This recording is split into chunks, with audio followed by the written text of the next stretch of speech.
Alright guys, let's officially start the stream. I was just warming up in casual, so officially welcoming everyone into the stream. Hope everyone's doing well.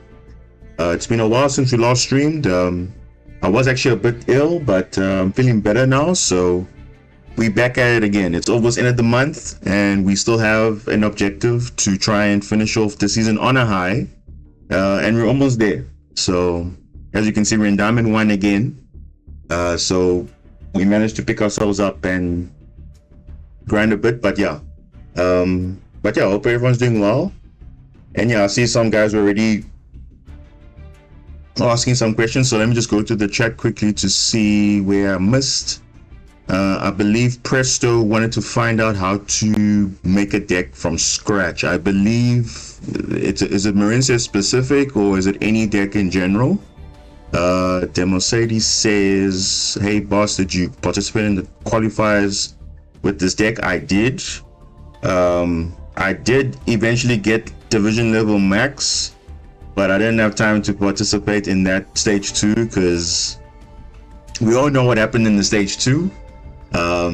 Fire basically all the way, and I was like, I'm not gonna go through that. So I was like, I just got to level max, got my gems, I'm happy, I'm done. So at least that I can say, okay, I was able to reach division level max with Marincess, so I'm quite happy with that. But yeah, that's the status of that. So cool. Yeah, MK, welcome back. Thanks. Yeah, I was really not feeling well for a few days, so I was the time I wanted to stream, I really couldn't. So I was like, okay, let me just take a breather. But in the background, I was playing some games, but I wasn't like really up for it to stream because I'm planning to stream a bit long today.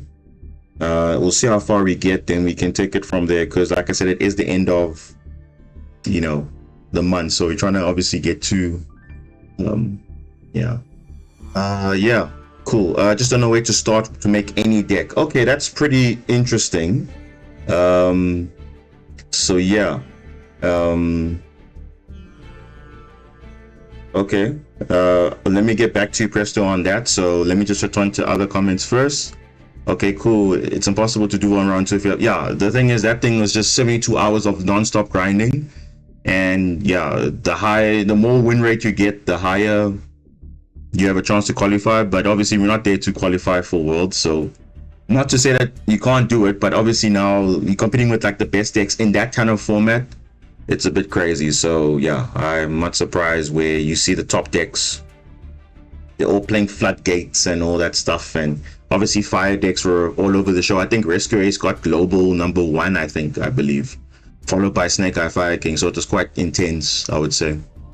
Blood Drake saying, overall we're just playing Marincess or yeah, so primarily for like the rank grind, Marincess is just a more viable option in terms of water decks, but I do play other water decks when it comes to like other festivals and stuff. So it's not only like Marincess that I play. I do play other water decks like Water Xyz, Water Synchro.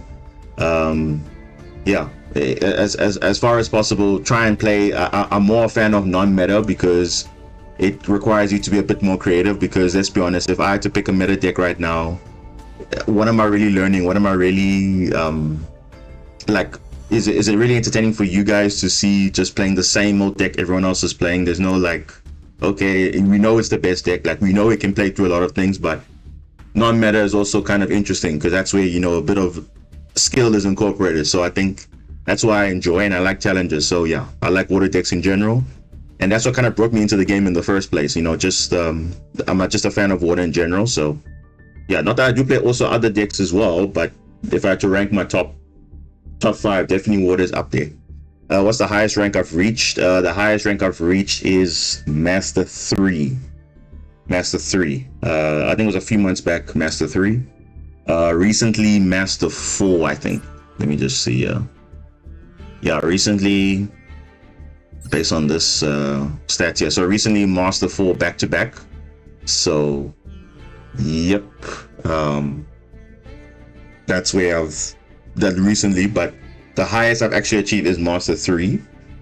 But yeah, The thing is, the only problem with this with ranked, unfortunately, is just that now it requires you to invest time into like the grind consistently. I'm not really like, as long as I reach master rank, I think I'm not like too worried about master one, because I mean, yes, it's nice to achieve it, but I think there's always another time to get it, and I don't want to force myself to go into master. As long as I get to master, I'm fine. Like, I'm not really worried about master one for now. But obviously, if I do have you know, more time, because like, for example, now it's the 28th of June, it's literally the end of month. There's no point, like, okay, not that no point, but the thing is, I don't have the time to sit there and grind to master one, because we know it's going to be like crazy. And if you see my streams before, you've seen how my duels go. Like, it's just the most craziest duels sometimes, and some of them are at least 30 minutes if it's a back and forth. So it's like, yeah, it's really, the meta is a bit crazy right now. So yeah, I 100% agree with you, Iron, because like, as much as, yes, Marincess is kind of viable, but the meta is just especially if you're going second, because as you know, with this game, you majority of the time going second, and you don't have that luxury of, okay, my cards can break boards, because unfortunately the reality is we are power crept, because Marincess engine on its own cannot break boards going second, because you need hand traps or other cards to, you know, break the boards, whereas other cards don't really need board breakers. They just play with one card and that's it. So one card can make 9 interruptions. We have to use like 3 or 4 cards to make quite a few interruptions. So I do understand if you're switching decks time and time, but I feel like to say that Marincess cannot hang with the meta is a bit is kind of an understatement, because I think it just depends what your matchup is and what cards you have and what they have. Because sometimes if you hand trap them well or disrupt them correctly, then you could actually just end their plays outright. But literally the deck itself is just way too good. So yeah, card limits, bro, I promise you the game is so weird. Like, I was literally, you guys saw now, like, I'm opening Pascalis, and Pascalis is not even a 3 of, it's literally a 2 of, but yet you see Pascalis more often than your Blue Tang, your Seahorse, and your Spring Girl. But mathematically speaking, based on the odds, you're supposed to see more of your 3 ofs, because you want to see more of it in your deck. But this game says no, it doesn't really matter, because even if you have a 1 copy of something, you see that more often. So that's just crazy. So back to Presto's question, how do you build a deck from scratch? Well, if you just opened up like basically a fresh account, or if you knew, well, I would recommend, obviously you have to get gems. So gems is the way to access the packs, because obviously with Yu-Gi-Oh you have to get access to packs. So luckily in this game it's fairly accessible. So I normally do, I know when I started, obviously everyone also started as well, you have to get the max gems as possible. So you do have daily challenges. Get those daily challenges initially. It's like free gems basically, and then you also do a bit of solo mode, not the full crazy solo mode. I basically just did like maybe the first bit, like the beginning, not all the other stories, like the early ones. You get at least 11,000 gems, which should be more than enough to build pretty much any deck you want. And when I say build a deck, we're talking about the core of a deck, not talking about your staple cards. Staple cards are things that, you know, will be applied in every single deck, but the priority should always be your core. So for example, if you want to build the first 3 entries do give a lot. Like literally they just give out like that's I think at least 7 or 8,000 gems or something like that. So it's quite a lot. So you should have at least 10,000 to start, which is like, as a starter, it's more than enough to build a deck. It all depends also what you want to build, but also just bear in mind, some decks unfortunately are just expensive by nature. So what I recommend you do when you go into the shop, right, obviously you're gonna have you know, these selection packs, which are specific cards that they are promoting. And then there's something called master packs. So you see this master packs, this is like any card in the game basically can be earned or can be obtained from this specific pack, but you're not going to see specific cards that you're looking for. So my advice is will not be to actually open a master pack, because if you want to see certain cards from a certain deck type, you most likely not going to get in the master pack. However, there are something called secret packs. So you'll see a secret packs each have a different theme based on different archetypes. So for example, if you want to play Vanquish Soul, as you can see on the screen, there's a secret pack that like dedicated for those cards. Same with Sky Striker, there's all the Sky Striker cards there. Obviously some of the Sky Striker cards, the new stuff that they release, they always have separate packs, but the core of the Sky Striker deck will be in its own secret pack and vice versa. So how do you know whether it forms part of a secret pack or not? So if I go to a deck, I just pick any deck. Let's just go to my Marincess deck, right, that I was playing now in the casual. So you can see this is a deck I was playing with. So you'll see some of them are different rarities. So obviously the maximum rarity is ultra rare, you have super rare, you have rare, and normal. So fortunately, normal and rare, that one you shouldn't really to worry about, because that one you have access to most of the cards there. The main concern is actually the ultra rares, because I'll say the super rares, it's, as you can see, I have even almost 2k super rares. So super rares you normally get in abundance, but the ultra rares are quite rare. So that one is where you need to preserve your material, because obviously if you want to know for a specific deck what you want to build, so for example, if I go to let's say Crimson Nova, if I want to play Cubics for example, so I click on the card, and then I go, let's say find all cards that are related. So I'll see based on the related card which ones are SRs and ultras, because that's where if you craft it, because you can craft the card, it will give you access to the secret pack. So for example, how to obtain, if I click how to obtain, it will show you which pack it's currently locked in. So if you so the advice is to craft a super rare and not an ultra rare of that pack. So for example, this one here, the cubic deck, it's in that same natural selection pack. So if I craft a super rare, one copy of it, so I'll just show you an example. So I have super rare material, so I'll just show you as an example. So if I generate the super rare, right, it will craft, and you see it will prompt you as a pop-up on the screen on the top right, where it will actually give you access to the secret pack, because you have to unlock the secret pack. So if it's the first time you having a secret pack unlocked, you actually do get a free pack pull, and then you can get cards that you want specifically. So if I go to the natural selection pack, it will take me directly to it, and you can see there's about 40 or so cards, or 44 cards that focus on the cards that you want. Now of course there are a mix of other cards in the deck, so what you need to do, you need to go to the featured cards, and you'll see exactly what cards you want to see here. So your focus on really the rares and the super rare and the normals, because that you can craft normally, you'll get that naturally, but your main aim is the super rares and the ultra rares in that pack. So you're trying to pull the ultra rares. So obviously for Crimson Nova, the Dark Cubic Lord, if you want to play a cubic deck, you want to obviously have 3 copies. So how do you know if you have 3 copies? Normally you can go to various websites, or you can check what deck lists are run for specific archetypes. So the site I normally use is Master Duel Meta, or even Yu-Gi-Oh Meta, the other one, which is focused on TCG and OCG. But I think for Master Duel Meta it makes sense. So I'll show you, as you can see on the screen, I've opened Master Duel Meta. So basically what you do, you go to, let's say, top decks, right? And you'll see there's a whole bunch of decks here. So you can basically search a specific card or a deck, then you can see, okay, based on which deck you want to play. So obviously if I search, let's say Cubic, you see there's a deck list here that reached division level max. So if I click on it, it will give me a menu to say, okay, this is the deck build that they use for cubics.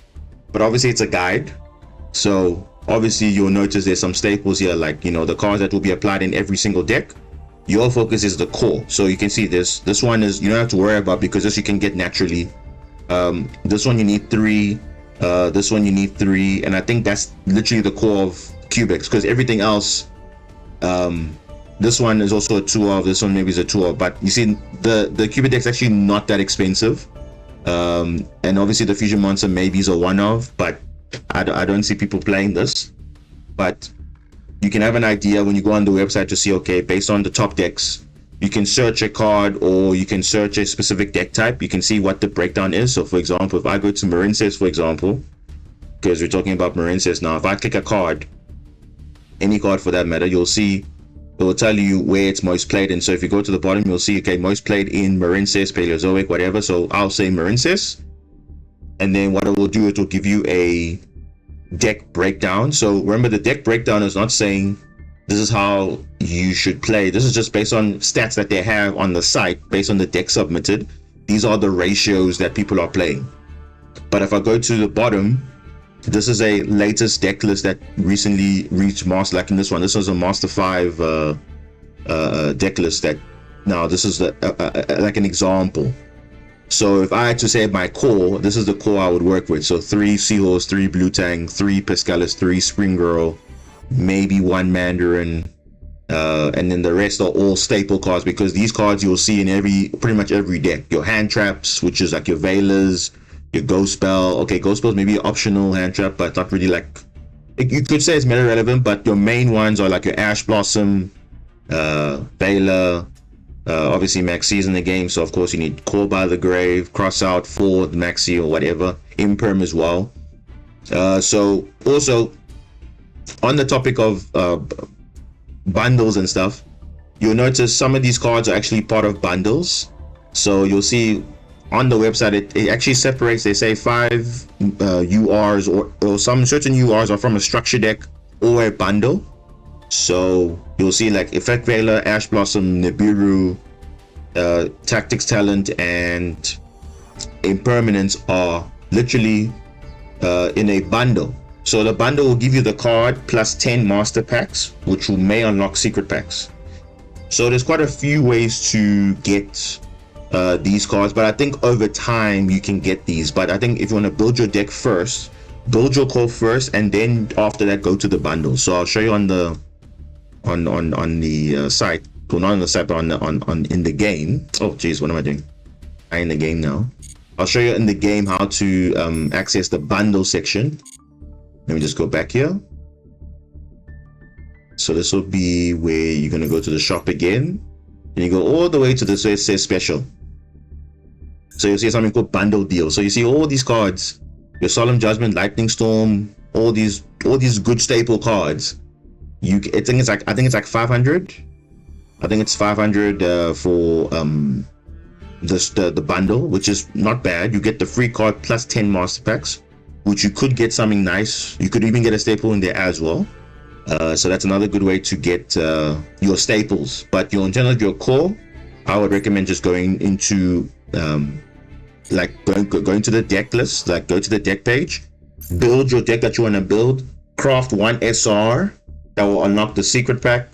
It will take you to the secret pack. If you have opened it before, you can just craft those specific cards, or you can pack those specific cards you want.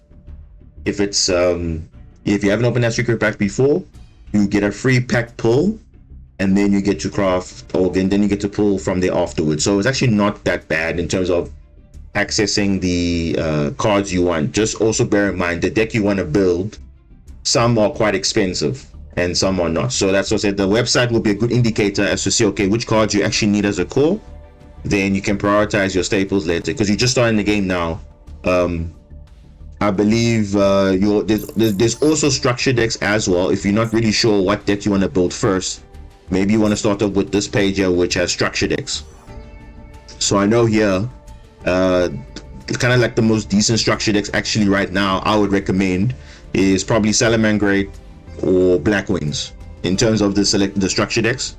The other ones are decent, but in terms of meta relevant, like to actually learn the game basically on the basic level, I think Salamangreat, which is Burning Spirits, and Black Wings is quite an old school deck, but it includes all the new support, which, by the way, I think they even made all the cards craftable now, if I'm not mistaken. So I think all these cards are craftable now, the stuff that they added. So the deck is relatively cheap, because all your cards are from the structure deck mainly, and it's just extra cards which you have to get from the the secret pack that Black Wings is in. But basically, Black Wings is pretty much good to go. Salamangreat as well is good to go. If you just want to learn the basics of a synchro deck or a link deck, that's a good start from a structure deck perspective. But a deck like, let's say, Vanadium is very, very expensive. So there you need staples plus your core, and that, I think over time you'll get those decks eventually. But I think for now, Presto, or anyone who wants to find out how to build a best deck, not best deck per se, but how to build a deck as quick as possible, I think that's the way I would go about it. But also, just out of interest as well, you see this campaign here with the structure deck for Sword Soul, right? If you get a code from somebody, you get a free structure deck for Sword Soul, which I think is a very good starter deck, which is crazy, because considering how powerful Sword Soul was when it came out, considering that they give you pretty much a good starter deck to learn basically how to play turn 1, how to play turn 2, fairly decent, to learn the basics to get into the game. Then afterwards, then you can branch off into other variants. But in terms of a good structure deck, I think Sword Soul is also nice there. So hopefully, Presto, that gives you some context. But if you have any further questions, you can just ask as well. Yeah, Iron, that Vanadium, I don't know why. Like, you see, one thing I'm noticing about Konami specifically, and I don't know why they do this, because they always put all the interesting decks, make them so expensive. Like, look what's happening now to the best decks currently right now. Look at, if I just search Vanadium, right? So Visas Starfrost, of course, right? Of course, it's all around this guy. Like, his deck is so expensive. Like, if I just click Vanadium, let's see how expensive this is. Oh my goodness, look at that. Look at that, guys. This thing requires 13 UR craft. Look at that, 13 UR craft. So that means 13 UR craft means you cannot get them in a pack. You have to craft it manually. The other stuff, some of them are in a pack, some are not. So like the Scarecrow class Shira, fine. Nightmare Rivals are still in the game still, but it could, when it phases out, then it's no longer in a pack. But the main core is expensive, because the extra deck is expensive. The field spell is expensive. And look at the extra deck. Everything you are. Well, obviously these ones you have, but I mean, geez, these are all just, the whole extra deck is basically expensive, which is like, wow, okay. But yeah, I don't know why this deck is so, and also having like 100 field spells, which makes it even worse for a player who just wants to play the game and understand like how to play Vanadium. You have to literally throw your entire wallet, like Iron's saying, because like it's crazy. And it's getting to that point now where all the best, like all the top decks are just getting expensive and more expensive, because as more URs get put into the game, you know, the deck price becomes expensive. So how do you tell a new player, oh, play Vanadium, play Snake Eye Fire King or whatever? But all those cards are, most of the cards are UR, so the good stuff obviously. So it's kind of difficult to say, hey, pick up the deck, because if you're the new player, how are you going to get the best deck outright? You really can't, unless you obviously spend like physical money. So yeah. Now for me, I haven't spent a single dime in this game, because I believe the game is so accessible, even for a new player, that it doesn't even require you to spend that kind of like money, of course. But of course, if you do need it urgently, like now, yes, I understand. But for me, I have not spent a cent on this game. I've literally earned everything through grinding, and I have so many decks. Actually, I have so many URs that I've kept from old packs. I've kept them because at some point, if I decide, okay, I want to play them, at least I have them on hand. I can always disenchant them for something if I want, but I can build so many decks. Even some of the meta relevant decks, I have some of their cards because I just feel like, okay, I have them, why not? But yeah, it's getting to that point now where almost everything that is going to be released now is like going to be UR, basically. I mean, look what they did to Horus. They literally made King Sarcophagus a UR. They made Happy a UR. They made Umseti a UR. Only the Dermative and the other one was a SR.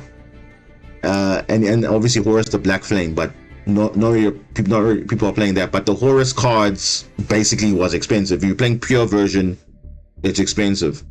If you're playing Supreme Gate, Magician, all those cards basically are UR, which is like, what? That's crazy. And of course, Snake Eyes, Fire King, we all know what happened there. They made pretty much all the good cards UR, which is like, what? Like the Ponix and the Garunix and and the Kieran, all UR. Imagine, it's just crazy. So I think that's just going to show that even if you can play the best deck, it's like, wow, what an investment you have to make upfront, which is just like insane. I wasted a lot of gems by accident. I was trying to pull Argonaut from the Marincess pack after 5k gems. Bro, I still don't understand why Argonaut and Coral Triangle are not in the Marincess secret pack. I'm still trying to understand till this day why it's not released in the secret pack. Are they waiting for something? Because a lot of people want to play Marincess, but now the thing is, we don't have Coral Triangle and Argonaut, which is only 2 URs in its core. Why at this stage we still don't have it in the secret? Because they made Zelantis in a secret pack. They made the Umi cards in the secret pack. The Ice J cards are in the secret pack. So why are they taking so long to put Marincess in the Marincess secret pack? I really don't understand. Yeah, exactly. Because Marincess is one of the most cheapest decks out there. It literally requires 2 URs as a core. Where have you seen a deck that only requires in its core only 2 URs, which is an extra deck? Your main deck is like the cheapest you can find out there, in the absence of staples and stuff like that, but your core is very cheap. So just to put 2 cards in, they're taking like a year. I don't know why they're taking so long, but yeah, it's kind of annoying because a lot of people want to play Marincess, but now they can't because now they're trying to, I don't know what they're waiting for, because literally it's been almost 2 years now since it was released, and we still don't have a secret pack for those 2 cards. Really? I mean, it doesn't make sense. Yeah, I think a lot of people can accept that Marincess is probably one of the more cheaper decks to build out there, and that's even including the staples and all that. So maybe I don't know what they're waiting for, but surely by now it's overdue. I'm surprised Atlantis was released in the secret pack earlier, because it was released later than Argonaut and Coral. So I don't know. Yeah, the pack will probably get updated when they get new support up too. So yeah, maybe.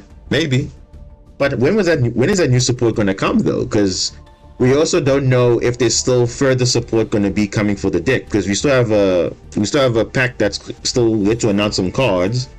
We know there's only 1 card in Aqua Angel, but is there more? So surely, I mean, they should have just put it there for now. I mean, they should have just put it in the game. Like all these updates they've been doing. Okay, by the way, we've updated the secret packs for the Marincess cards, and at least people can be happy to kind of pull it. But I mean, now you have to craft it, whereas you could just pull it and then you just save UR crafting. It's literally just 3. In terms of, if you want to play Marincess like without even Zelantis, you just need 1 Coral Triangle, 1 Argonaut. That's all you need. But if you obviously want to play it optimally, yes, you want to play 1 Zelantis. But like, take me for example. When I pulled that pack, I had 3 Zelantis or whatever. I kept it. I pulled multiple Argonauts or whatever. I only needed 1, so I just disenchanted the rest because I only need 1. But I don't know why they're waiting for just 2 cards, which I don't know. And even not even just Marincess, there are so many other cards which we're still waiting to be added to the game. And we're still waiting, by the way, for an animation update. Like, give Argonaut an update, please, because why is it that some cards are getting animations but not even being used in the deck, which is so crazy? Because like Horus, Black Flame Deity, has an animation, but it's really not even summoned, so you hardly see it. So it's like, oh, what's the point? Yeah, I don't know. It's just I honestly don't know why they're doing that, because literally Argonaut, I don't know why it didn't have an animation. When they even on the release, it should have had an animation. I mean, that literally was selling the cards. I feel like the Argonaut should have had an animation. Umi Karushin should have had an animation. And because okay, Zelantis, okay, cool. That one has animation. It's cool, nice. You see Zelantis being often summoned, no problem.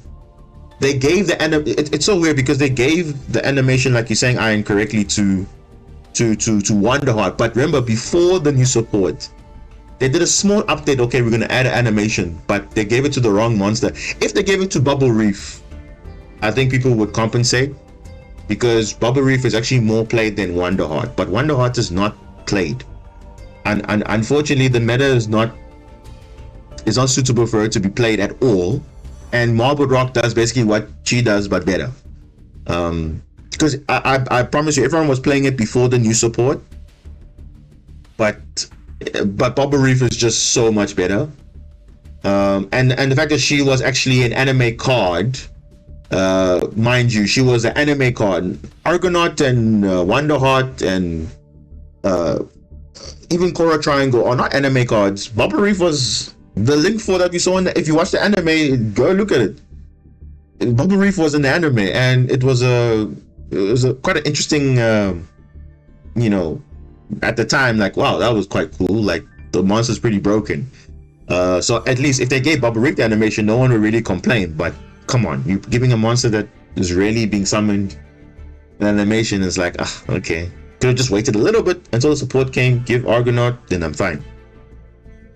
Because I summon Bubble Reef more often, and I'm surprised it's arguably the best card in your deck, other than the Link ones, of course. But I mean, no animation, that's crazy.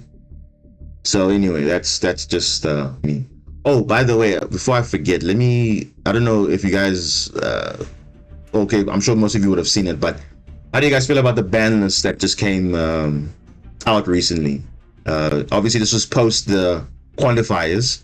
So you know how they do these ban lists. They don't do it before the qualifiers. They do it just after. Once they do the analytics and they say, okay, these are the top 100 decks.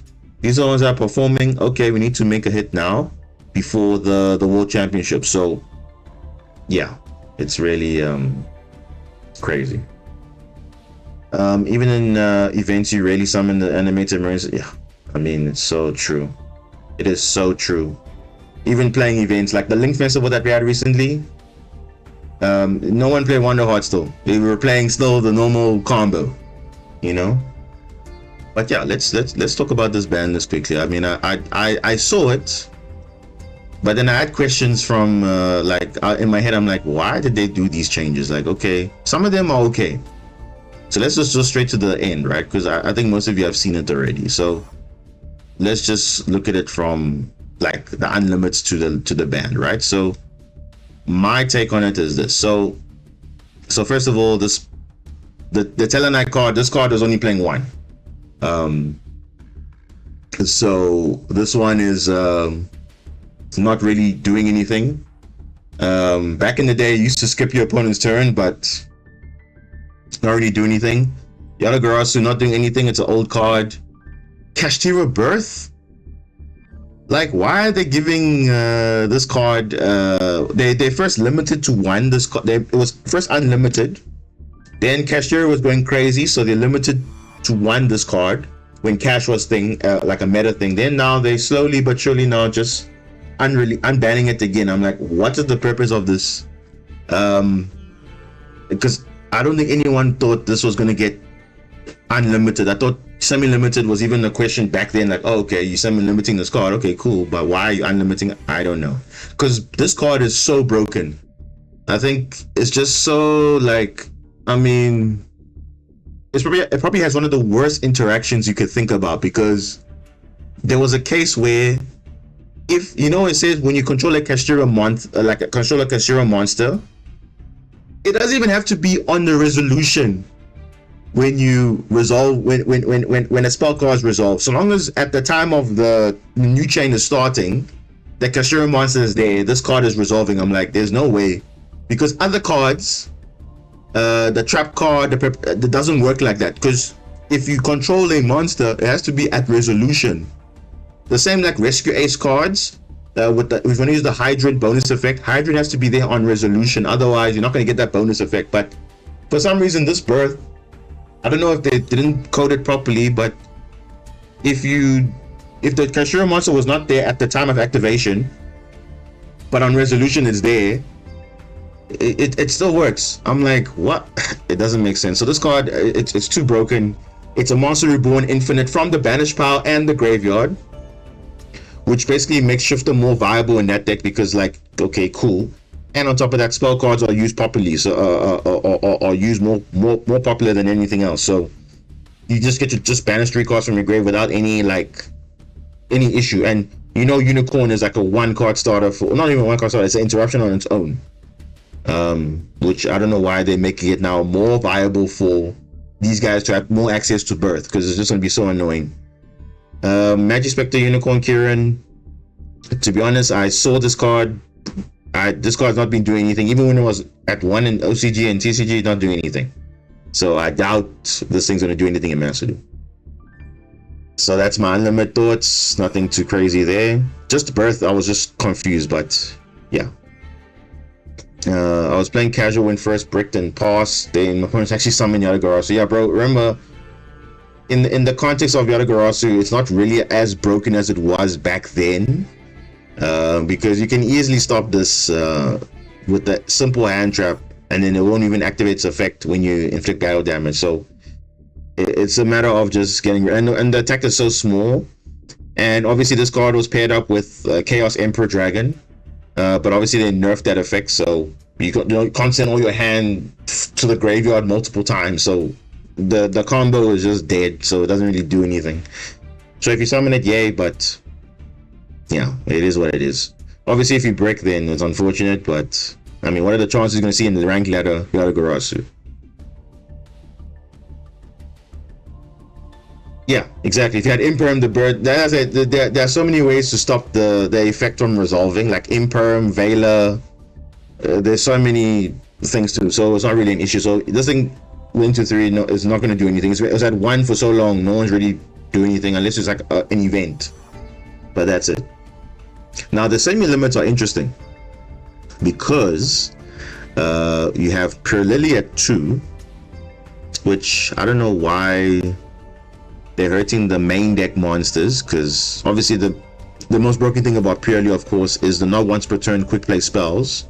So yeah, that's kind of like broken, but other than that, I think they're just trying to hurt a little bit of consistency. But I mean, Purely will still be a deck you'll see every now and then, but it's not as, I think people are not playing it as often, so it's like people get caught off guard when they play this deck. But Marincess can deal with it just fine. I mean, obviously it just depends how the opponent plays, because I always say this now, if you guys have seen my streams, it's not like we cannot compete with these decks. It always say it depends on the pilot. Like, I know Purely it's very good in someone's hands, and they can be very bad in someone's hands if they don't play it properly. So the same with me also. I could also not make correct decisions if I'm not making like plays at the time, because obviously my hand is either not good or I'm not playing to their board correctly. So it's both ways. So that's how I feel like that's really how I feel about Purely. It's not like it's so broken, but obviously drawing 6 with the Sleepy Memories unaffected Expert in War, yeah, that's kind of a bit unfair. But I mean, they made that broken. It is what it is. And obviously I have a crazy field spell that protects them from targeting, which I wish we had some kind of card like that, but we don't have it. Airlifter to 2. Are we really surprised here? I mean, Rescue Ace, although not the dominant deck now, but when it came out, oh boy, this card was a bit of a problem, because it's like the main thing of this, turn 1, get emergency. If you have emergency, get your field spell. The field spell is like the grind game card. So this card was just like kind of cracked, and you can see even at TCG they're limiting that thing to 1. So once you deal with the airlifter, you're done with it, done. So that's it. Then Zeus coming to 2. I think I don't think anyone expected that as well, because Zeus has been impacting the meta there and there, but not like superly broken. Because remember, it's now going to be competing with extra deck space. So unless you really want to play double Zeus, I think it does give grind game opportunities, because at least now you can overlay your existing Zeus into another Zeus. But it could be an indicator that maybe Typhon is coming. For those who don't know, Typhon is the how would I say, the opposite. So Typhon, wait, is it, you're not released? I should filter by not released. Not released, there we go. Oh, is it Ty? Where is this card? There we go. The Superstar Slayer Typhon Sky Crisis. So basically it's an anti Zeus, and any monster with 3000 or more attack, they cannot activate, and it's very easy to summon. So any deck can literally play this. Same like SP. So again, you're clashing with extra deck space, because definitely when Typhon comes out, you're going to be playing one Zeus and one Typhon. You're not going to be playing double Zeus and one Typhon. So you're going to be competing with extra deck space. But basically, this is an anti-Zeus, anti-3k attack monsters. And you can spin a card on the field. So that's why it's there. But we'll see. Maybe that's a sign that it's coming. Probably. But yeah. Then Bonfire. To be honest, I thought this card would go to 1. Because as much as, yes, you can only activate this card once per turn, it's just too generic enough to be broken, because level 4 lower pyros, like as we know, all these pyro monsters, Snake Eyes specifically, is just gonna abuse it. And also on top of that, there's obviously new pyros which are coming soon. As you can see, all these pyro monsters are coming to the game, even Centurion as well. I believe there's also a pyro there as well, even though it's not a fire, but the fact that it's a pyro, it's still, this card is still basically searching it. So I think a lot of decks have been using it. If you have a pyro in your deck, you basically have access to this card, and I think it's just way too good. If the original reinforcement of the armies at 1, this should also be at 1, I think. But I guess 2 is fine for now, but I think it's not going to make a difference, because you still have many ways to get to this. Obviously you hard draw it, but you still have access to other cards. So we'll see. That's the limits. But yeah, Bonfire is just too broken. I don't know why they created this kind of card. If this card didn't exist, I think everyone would not really worry too much, because obviously now it's about how consistent your deck is. They literally were just giving these decks Snake Eyes, Fire King, Snake Eye, Fire King. We're talking about Snake Eyes specifically, because Fire King don't have pyros, but the fact that your one card starter is Ash or Poplar is like whatever, you know. It's literally just not right. Cost to be limited, summon limit. Can you just ban this card already? Because you know how annoying this is when you know for a fact you're in a winning position, and you know you can deal with this guy's deck, but these guys are playing summon limit, because it's like, why? It's a floodgate. Even TCG banned it, because it's even more toxic in the TCG because of Snake Eyes sending it to the graveyard on their turn, because on your turn they're going to activate this. You cannot summon. If not this, it's skill drain. Then on their turn they'll just send it with Snake Eye Ash or Snake Eye Oak, and then they're going to summon whatever they want, because it's just for that, for your turn you can't summon, which is stupid. So it's just limited to 1, but they're still going to play this card, so they should just outright ban it, which I can see now. Kaiser Coliseum is finally banned, because again, this enables toxic gameplay.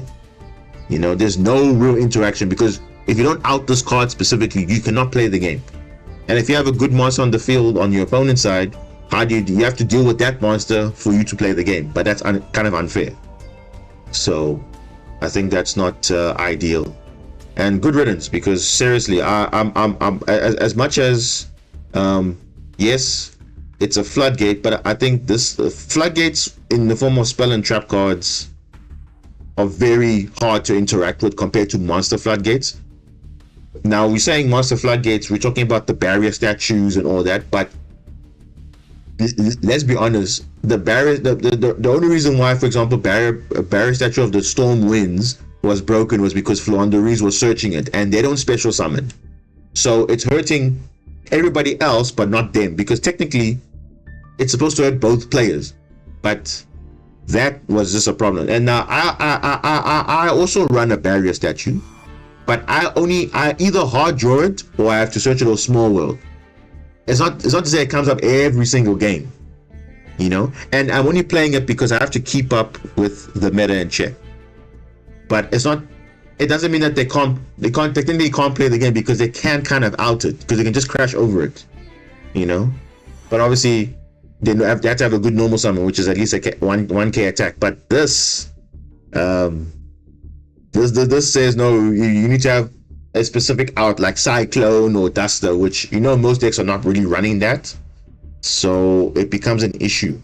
So good with that. And then obviously Catapult Turtle, I did see some sort of FTK with Horus. I don't know,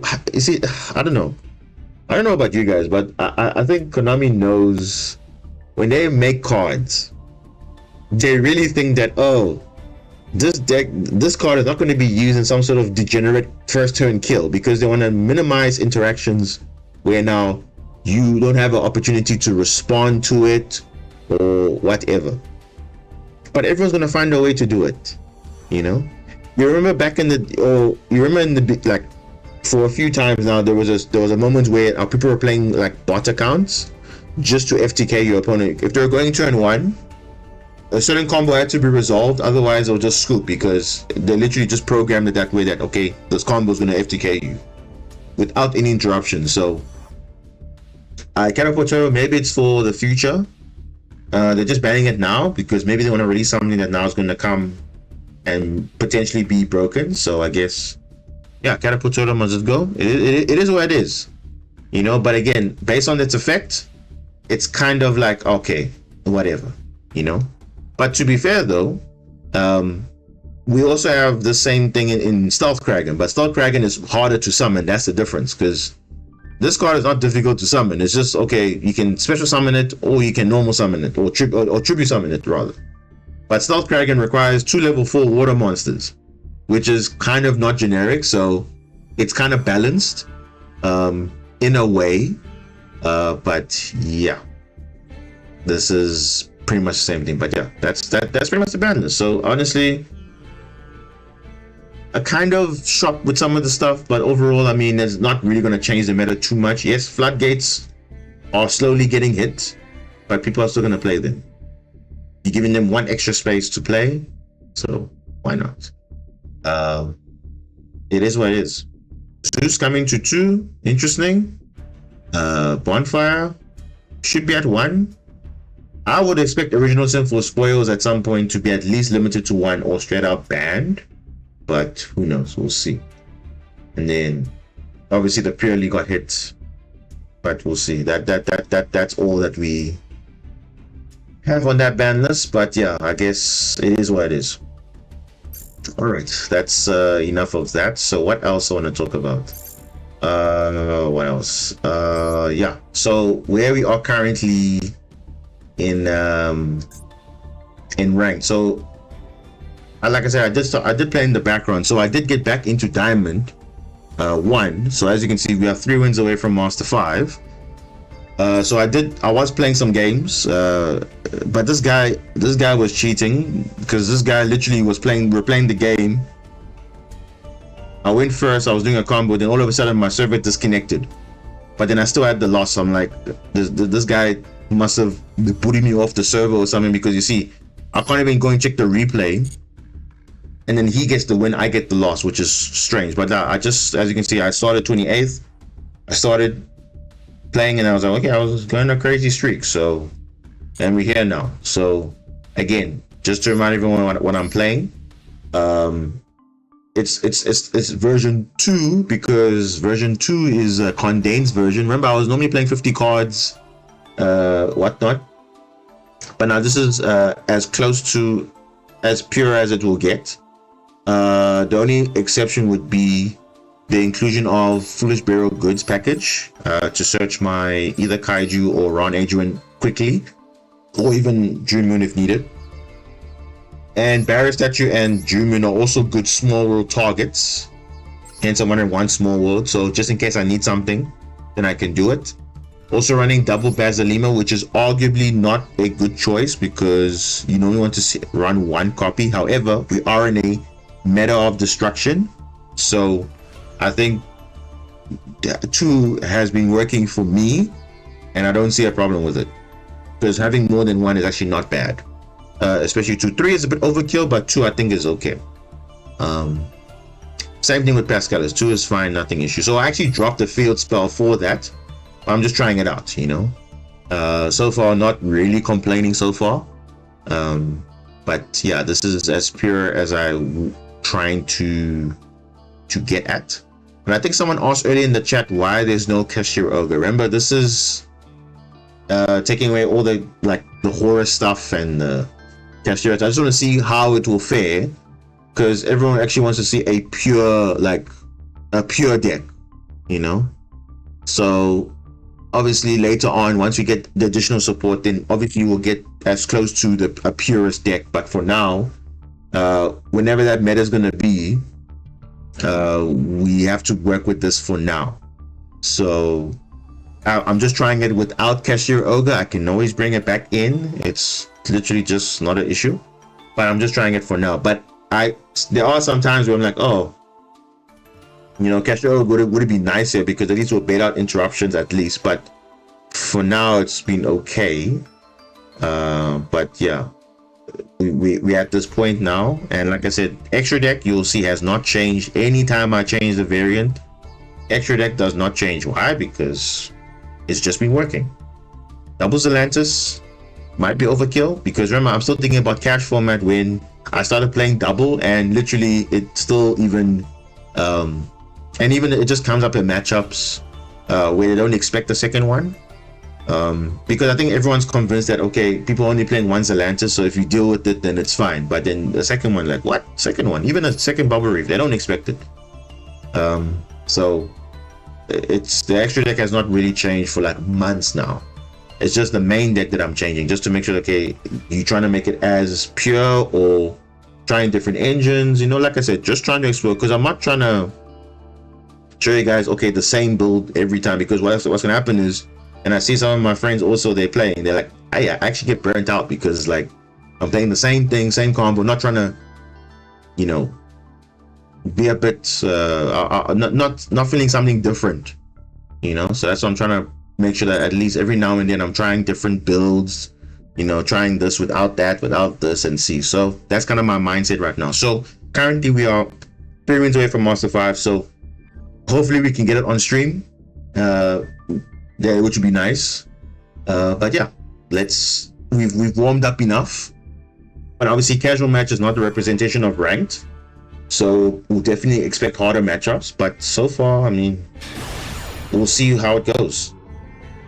So yeah, let's get it. Okay, so we're going first. Can't really complain if you're going first. So hopefully we have good hands, because you see sometimes we get a going second hand going first, and a going first hand going second. So vice versa. Like, we'll just have to see what happens. Okay, this is a good hand. At least we have a Call by the Grave for Maxi, which they have. So that's the no-brainer. At least we can play through kind of hand traps a little bit. So Blue Tang is already in my hand, and Spring Girl, so I can send Basilima already to the grave. If they're going to imperm this, that's also fine. It's also fine. So let's see what's going to happen.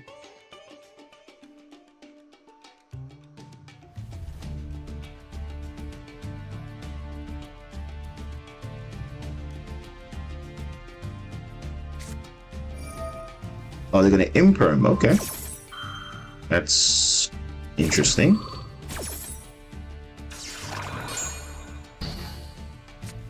Very, very interesting. Okay. So, let's do it this way. Let's see, are they gonna bait out this or not? Okay, let's check for... Let us check for... Gamma check, because Gamma is gonna be a problem. Oh, you see, again, I'm messing up this play, man. Oh no. I'm messing it up. I'm messing it up. I should have just gone for doing nothing, but I'm messing it up now. Please negate. Max C. Oh, okay. Ugh. You see, I'm messing it up. Now I have to hope I get Seahorse, otherwise I'm kind of screwed here.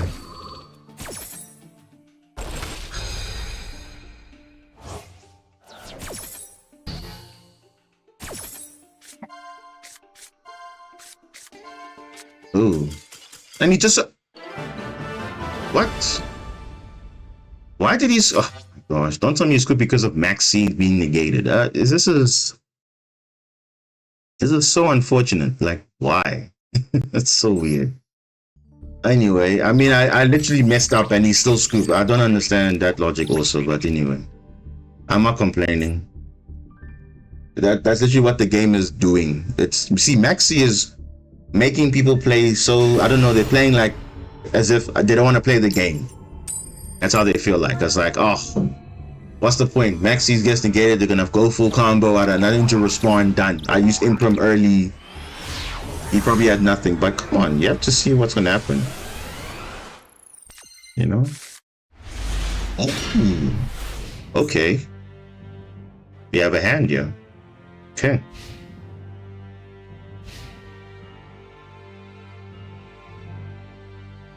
Let's see what they play.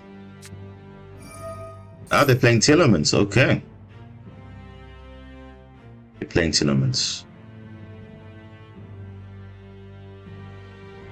They're playing Telements. So, what? Medora.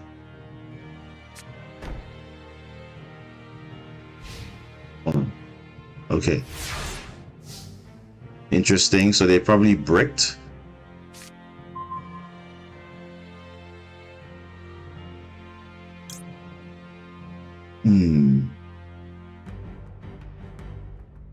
Or do they have Max C though? That's the question. Do they have Max C?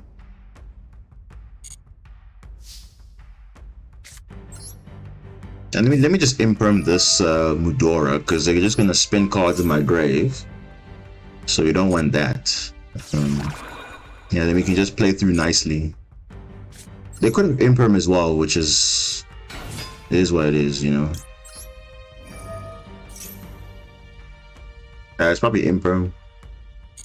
Oh? Oh, he's gonna use oh.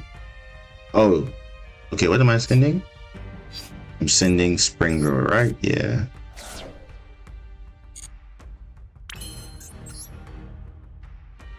I'm going second, so I think I should go for... Yeah, let's do this, yeah.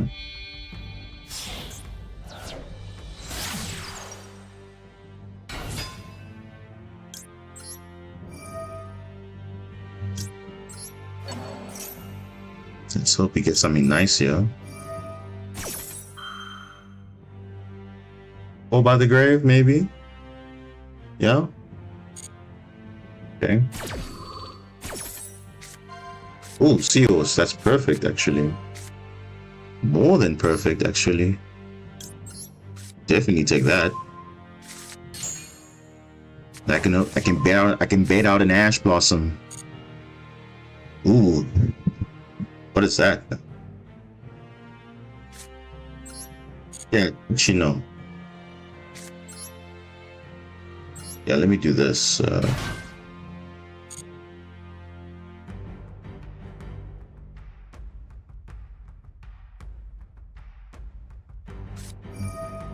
Oh, super. Yeah.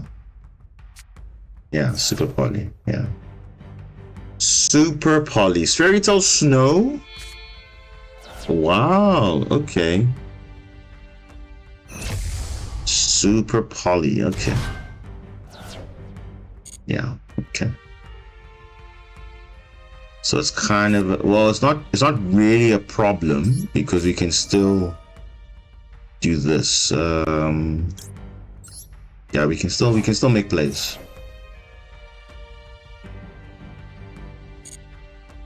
Yeah, we can still make plays. We can still make plays.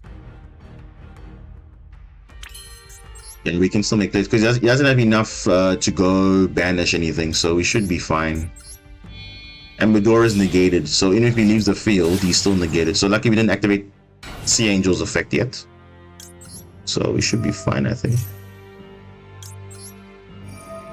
So I couldn't use Maxi then because obviously Super Party you cannot negate it. So it is what it is. Unless we get something nice here in this Spring Girl Mill. Let's see. Barrier Statue. Okay. Barrier Statue is interesting. Very interesting. Very, very interesting.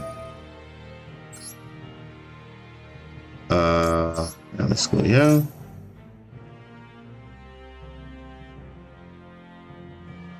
Yeah, so what's prompting is his Medora.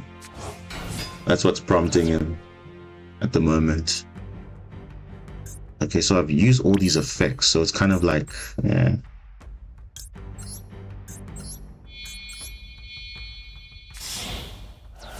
Yeah.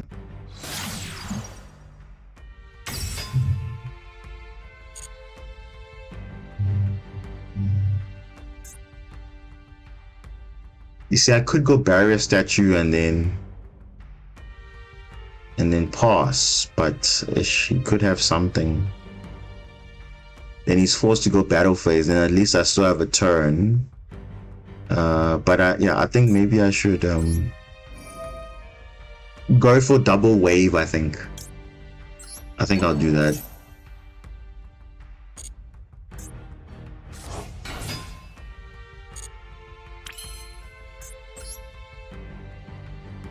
Yeah, I think it's just too good not to have double wave, right?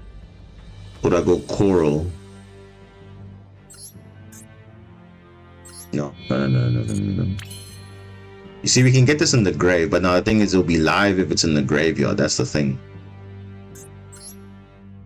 So we need to do this. Let's get Basilima in the graveyard. Yeah, I've already activated this, so it's like I guess we can get yeah, let's get die for follow-up. Because we might have to use his Medora early. So or I can, no, it's not gonna work. No, it's not gonna work. Yeah, let's just get double wave. Why not? I mean, he doesn't have much actually.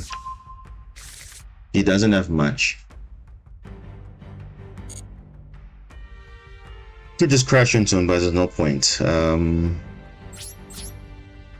Because obviously he's relying on some sort of mills or whatever, but obviously there's nothing here, so.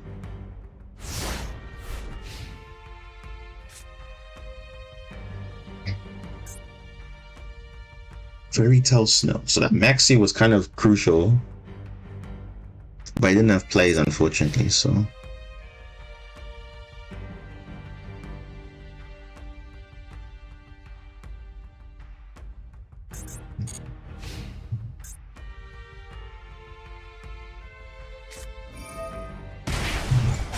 Just Strudo, really? Oh my goodness. Just Strudo? Oh, come on, game. We can't end it like this, though. Can we? Ash? Is that what he... Ugh, gosh. Okay. Alright. Okay, he says Ash is gone, but now the thing is, what is it gonna go into now? Level 3, 6, 7 and 6. Okay, so it's not like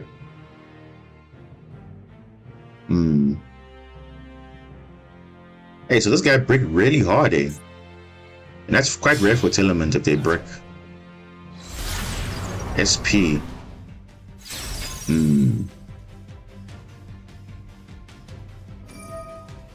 Okay. SP though. What is he gonna banish?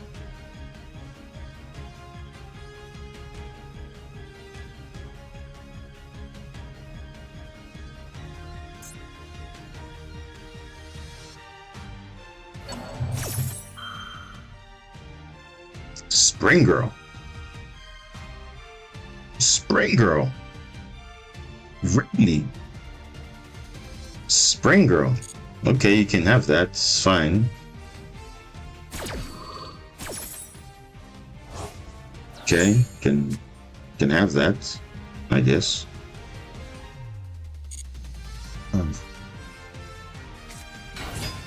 Oh wow. Tillerman Hovness? Are you serious? That's crazy, man. And he gets a Shiren as well. What?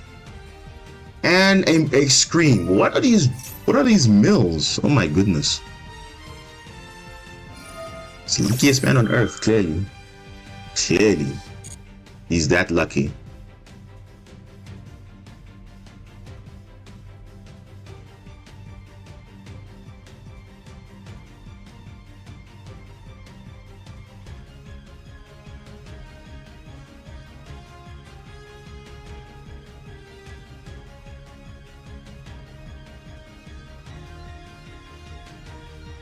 Wow.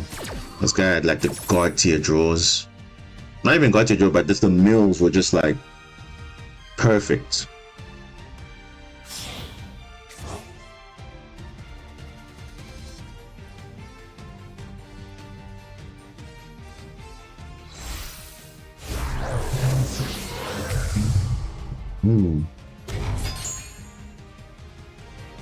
Well, we're getting draws, but the thing is, I don't know if he's gonna like, well,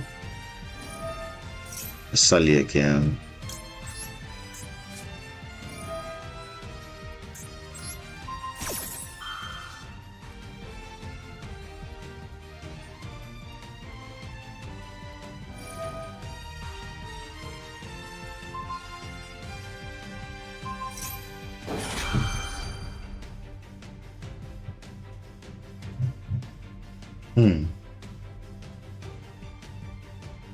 Okay.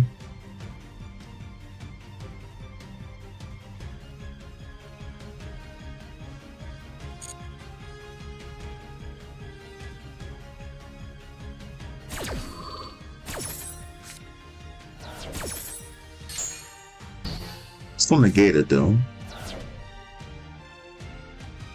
So you can't move additional 5. What he has is a Saliak.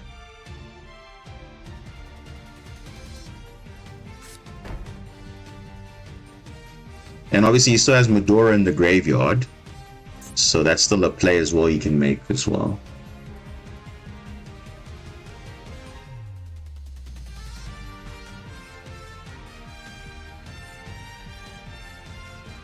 So this piece still there.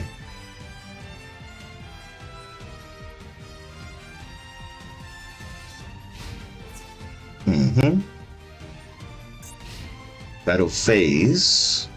Why didn't he go attack though? Why didn't he attack? Oh yes, because he used Little Knight that turn. So you couldn't attack. Which is not smart on his end. Okay, so we can do this. Let's put it here.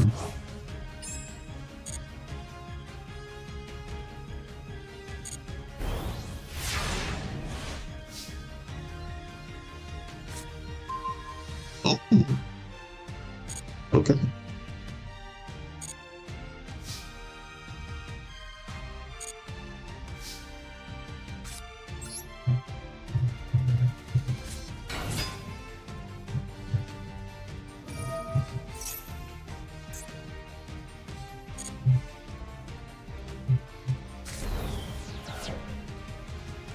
Come on, dude. Really though?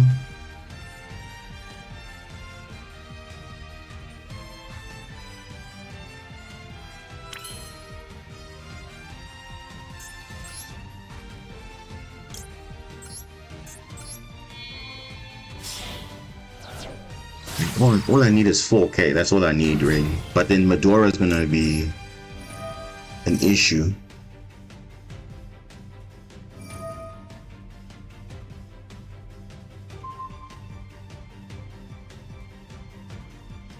Huh?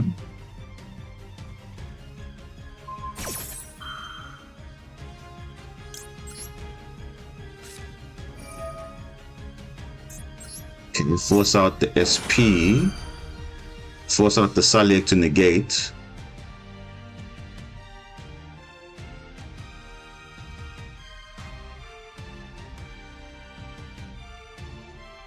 Okay, you can't send the. Okay, can he send Little Knight? I think he can.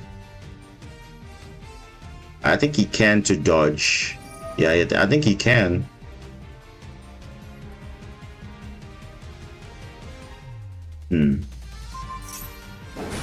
Okay, negate. Okay. All right. All right.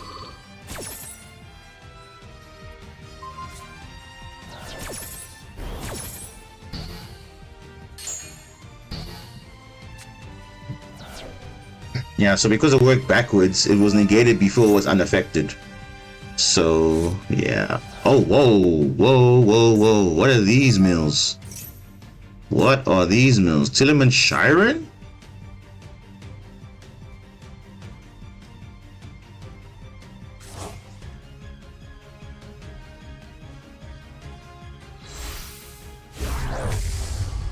Hallows.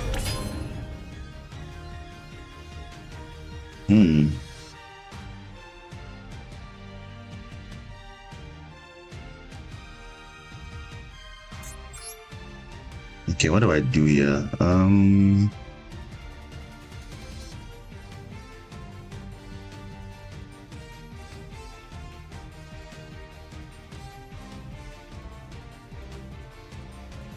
Okay, so that's it. What do I do here? What can I... Yo, I wish I had another link here. Then I could have gone into something else. But it's fine. Because Medora is there. But I think, okay, let me see what I can do here. Because it's going to negate.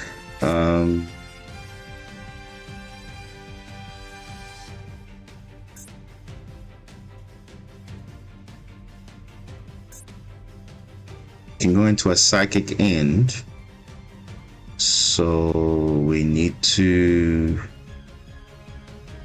yeah.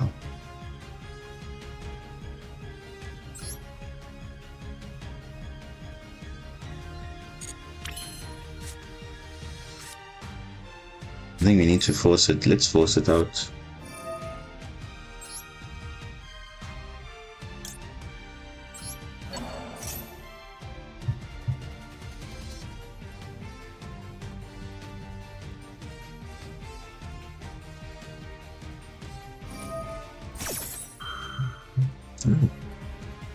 Okay.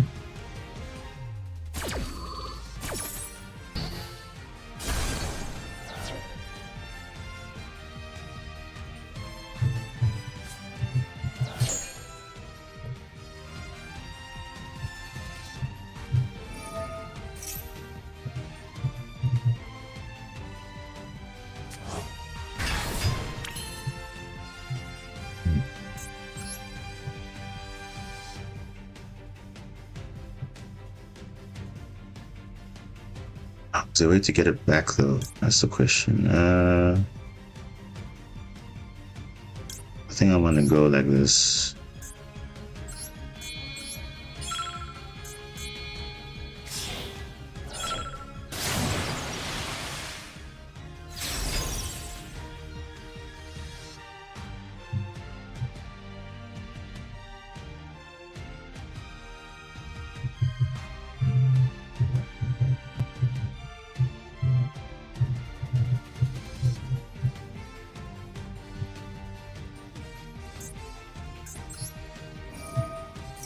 Ah.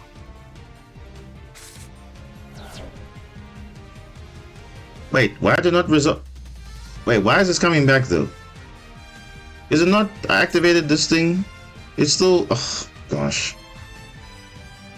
Water monsters, but Little Knight is not a water monster. Ugh, okay. Guess so.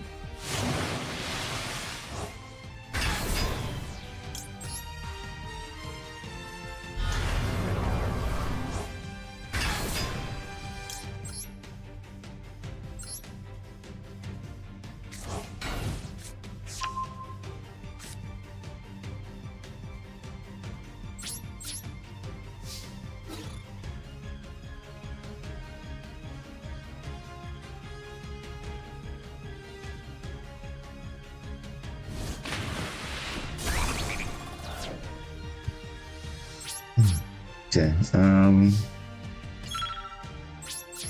Yo, this guy's got so lucky with the draws, bro. Like, that's literally the only thing why he's still in this game. And he's still got Medora as well. No, but the thing is, if it gets negated, normally it resolves. Because remember, if I activate it, the requirement still acts. Because if Baron de Fleur negates it, it negates the activation, but the water lock still applies, even though because it was activated, because the card says activated. So if you activate, I can activate it again, but the effect, the lock is still there. So I don't know why it didn't work that time. I have no idea.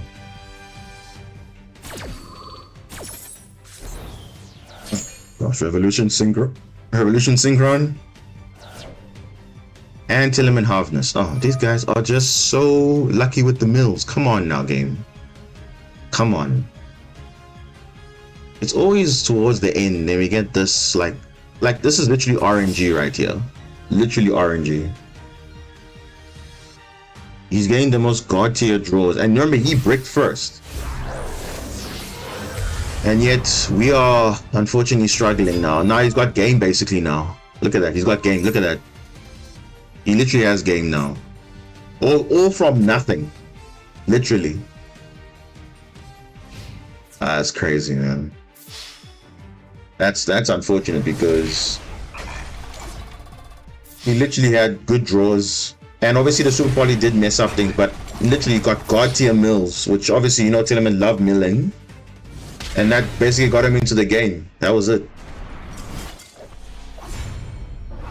Yeah, that's it. And that's, you can't do anything about that because they have god tier mills. I'm not getting they're getting the exact thing that they need, which is like, okay, what do you do in that matchup? Because they literally bricked. You saw they bricked in the beginning, but then once they got the mills going, sorted.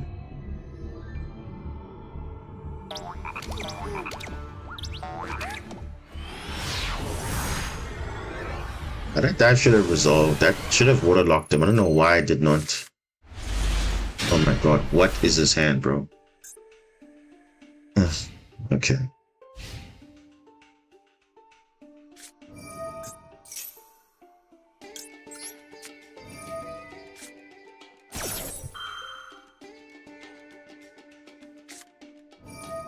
Yeah. Yeah.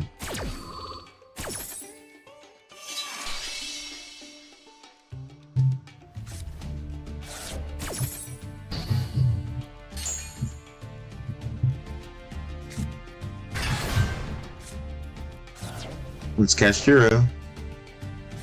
Like to see. Oh, look at that. Oh, they bricked. Oh, okay. Baron de Fleur only.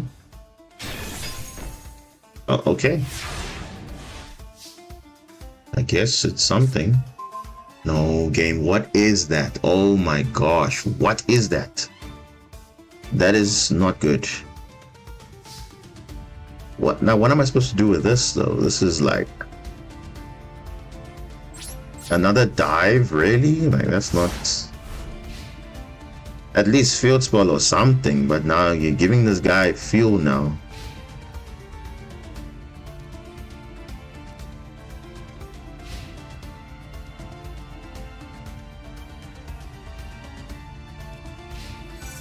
Okay, it seems like he obviously can't summon his cash cards because he's probably not having anything.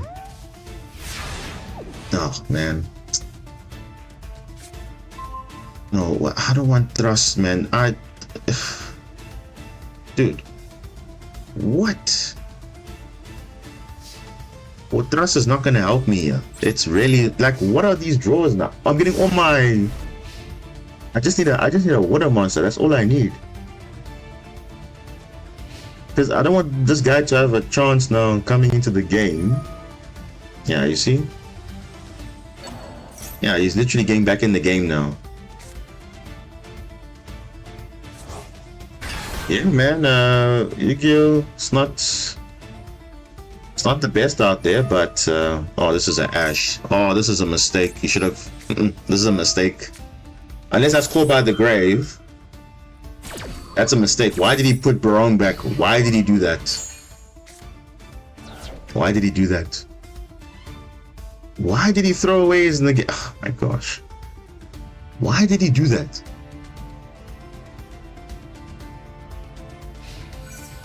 Okay, he can still attack though. If I don't get a monster now, then I'm screwed basically. Yes, at least. Oh. Finally, I can kind of play the game now.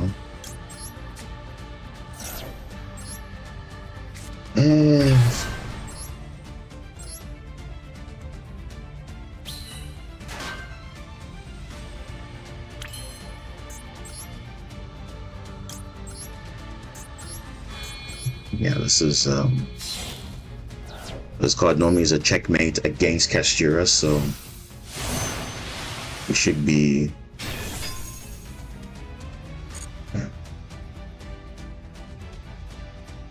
Just in case.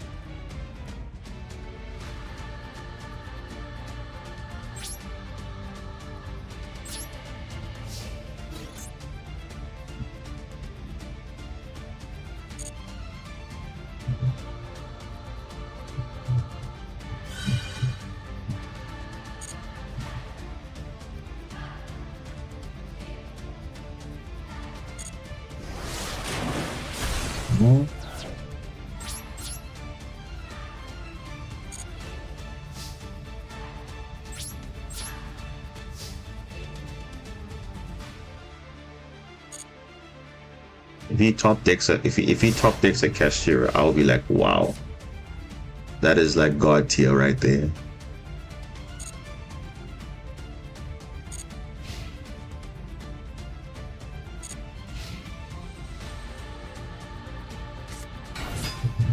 Oh my gosh, bro, why do you? Okay, oh, that's actually, this is fine. Actually, this is fine. Because I can banish it, the field spell, then it won't activate. So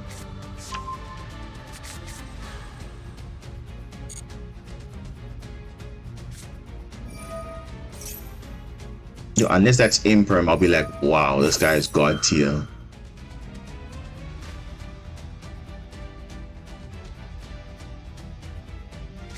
Oh my gosh, it's imperm. Of course it is. Of course it is, mate. Of course it's imperm. Like, ugh. The one card that literally is like, oh, bro, like, and then he's gonna win now because all he has to do is just banish this card and that's it. Ugh. Dude, what is this luck? Now he's got full combo now, and I can't be protected from. Oh, dude, come on, dude. What is this game? I mean, I don't understand how these guys are just getting rewarded though. Like, wow, imagine he's got full combo and I can't stop it. Ugh. So weird though. Like the guys are bricking, yet they're somehow coming back in the game, but it's just because they just have the cards they need. Oh. Like 2 turns ago would have needed that card, but no.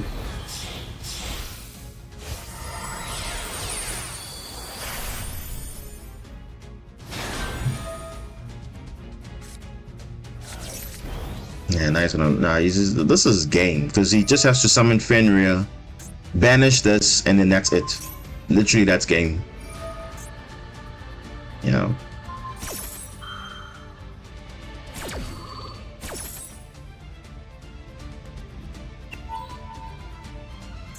Yeah, that literally all he needs is Fenrir and he's won the game because he can just banish face up, and or even that too.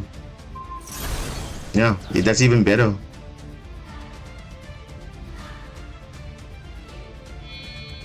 Oh, this guy's so lucky, bro. So lucky.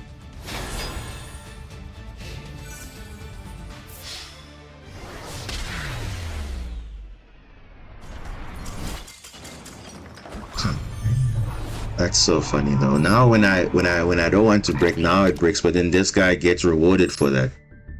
A whole 2 turns could have done something, but nope.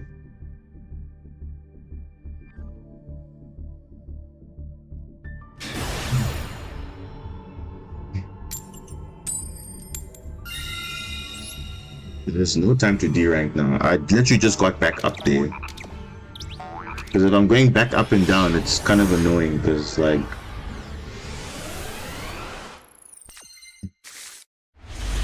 Okay, where was this hand like the previous duel? Come on, game. Like you can't decide now. Now I have a good first turn hand now. Because this hand is great. More than great, actually.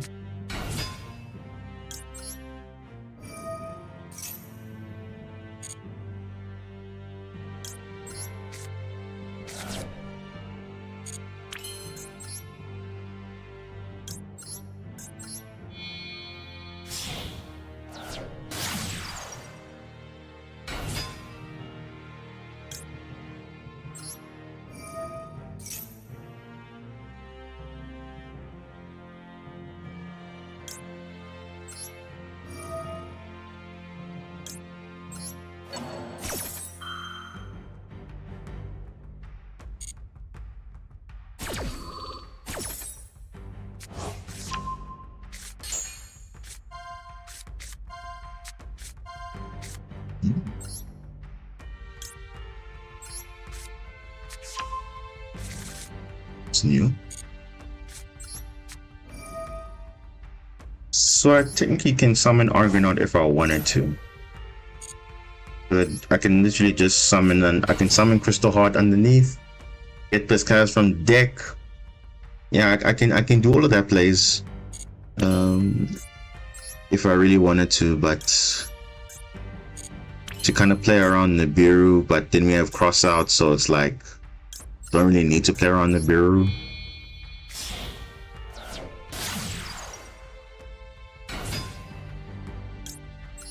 Because yeah, we can literally play through this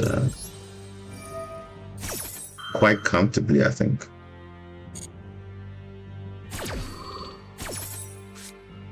No, that would have been nice. Okay. See, that's the thing. We can literally go.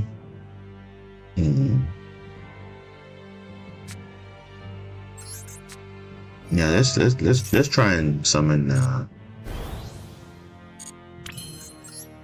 Let's try and summon something.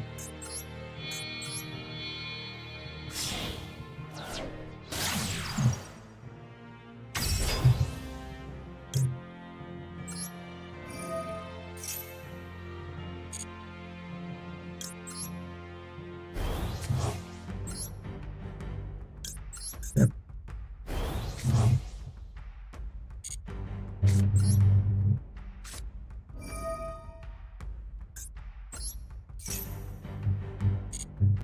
Okay, no Ash. So we can put Pescalis here. And then we can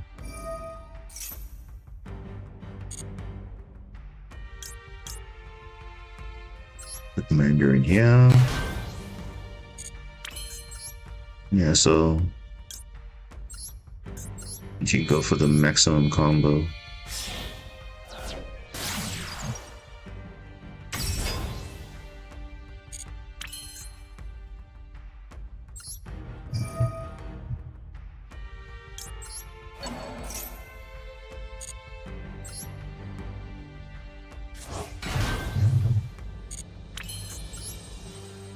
We can go coral, triangle. Discard Basilima. Let me add back maybe Spring Girl, I think. Yeah, because Spring Girl will be just good for extension, so we can just add back. Yep.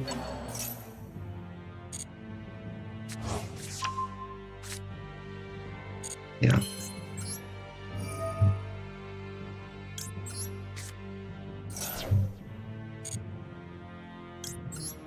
I feel like there's like an evenly or something, because this guy's got no real disruptions here, but I'm just worried about it. Let's see.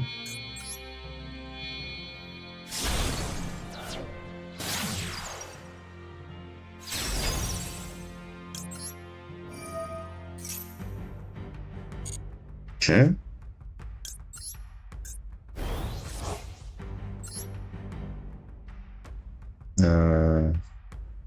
Play around evenly.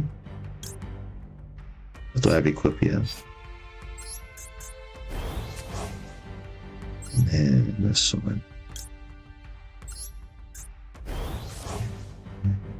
Yeah.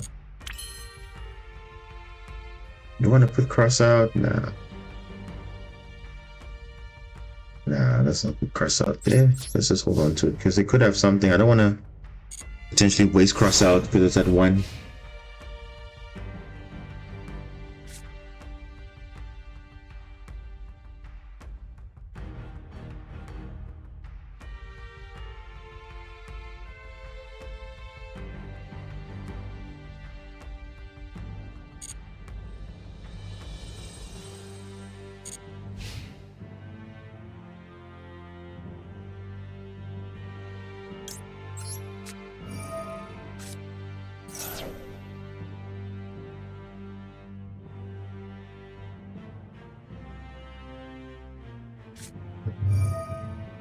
Oh, Runic.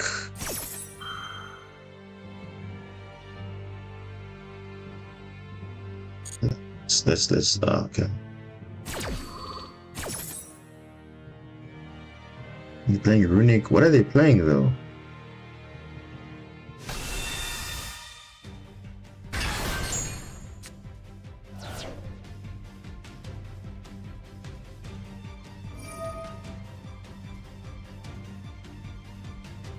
Is it Bestial Runic? No.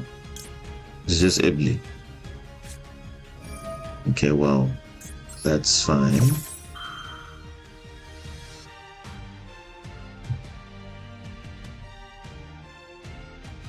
Yeah. That should be fine. I mean, Ibli will be on Alcio, but I mean, what is that gonna do?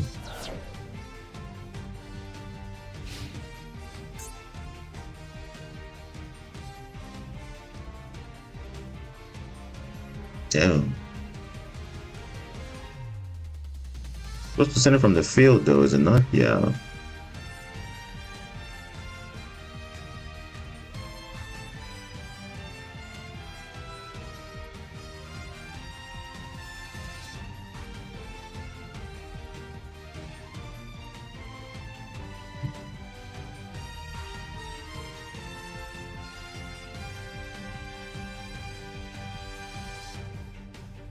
Mm-hmm.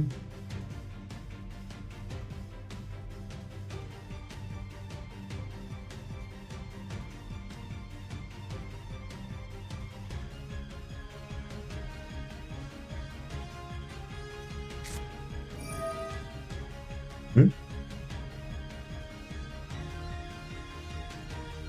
Okay. I'm not gonna waste resources on that because I'm unaffected, so that's fine. Cool. Ah.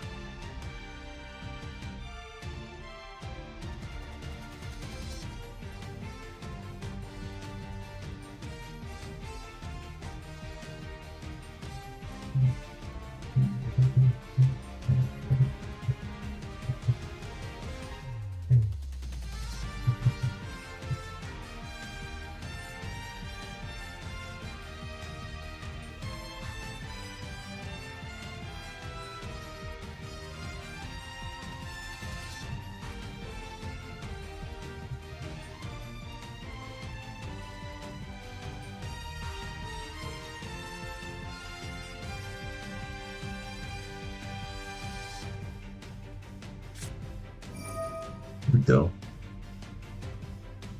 We definitely threaten that now, because that's going to target field spell, right? Yep.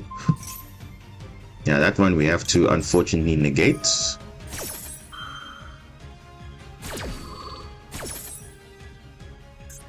Then we can go here.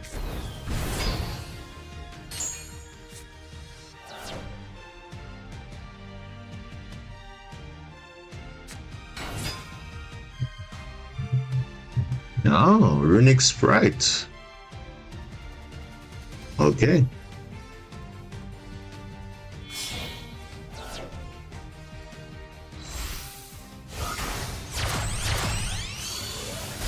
Oh, SP, really? Okay. Okay.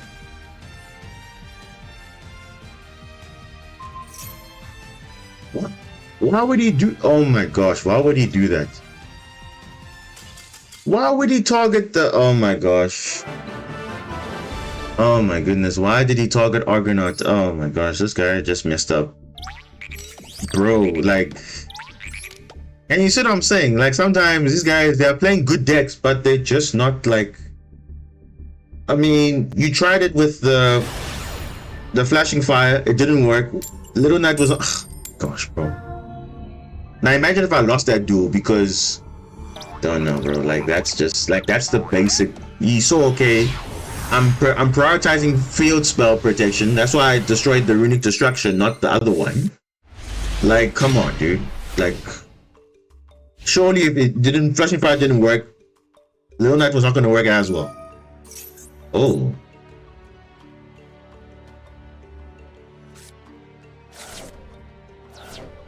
Okay, so this is a mistake. You never chain DD Crow to this because they can just get it whatever they want to get, so... man. They're probably playing Horus or something, or Telement, or I don't know what they're playing. We'll see what they're playing. They're playing a 60-card deck, though. So it's probably something. Yeah, it's Horus, yeah. Horus something. Definitely not pure Horus. Horus something. Okay.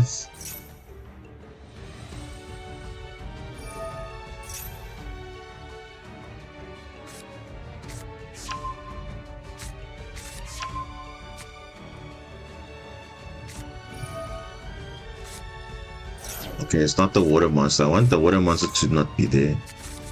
If that's there, then it's fine.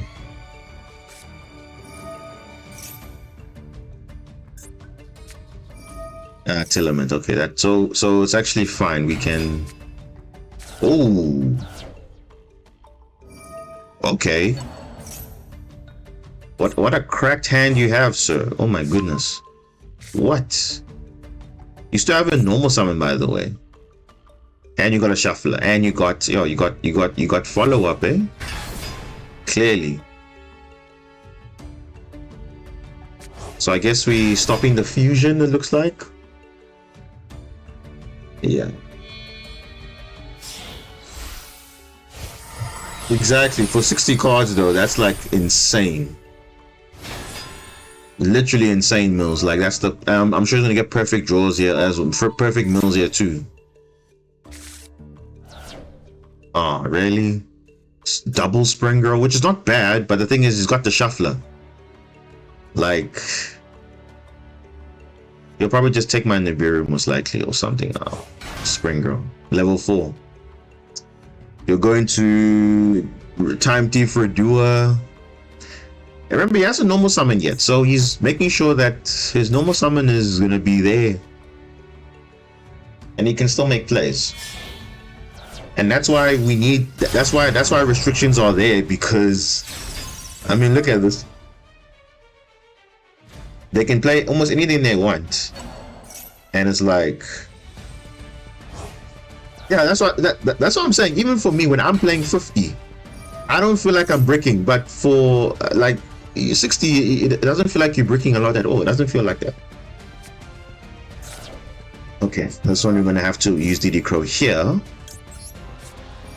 Because it never breaks. It's so, and it's always when it's your opponent though. When it's you, it feels like it's a brick when you play 60 card, but I do feel like if you're playing 50 or 60, you feel more consistent than a 45 or a 40 card. I don't know why that is, because in real life it's not like that.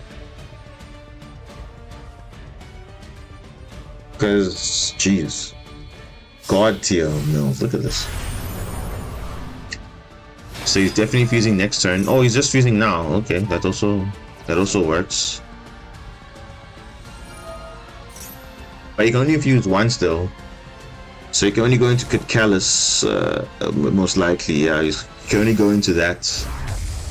Yeah, Callus. Yeah, that's. Well, you can still probably search Scream. Oh, he's not. Oh, okay. No man, come on. Revolution Synchron, double. Oh my gosh, bro. Like, what are these mills, man? Mill 3 again. Mill 8. It's almost like Tillerman's Merly never existed. Like, Tillerman Kashira is basically just Merly 2.0. Oh my gosh, look at that. Fairy Tale Snow and another shuffler. So you have two shufflers. You have Fairy Tale Snow. You have SP. Like, what is this? That's crazy. For a 60 card deck though. He has 32 cards left, by the way. But his mills were god tier. That's crazy. Oh gosh, okay, we can do something. We can bait out Snow and all those things, but I mean, it's not going to be doing us justice here at all. What did he steal? My barrier statue. Okay, fine.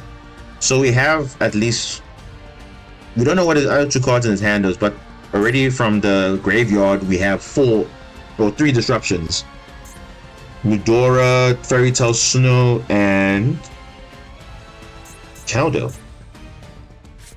So we're gonna do this. We're gonna go normal summon first because I want to keep the special summons for later.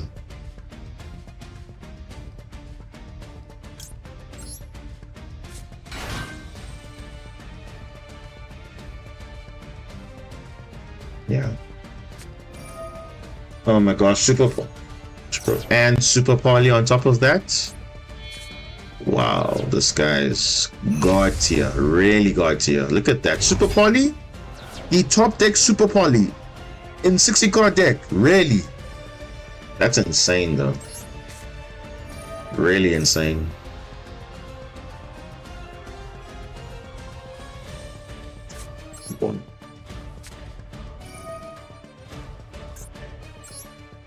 I mean, even Crystal Heart would have lost to that. Even Crystal Heart would have lost to that. So I don't know, understand how that is possible. And now he's just gonna banish this. You see, and if I do nothing, it's so crazy because he's still gonna use Fairy Tale Snow to flip it face down. And if I use it, it's gonna change. He's gonna use Little Knight. So either way, I'm screwed. So it's like, I don't even know what am I even doing, because it's like he's just got god tier mills again. And it's like, wow, he literally had the one thing. And it's so ironic because it's Super Poly again that's holding me back, basically. Everything else is just like, okay. Because if I activate this, he's going to chain Little Knight. And if I don't do anything, he's going to Fairy Tale Snow. So, yeah, I don't know. Because I've used now, okay, I haven't used any of the links yet, but now the thing is, if I add, you'll just use Little Knight again to banish.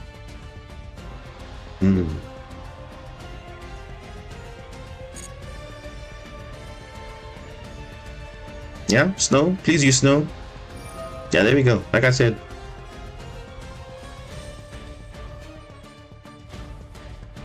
That's it. He's got all his things covered. Fairy Tale Snow to flip down, and then my turn's over because I don't know how this guy's got Tillerman's and someone would think, but Tillerman's got like power creep, but they're not power creep. I think they just got a bit better because they can do everything else before normal summoning and do other things. That's how crazy it is. And obviously Super Poly is just so broken and it will get more broken because apparently Ubel is coming into the game. The other support, which is like, it just makes Super Poly even more broken, and it's like there's a reason why it was banned for a bit or limited, because it was just too powerful. It's like one of the best board breakers that you can't respond to. Like, it's just crazy, especially the fusion decks. It's just like, and then this card literally has double damage for some reason. Like, I don't know. Yeah, basically that's what it is. Yeah, tribute the entire field, but in this case you're not tributing, you're super polying the entire field, which is crazy.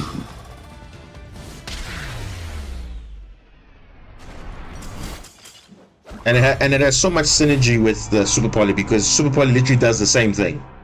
There's a trap card and there's a normal card that does it, so it's like, okay, I'll take care of yours. So I think Ubel will be the best deck. Going second, I think it will probably be better than Makanko, arguably, because obviously it also reflects damage, but I think Ubel is a bit more interesting, I would say. And there's still Tempire Dragon, which is gonna come soon as well. Master Crow, how are you doing, man? I'm doing alright. So we just doing some rank grind. We're in Diamond 1, but now we're getting some unfortunate matchups, like winning some, losing some, losing to the usual, you know, everything covered out. But yeah, ooh, actually there's a combo here. If I can resolve this. Oh, there's a combo here, guys. There's a combo here. If I can get Ron Adrian, I'll be off the moon here.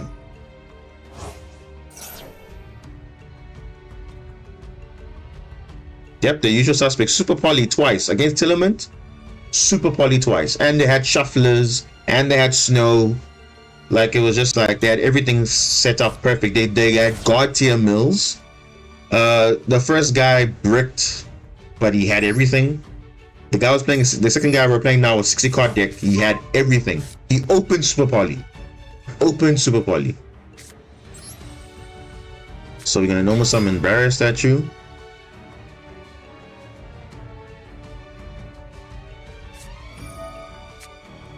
Maxi, bro. What is Maxi if you can't play the game? Let's be honest. Yeah, what is Maxi if you can't play the game? Yeah, let's do this. Because I can literally just end on Ron Adrian and then that's it. I can literally do that if he really wants to play that game. I mean, we can do that. This is 4 summons right here, but he can't Nibiru anyway, so let's just do that.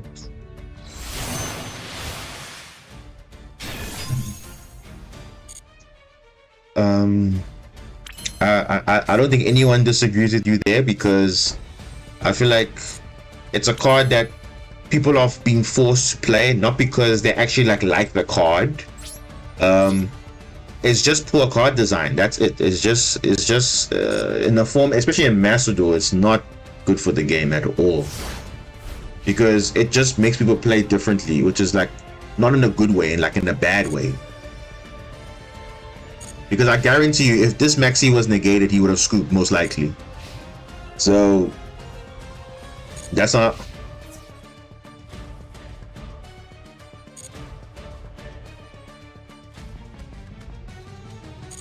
Evenly matched. Yeah, don't activate Gimmy's effect with this. Yeah, it's fine. Just we don't need this, and I'll probably just keep. No, we keep that. We keep that. We'll see what they're playing. Who knows what they're playing? Let's see.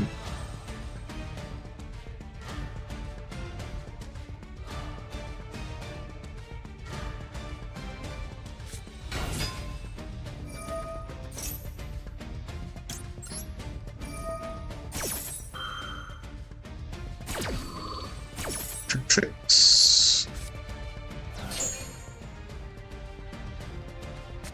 Trap tricks. Ooh, maybe I should have kept the barrier statue. Maybe I should have kept it. Probably, yeah.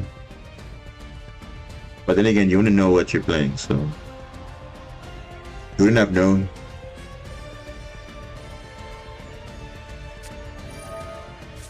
Wait, what? Burn it itself? When last did I see those cards? Whoa, okay. This guy was prepared, clearly.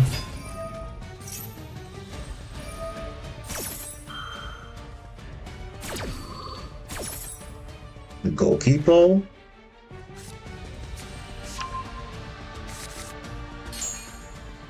Who says he's gonna end up summoning anyway the trap tricks.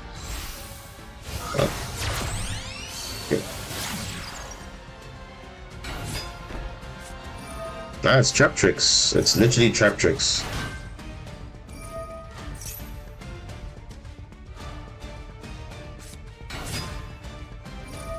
Yep, so many. Yeah, literally all the matchups, and there was this Kashira player. Literally, he top decked like the perfect card, and he had Imperm, and the guy even traded in Baron de Fleur, and I was like, what? How did he trade Baron de Fleur for Scarecrow Kashira? Like, he literally bricked. But now the thing is, the game just gives me also a bad hand, and I was like, the one time I want to negate the field spell, he has Imperm. And then the game's over. It's like, wow, okay. Like, it's just so unfortunate because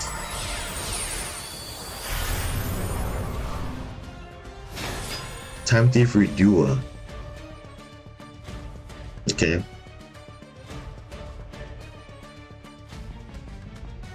Literally, there's the difference between the deck and the player. Sometimes the deck is just good enough to do anything. Like Telements, it's literally just the Telements is just a deck that just gambles, and if you gamble, you get rewarded. But other decks, Small World. What does Small World do for me? Not much.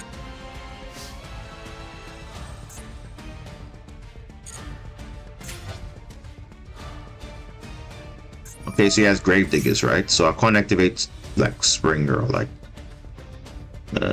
Wait, what does he want to do?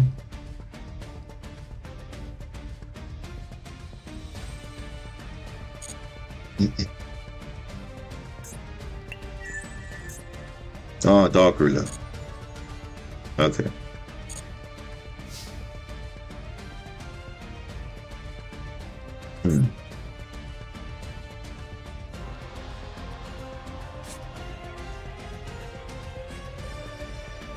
More times than you think, actually. More times than you think.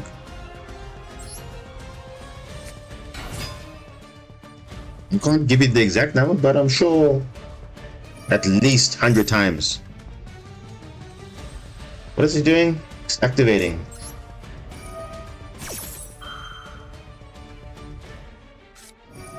Imperm again? Really?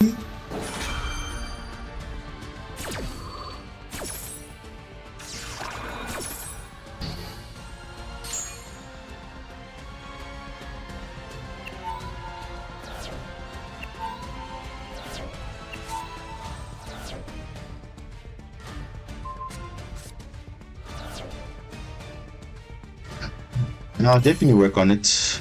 Definitely I will.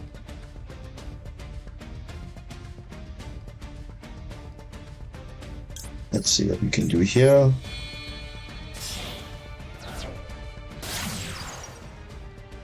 Man, this point isn't gonna matter. Gravedigger is gonna be activated here.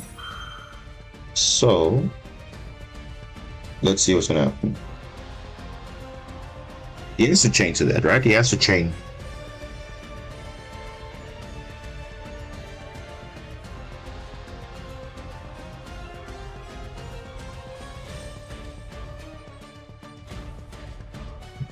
Yeah, to some extent. I mean, for me, the tournaments I watch and I see is just the best decks are carrying a lot of matchups, and most of the time Maxi is there.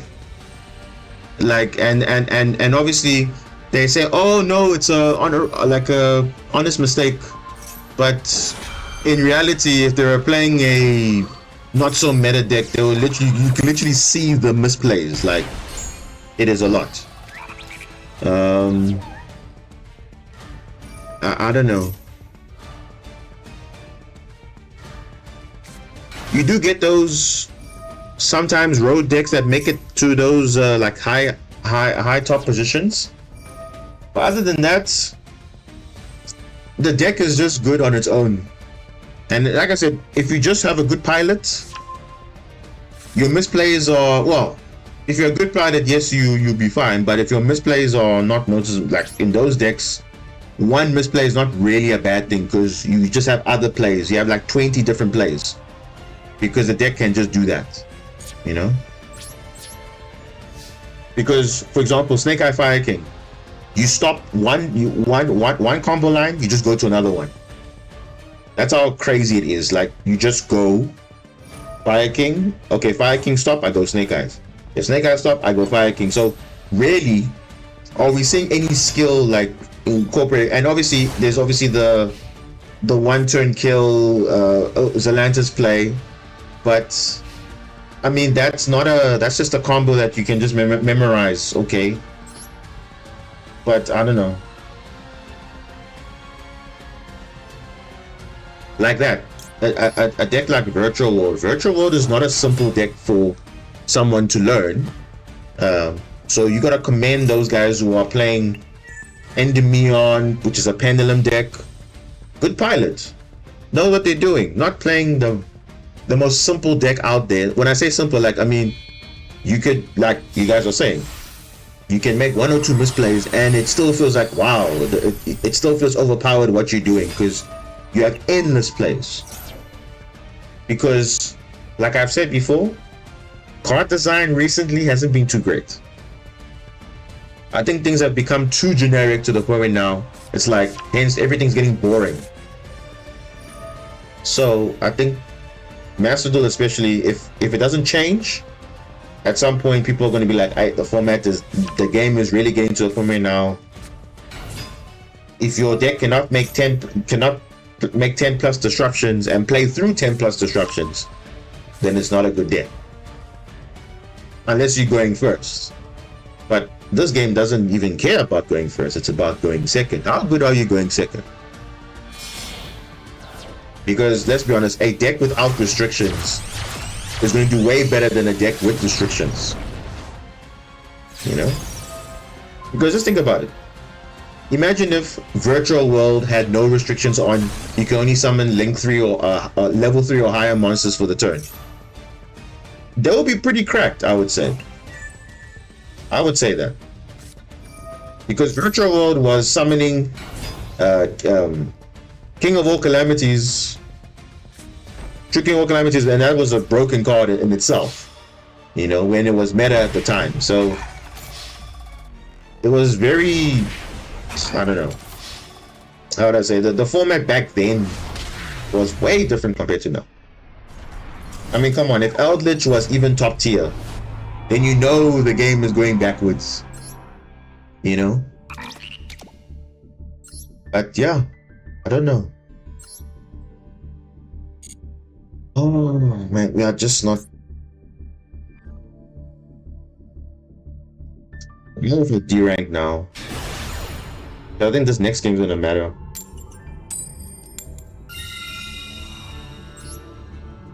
Because even a deck like, how would I say, Rescue Ace or something like that. I mean, yeah, it's not too crazy, but sometimes your deck is just good enough to play through things. But otherwise, those decks can't deal with it. You know, it's difficult. Let's see. Let's start with this. What's gonna happen?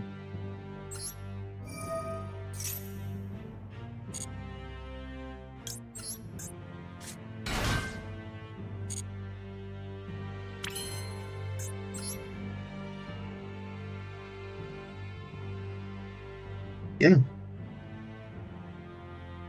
The deck only needs one or two restrictions. Like for example, take Marincess for example. Imagine if there was no restrictions on what's this thing? For an enemy, for example. What the? Why? Why did they scoop? We'll never know.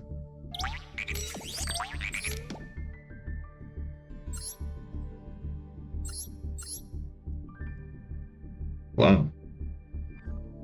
Purely scooping? I don't think that's normal. Is that normal, guys? Look at this guy's deck. Because you can yeah. I think they just made a mistake with Snake Eyes, I think. They just made a mistake. Like, it's too generic to the point where now you splashing it's just splashable in every single fire deck, which is like, I don't think that's how it was designed. Because the cards are bridging all fire decks because of one spell card, Original Sinful Spoils. It's just too good.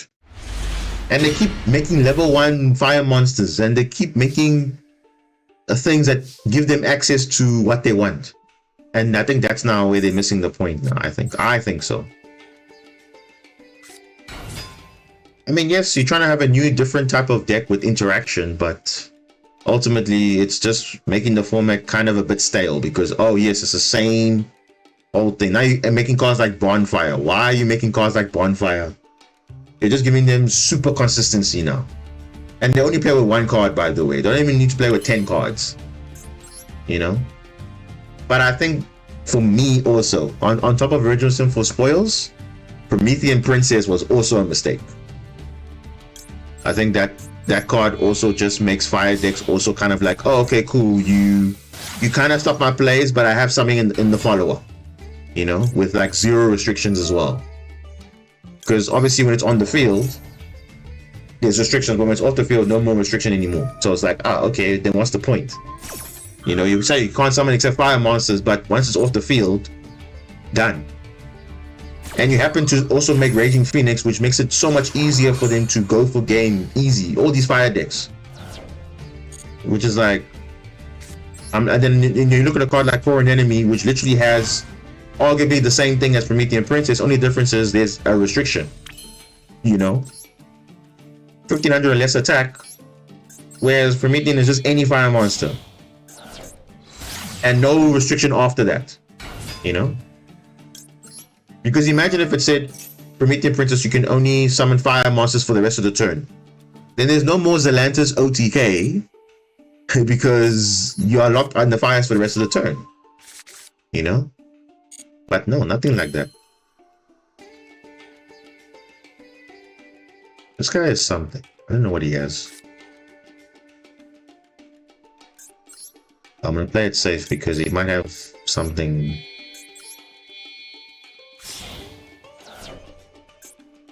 I don't know what they're afraid of. Let's make some broken cards just to help. What, I don't even know. Yeah, I think he has Maxi also, but he's not using it.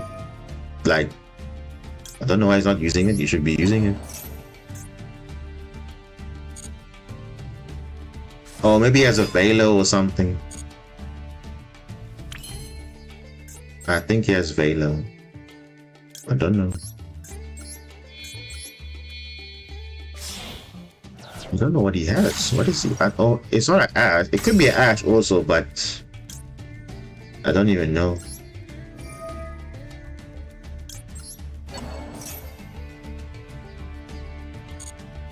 Because remember, I can still technically make Argonaut, because I haven't summoned Blue Tang yet, so I can get Mandarin in the grave, make those plays, and I still haven't used Spring Rose effect, so technically I could, but I think it's Ash, eh? What?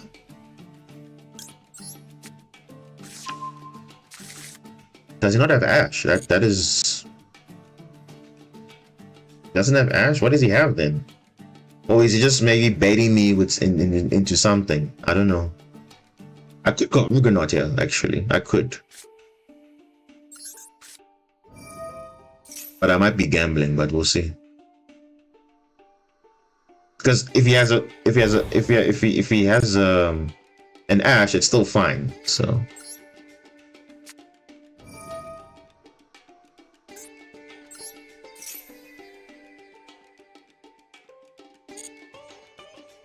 Okay, so now I can do this now.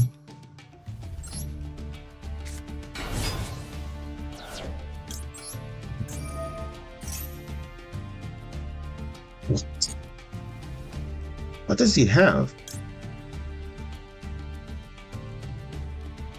Gonna use Mandarin now. That's so weird. Yeah, Charm Brigade is literally not an issue because they literally lock you out of link summoning using only certain types. So literally, it makes it balance. It's not like super crazy, like oh my god, it's broken. Yes, obviously, if those types are supported with some broken cards, like for example, Sumorg, the Link 3, the one that doesn't make you, that makes you untargetable basically. That one's pretty broken, you know. But other than that, they got banned. So, ooh, Barrier Statue would have been so nice here. It would have been so nice, but I guess let's take Piscalis. Why not?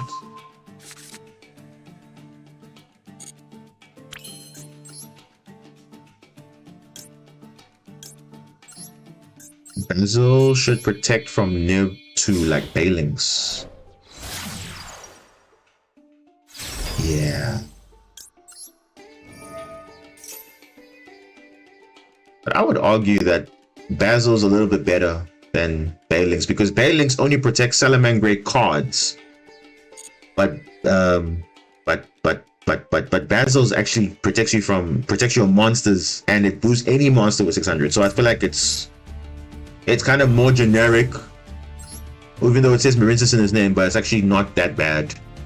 I would say it's actually better than Bailings, at least to some extent.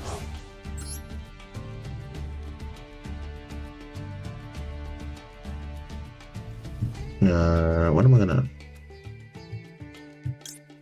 play around evenly? I'm gonna do this. Yeah, so now he can't Nibiru if he wants to.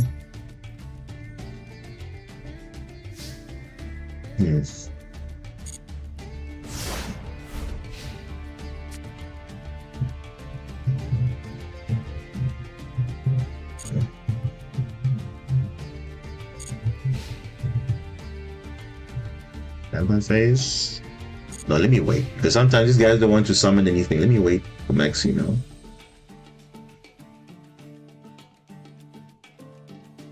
Okay, so evenly, at least we have something to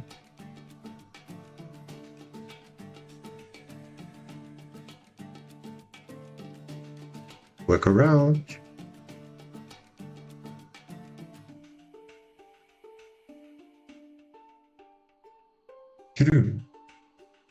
Oh, now he's thinking, what am I gonna do? It's just like that runic guy, just thinking so much. Why are you thinking so much?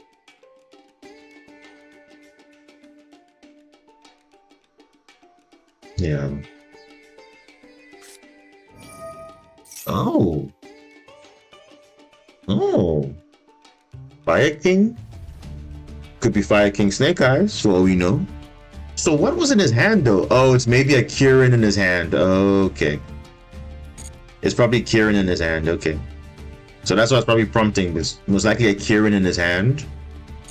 But didn't activate it though, I guess.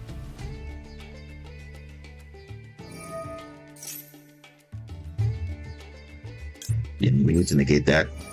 We cannot search Garunix, definitely not, because you're gonna get Kirin in the grave and all that stuff, so we don't want that. We don't want that.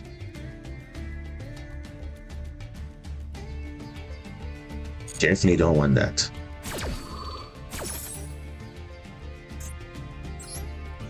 Just put it here, Coral.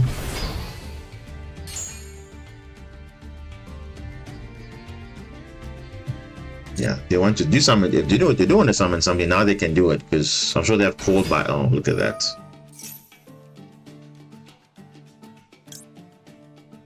Wait. You see, my hunch is he has Kirin in his hand. You see, that's the thing. He might have Kirin in his hand, so you think I should wait or should do it now? Because what are the chances he has Kirin in his hand? High likely, because Wave doesn't do anything. You can just dodge it. Do I gamble? Because if he finds a way to get Kieran in the grave, he can pop Field Spell, then yeah, we're kind of in trouble there. So I think we should wait. I think we should wait. Let's wait. Let's see what he does. Let's see what he does. Because we do have Maxi as well, so that will also kind of maybe put him in a weird position as well.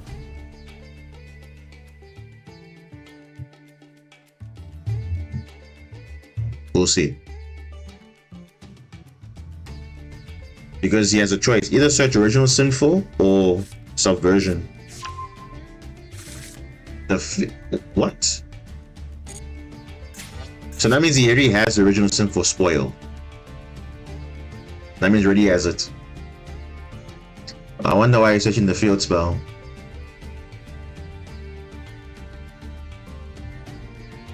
And he could also make SP as well. Huh? What? Interesting. So he's placing Snake Eye Ash.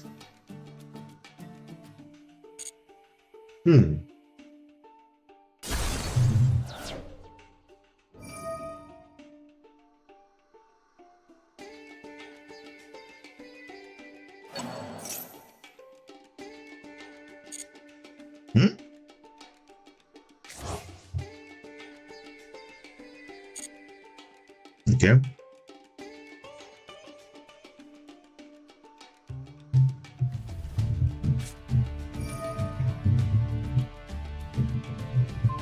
Oh my gosh. Oh my goodness. Again? He's not reading, clearly. This guy's not reading. Oh my goodness, he's not reading. There's a Kieran. So do we max? Yeah, we're gonna maxi here. So he has another Fire Monster in his hand, so it's fine. We do have Wave, so if he decides to get Kieran in the grave somehow, then... Oh, it's Ash, okay. Makes sense. Oh! June Moon's gonna come in clutch here. Nice. Battle Phase can only attack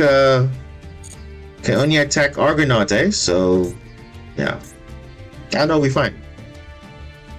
We should be fine. Because we can just banish the field, then there's no activation of destruction or anything like that, then we're fine. Yep.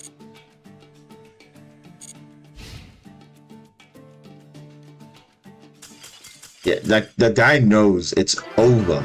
Like it is super over. So the delay in the previous turn was Kieran the whole time. But he did have Ash though. I'm confused. Oh no, because of the other fire monsters in his hand. Okay, so Popular was in his hand, but he probably didn't have Ash because he would have used Ash then. So I'm thinking he didn't have Ash. He probably drew into it, which means he had Popular and Kieran.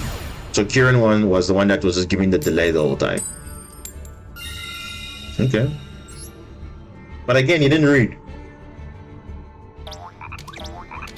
Even if you had targeted the core and enemy, I have Drew Moon in my hand, I can equip it and send it back. So it's fine. Ooh, look at this hand. Beautiful. Nice. We're getting some hands now. This is what I'm talking about. This is a hand now. This is a way better hand. Maxi, I'm ready. Evela, I'm ready. Oh, look at this. No delay. That's on the grave. Let's go. You have to take precaution, as you know.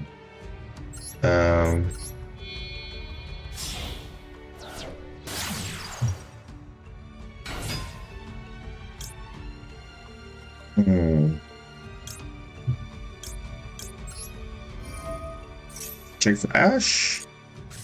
No Ash. Okay. Ooh, that round would have been nice, but it's okay. I'll take another Spring Ground, no problem. Not a problem. Banish this safe. If I banish Basilima, I'll be in trouble big time. Okay, no delay. But I see when there's no delay, I always think, hey, these guys have something. They always have something. So we have to see. We have to play it safe. So playing it safe would be Bubble Reef. Bubble Reef, yeah. But he could have Nibiru as well. Ooh. No, that's not good. That's not great. Yeah, he has to nib right here. This is the choke point, as they call it. So you see, guys, that in that duel, that was an example of a good deck trying to play through stuff. But you see, he's literally misplaying. But if he was going turn one, you wouldn't think, yo, this guy is making a mistake. But he doesn't care, you know. He'll bully his way into the victory, but he literally just is not assessing the game state in terms of what's happening.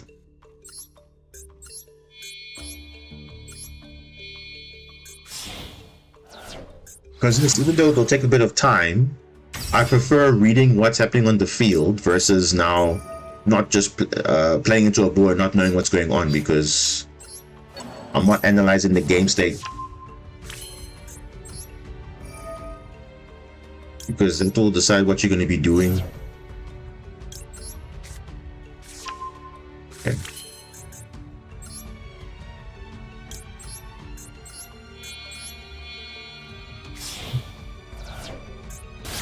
Okay, Bubble Reef with Cold by. I think we should be fine. And we have evenly matched just in case there's battle phase for some reason. Then yeah, we should be fine, I think. Again, we have follow up in the hand, we have follow up in the grave, we have Cold by. Should be fine, I think.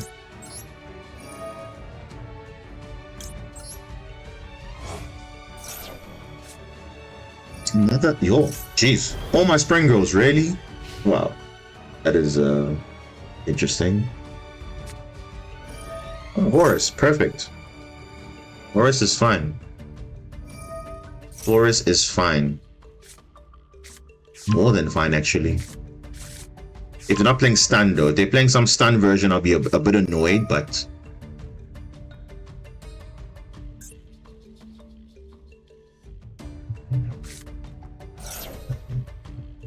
oh, they're playing tiers, man. They're playing tier because you see, Perform Maze Trick Clown is here, so they're playing tier. So I don't think I should be negating this. I should be negating this. I should be negating the fusion because I do have wave. I can make myself unaffected, and I'm fine. Yeah, I think I'm not gonna. You see, he's baiting me with those type of things. Because when I see the discarding a Trick Clown, no, you're playing Tilament. It's fine. It's fine. You can summon. You can probably summon Zombie Vampire. Get your God tier mills. It's fine. We can make ourselves unaffected from wave. Oh, yeah. You see, he's got something. Yeah, this is tier, definitely. Not Horus. It's Horus tier. Yeah. Unless something's really threatening, yeah, we'll see. Let's see what happens. Oh my gosh, the Strudo as well? Really? Ugh, this guy's got like everything checked out nicely. Ooh. Damative? I'm not gonna get rid of that because that's gonna be problem. You see, he could go to Psychic and Punisher. Then we're kind of like in a predicament, but I think we should be fine though. If he goes battle phase, I have to use wave on this.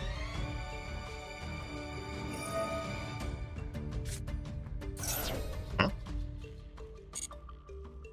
You see, this is when players get greedy. They stop doing their normal plays. They think, oh, I have lethal. I can summon my Horus cards and then I'm fine. But then the thing is, I was surprising with a... Okay. So we're definitely negating this. I think everyone can agree. We are negating Zombie Vampire, right? Yeah. There's no doubt about that. Yeah, let's negate zombie vampire. Let's not even debate that one. That is a negate, definitely. I mean, true. You could have Rhino out in his hand also for all we like, but it's fine. We're saving the core buy for the fusion target. If he wants to defuse or not. He could also make SP. To be fair, then. Ooh. The Strudo. You see, he has a normal summon yet, so again, I'm not feeling a threat yet. There's no threat. Level 7. Maybe he can add the Tilament. Oh yeah, he actually can do that. Oh, he's gonna make Psychic End. Well, I'd evenly match if he decides to do that. Yeah, he's going for Psychic End. He's going for Psychic End. I don't know. Yo, this guy. And he's got more than enough boost, should he? Yeah. He's got 4 at least. Oh.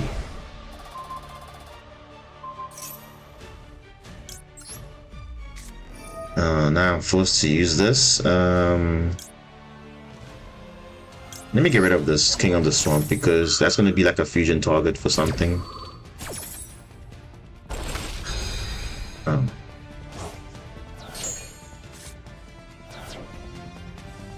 At least I'll get boosted, so it won't be too bad, the damage. But we'll see. Maybe he has lethal here because of the boosting attack. Okay. That should be enough, eh? That should be enough for him, right?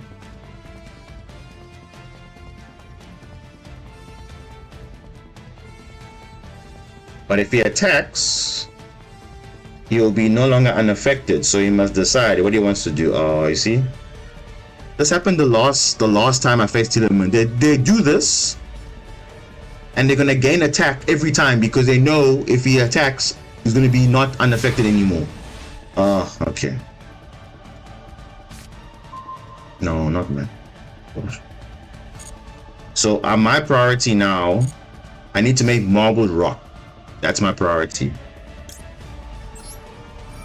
Make Marbled Rock.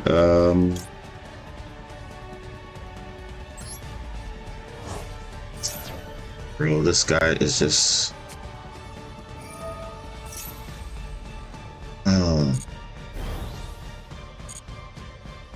You see, and the thing is, the Horus cards are coming next turn.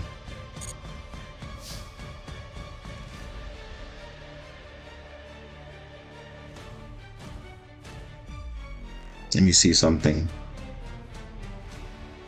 Let me see some maths here. 3,200 less 9,000 is 5,800. Okay, so not bad.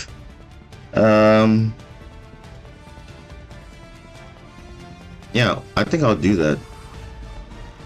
But then would I be with 8,000 less 5,800 is 2,002. Yeah, then I think, yeah, then I can evenly match the field. Yeah, I think I'll do that. But the thing is, I banish Koro though, which is kind of an issue. I shouldn't have done that if I was gonna do that though. Yeah. Okay.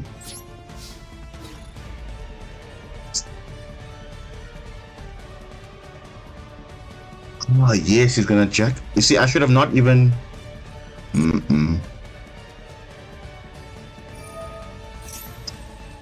This guy, bro, is just. You see, I need to go Marbled Rock. I cannot. I have to go Marbled Rock here. I have to go Marbled Rock. Marbled Rock is the only way I can salvage this thing. And I need to get access to wave. So yeah, we need to do this.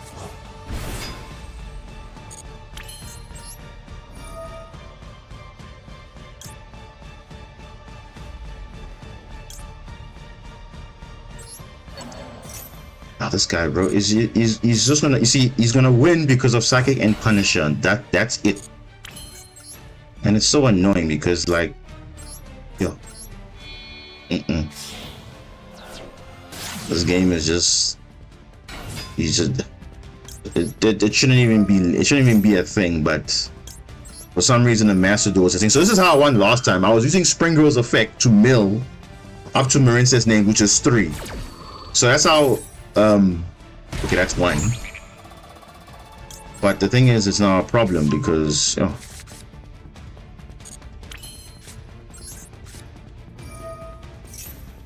Yeah, I have to give up,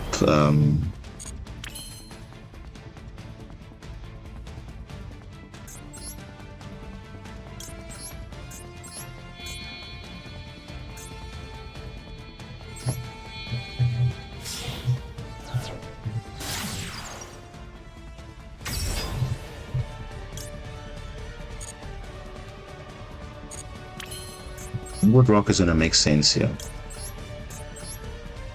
Because I'll be, but the thing is, the Horus cards though, ish. Those Horus cards are gonna be a problem for me.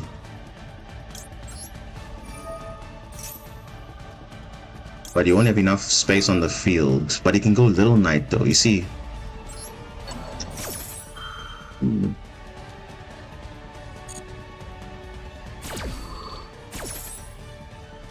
Yeah, I shouldn't have given him that attack boost. Shouldn't have given him an attack boost. Okay, Coral.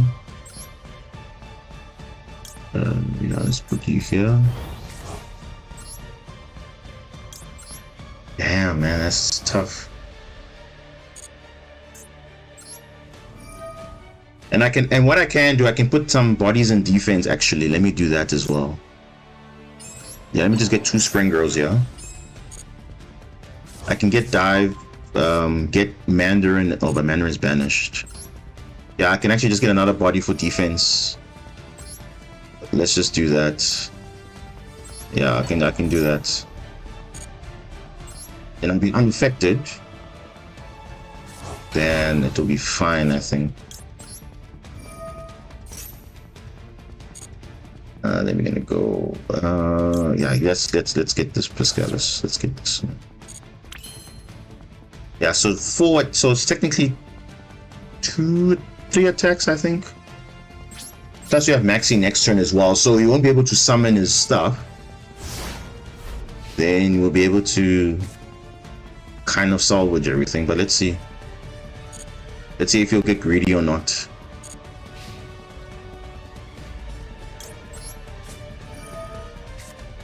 And Psychic and Punisher is annoying because, like, it's just a free card, literally. Because most people will not know how to beat it, because it just gains attack when if you go into battle phase, though.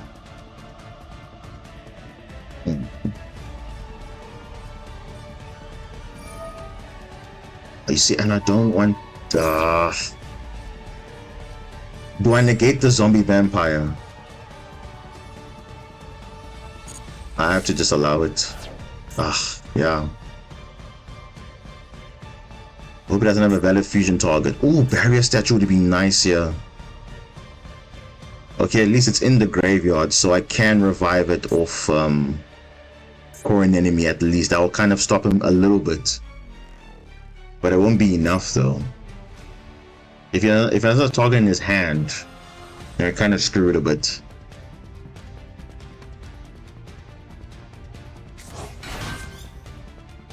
Imperm, unaffected though.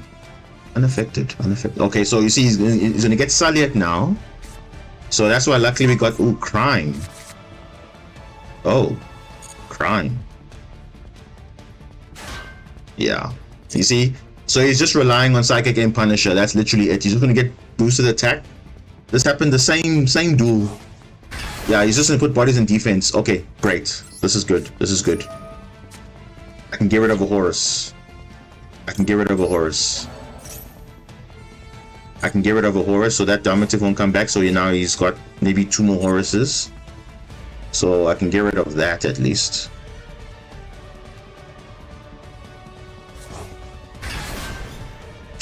You know what I need? A kaiju. A kaiju would be very nice, or an ice barrier milled. That would just make my life so much easier.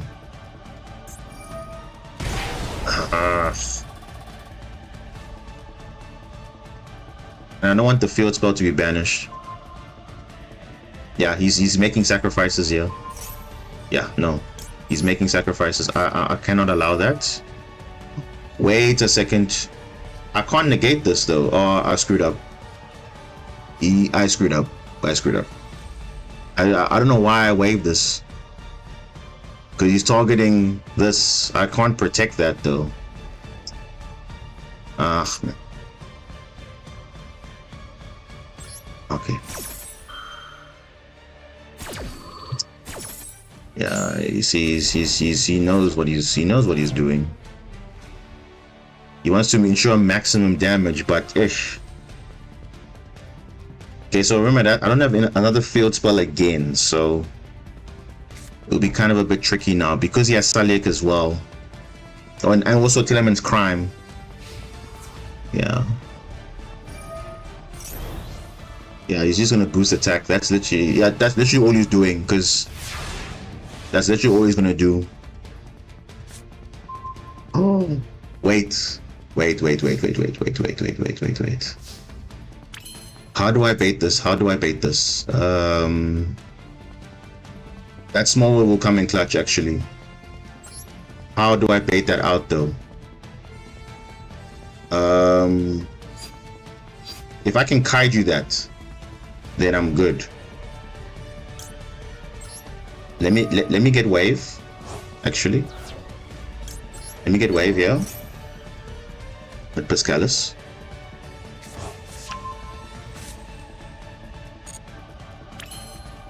Oh, how do I bait this out though? Because he knows I want to search for kaiju, so he's probably going to negate it, right? Yeah. Man. How do I bait it out? I don't want to really get rid of Marbled Rock, actually. Yeah. Okay, wait. I want to resolve the small world because I can get my kaiju, but now he's got crime though. Let's gamble.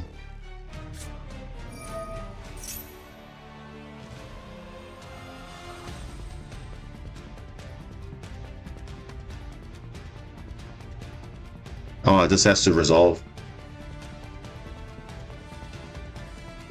This has to resolve.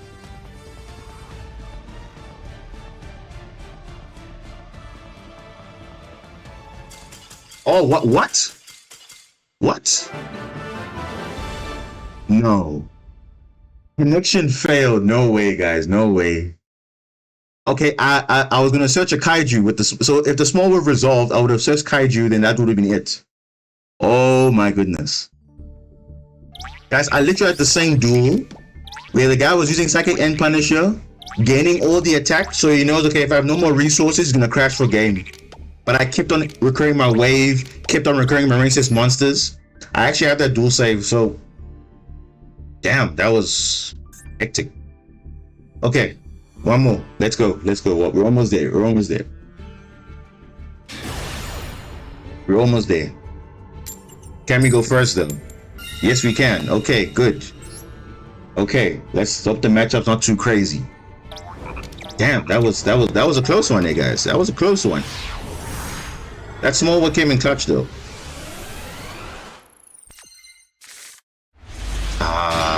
Okay.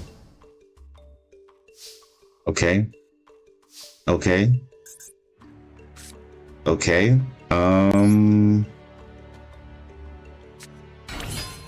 Okay, no hand trap. Okay. This is good. Do we sneak into master rank? Hopefully no crazy opponent though. Okay, no hand traps. Okay, we good guys, we good. We can kind of play the, unless he has Nibiru, but I mean, hey.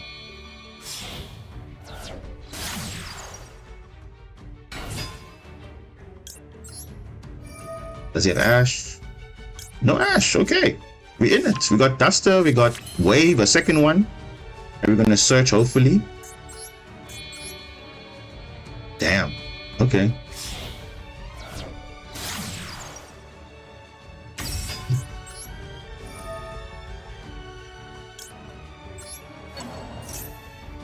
Okay, guys, so far so good. No hand traps in sight. But then again, he could have. This guy could have anything. We have to be sure. That's why double wave might come in clutch here. Hopefully, we'll see. If he's playing some back row type deck, we got Duster for it, so we should be ready for anything. Hopefully. Okay, so we got 2 waves. So Bubble Reef might get something else.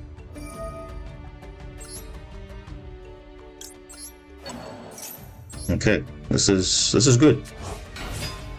Though I do fear this guy might be playing something that is like possibly degenerate, but we'll see. For now, we're gonna secure follow-up and hope that DD Crow 2 waves and hopefully the other draw we get will be enough. Let's see. Let's see, guys. Let's go. He's playing 40 cards, so could be playing anything.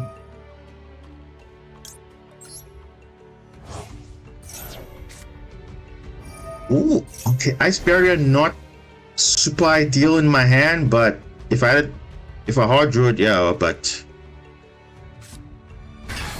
oh, Kashtira. Okay, we have to negate that. Whatever he's gonna search. Yeah, we have 2 waves. Let's just use it. Then we know we're unaffected. We don't have to worry about anything. Yeah. If he's playing something else, we have a second wave. Come on.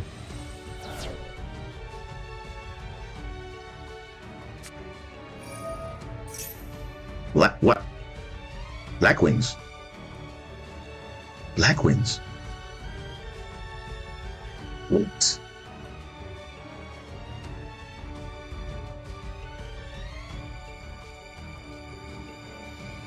Black Wings with Kashtira. That's interesting.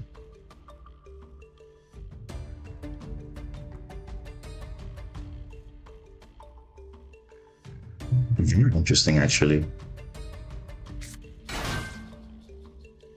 Okay. Shanga. I know Shanga very well. Alright. Ooh, got 2. Ooh. Looks like he bricked a bit, eh? Yeah. Does he have something that he can summon? I don't think so, eh? Level 9. Oh my gosh. Are you sick? Bro. What? Are you kidding me, mate? Okay, so this time around, we have the same okay, so you know what I'm gonna do? I'm gonna negate, because the moment he goes to 1,000, he's unaffected. So I'm gonna negate. Right? Now. Yes, this is what I'm gonna do. I'm gonna negate this now, so he doesn't activate his thing to reduce attack. Yeah.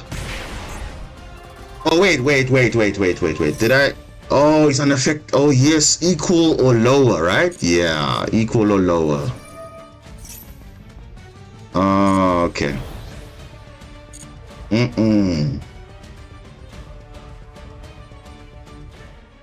Oh yeah, he's unaffected. Did I use the wave now? I should have kept it. But I guess that's all he has.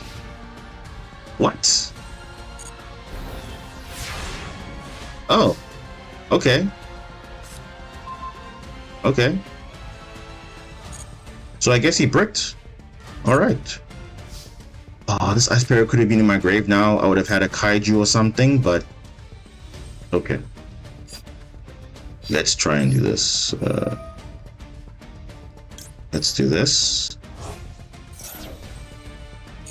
Oh, do we get something nice here? Okay.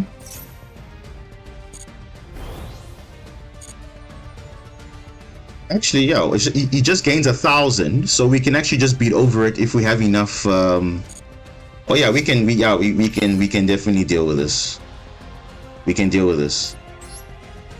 Yeah, no, we can deal with this. Yeah, we can deal with this. So I can go like this. Yeah, we can deal with this. We can make Bubble Reef big, and I mean very, very big. And then we also have Zelantis on top of that. Just do this.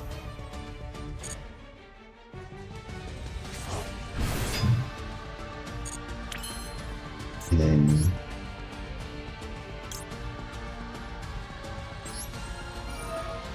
that. Yeah, no. We'll be fine. Because you only gain 4,500, yeah, 4,500. So we can use DD Crow to banish again, then be fine, I think. Then we can. Then we can get attack boost from. We can burn more damage, hopefully. Don't use Spin Girl effect. Okay.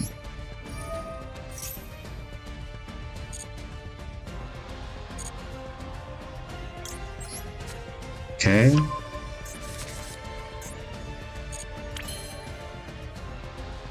Okay, then we're gonna go like this. 4,000. 4,600. So I can make Zelantis right now, actually.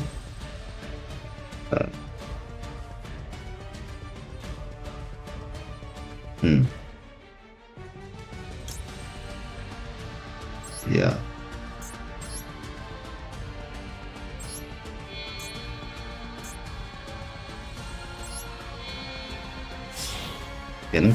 The callings are a bit messed up, but it's fine, you know. Okay, get this. Activate that.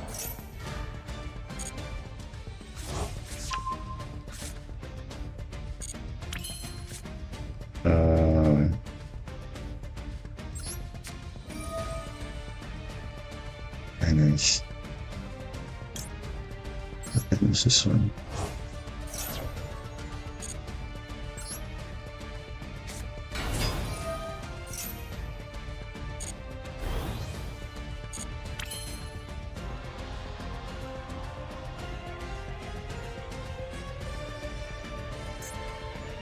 Okay, this is how much? 24, 25.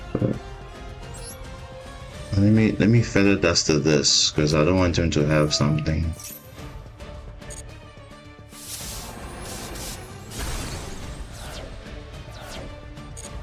Okay.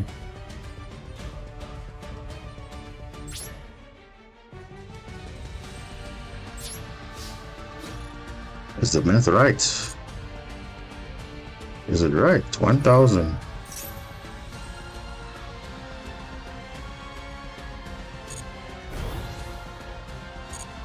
Yeah.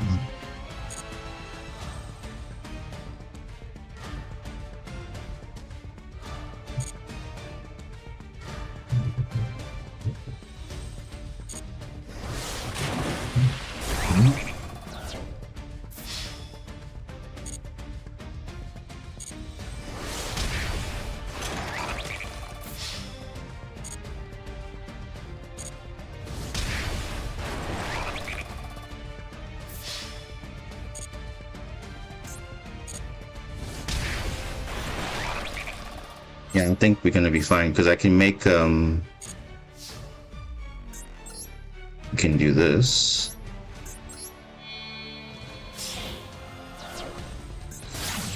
I can make Marble Rock co-linked with Zelantis. Okay, so now we can use Spring Girl's effect now. Now we can use it. Because we're gonna get Wave, and then we're gonna get whatever he summons, and then we're fine. Ooh, there we go.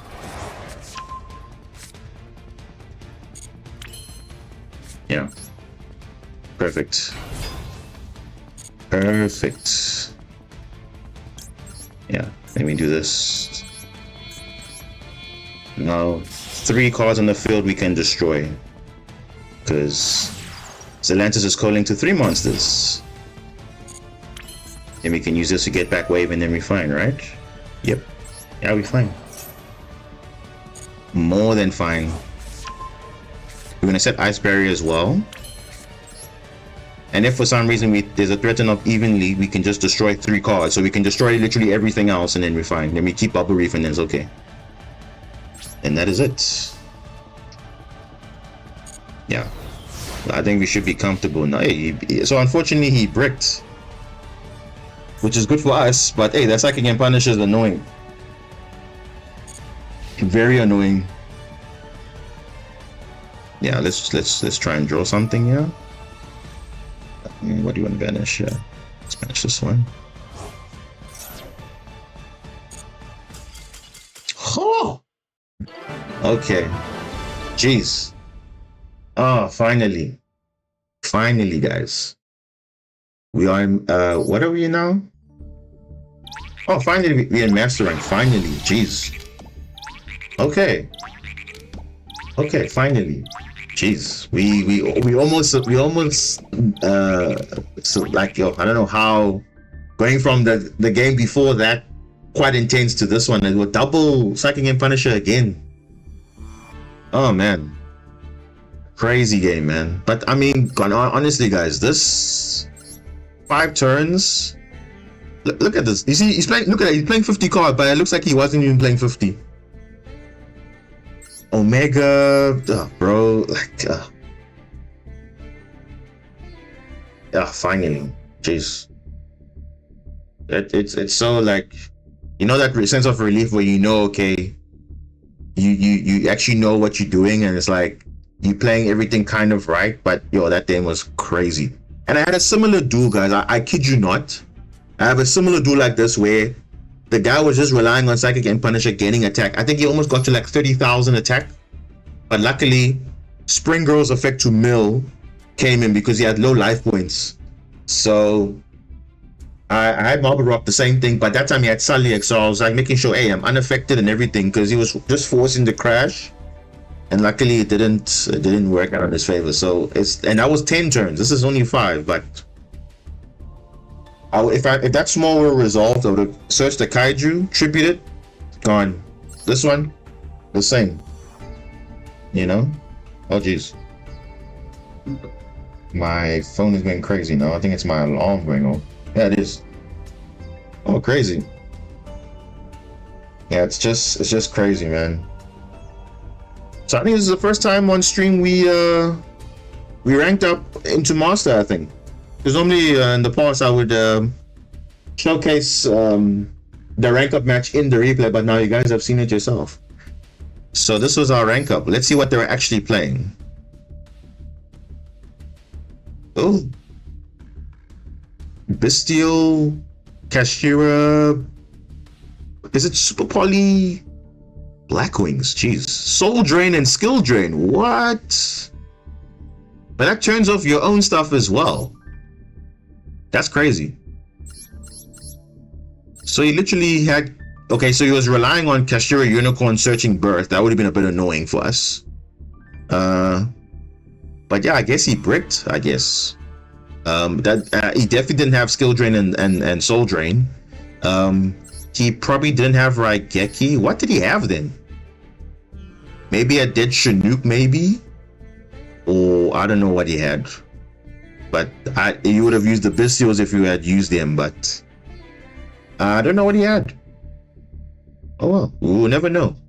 But I know Blackwing's not normally played like this, but I guess if it's working, it's working. But you know, this card is just annoying. Psychic and Punisher. Yeah, but we did it. We got there. Like, where's this duel? I can show you guys. Where's this duel? 10 turns of madness. Oh, it's not here. But basically, it was just like a back and forth, back and forth, back and forth. And it was I had that exact same duel against Tillerman, so I know how it feels. But yeah, this is the... So before Fire Kings and stuff came out, I used the 50 card. So this is the version 2. But let me show you the other one that I played. Not this one. Not this one. Change decks. Where is it? To this one. Yeah, this is the one that I played for like the first half, from Diamond 5 to about Diamond 3, I think, or Diamond 2, where we lost it, and then I changed it after the WCQ. So then I was now playing that version condensed. So you see, it's just taking out the Horus, taking out the Ogre, and yeah, everything else is the same. But yeah, Tubas Lima worked for me. Might be argument to play one, but hey, it's fine. I think the MVP, you can see Diddy Crow. That's why I emphasize Diddy Crow a lot, because it's very versatile. Yeah, both decks played well, and as you know, you're gonna get a video showcasing that. But yeah, let's continue. Now we can know, okay, we can kind of not stress too much, because at least now we are in Master. So again, whatever after this is GG's nonetheless. I hate Ash, that's his name. It should rather be I hate Max C. That should be the name rather. Oh my goodness, look at this hand, bro. This is crack. You know what I'm gonna do? I'm gonna do the barrier lock combo because I can. How's that? I'm gonna do it.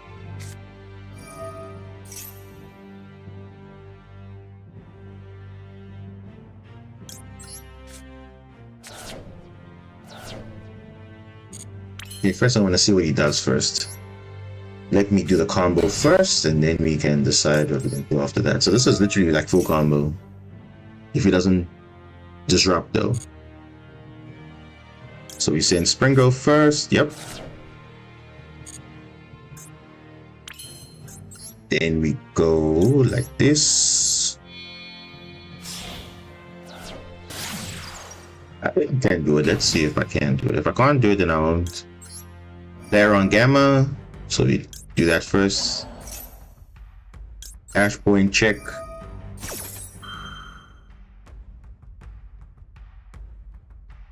Yeah. Small, evenly, and another blue tang. Okay. Take it.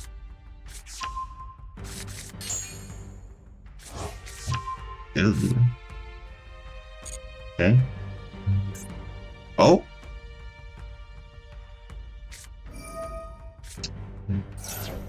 Oh.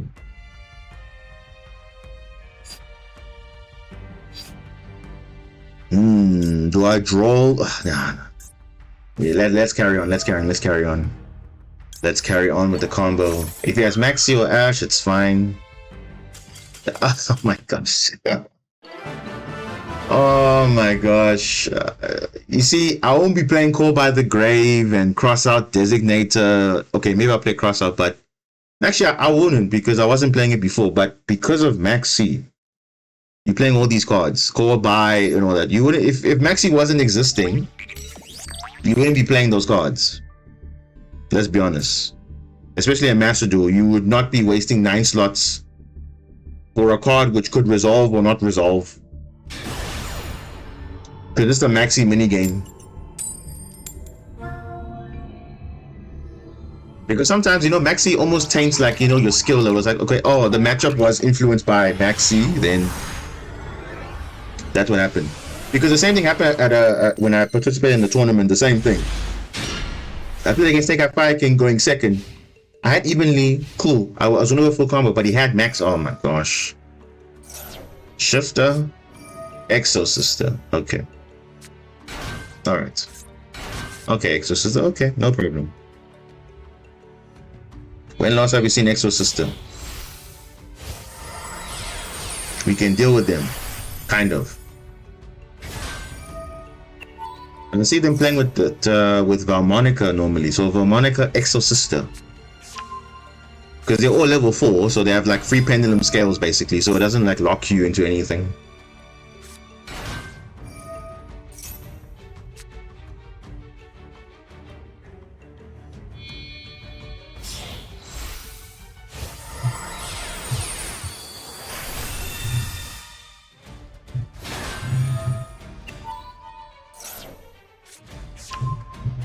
Returnia. Okay. Okay. Okay. Magnifica.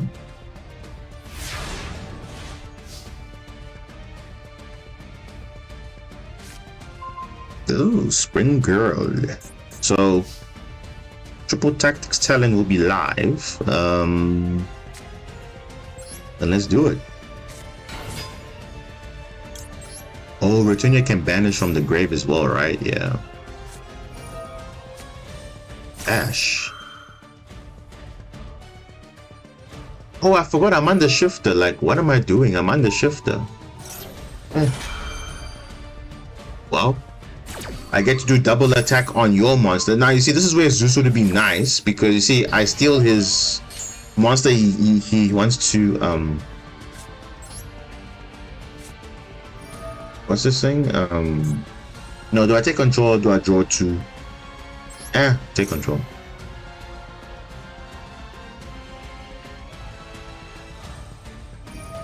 Yeah. Please put it in defense, because otherwise I'll use it to attack.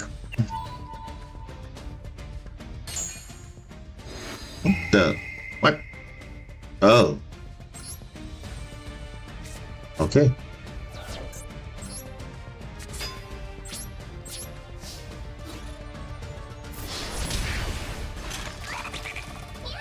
I'm so broken. Double attack for no reason. Jeez.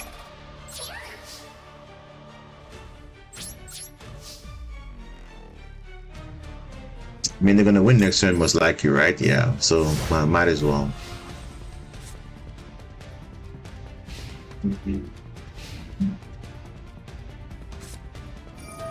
Oh my gosh, no man, these guys, come on now, really?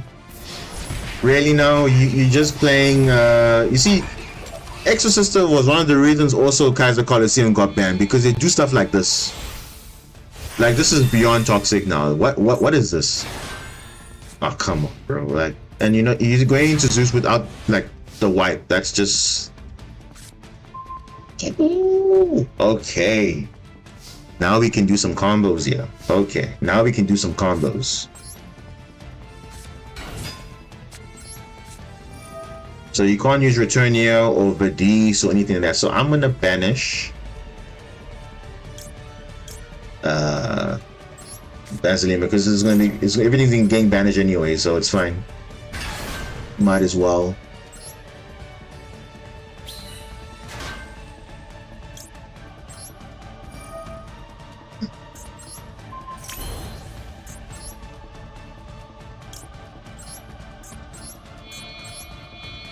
Which was enough.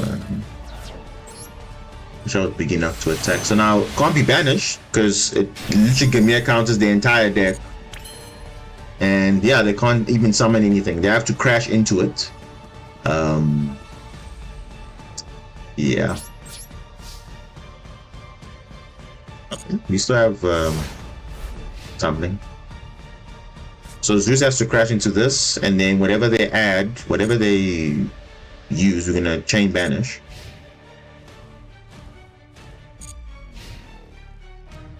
Yep.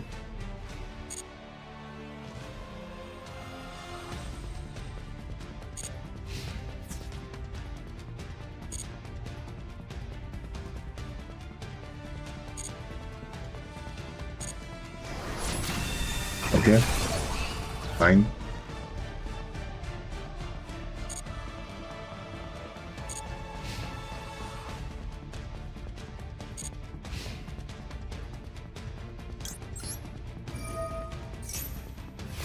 Why did I click that? That's so stupid. Why did I click that? Oh, feather duster. Love to see it. But the problem is now, if I destroy something,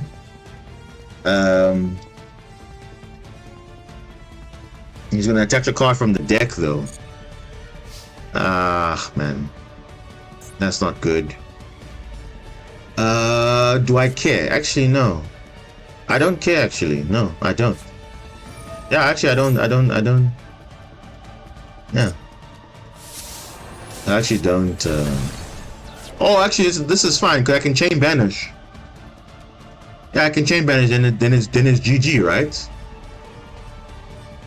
Yeah. Ah, he knows. If he activates and I chain banish, then it's over. But I think it's kind of settled now, right? Yeah. Yeah. Yeah. This is an easy just. Oh, unless he has Max C or something. Oh wow. You got Max C. Oh, that's great. That is so great. Wow, what a player. Well, technically I can make, no, I can't.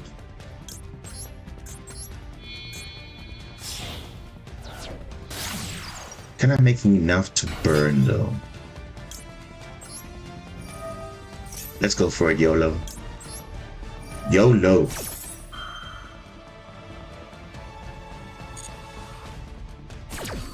So now we can banish this Zeus. Oh. Oh. Yes, it will work. It will work. Oh yeah.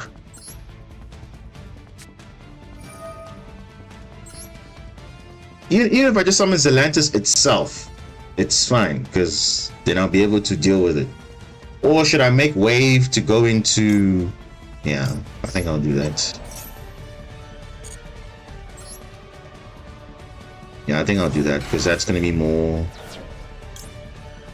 Hey, but the Max C though, it's going to be committing too much. Ah, it's fine. YOLOing anyway.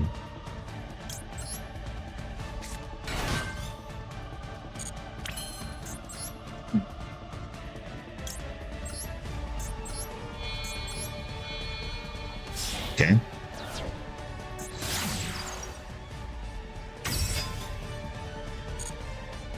Nibiru.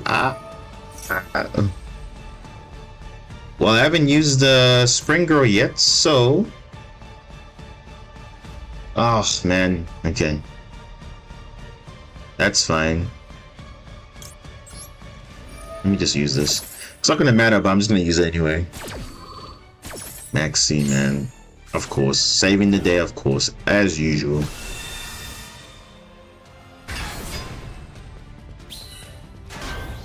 Whoa! That's a huge token, though.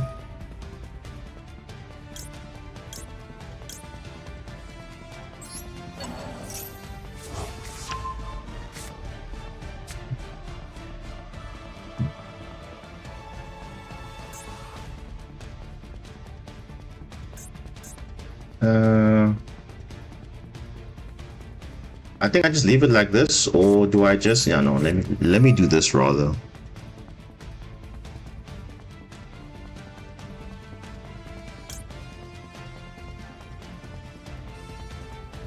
Let me just do this rather.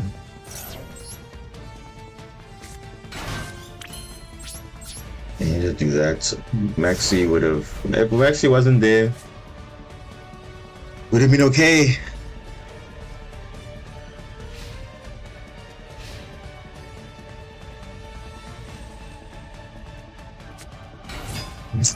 No man, come on, bro. Like I can't.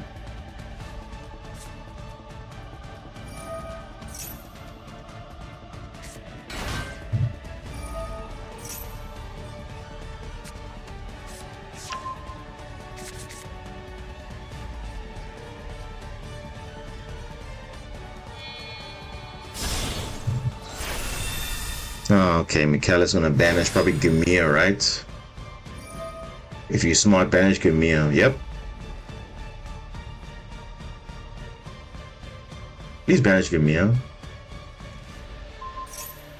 You banished it. Jelly. Oh, what? No. You see, can you see what I'm saying, guys? This is what I'm saying. Like, it's not. Maxi literally impacts games.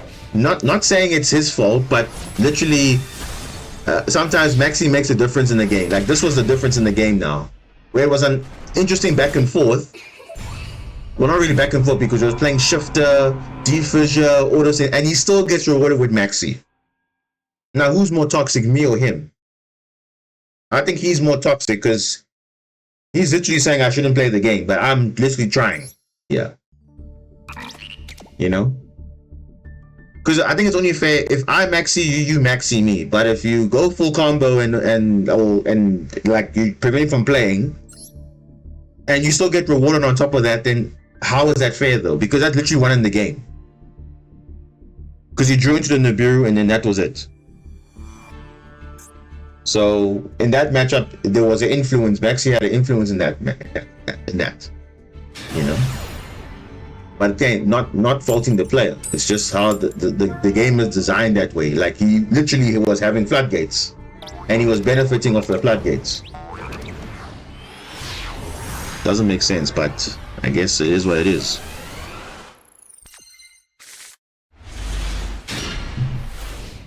Literally, I also don't understand as well. That's what I'm saying. They were the ones that were promoting Kaiser Coliseum and all these things because they want to. But yeah, I mean, even Kenshiro also doing the same thing. They're playing stun versions of it, which is like the worst. I think that's. I still think Kashtira is probably the most like toxic deck. If they're playing stun cards and solemn judgments and those things, if you have outs for their field, like, you know, Dark Ruler and whatnot, they are just gonna, you know, that is so toxic. And luckily I have all that on stream because, geez, that stuff was just like, nah, brutal. They shifter you, they defissure you, they arise art, like that is just the wow.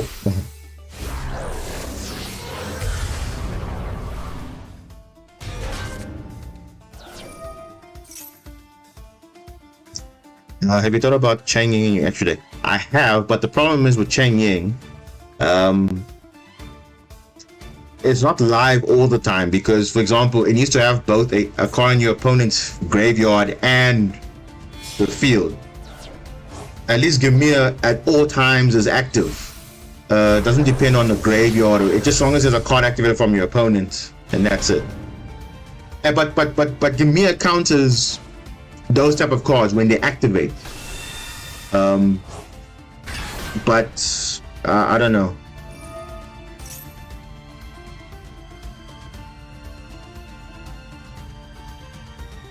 Because against Shifter and those things, that's where now I would like Gamia, because at least it will put a bit of pressure on them. Because Cheng Ying is like a force banish, fine. But then Gamia protects all your monsters, because Cheng Ying only protects itself. So I think that's where Gamia edges a little bit better than Cheng Ying, because Gamia can protect all your monsters from banishing and destruction. Cheng Ying just protects itself, which is not ideally what you want. You want like your entire field to at least kind of have protection. But I guess it's still, both of them are still practical.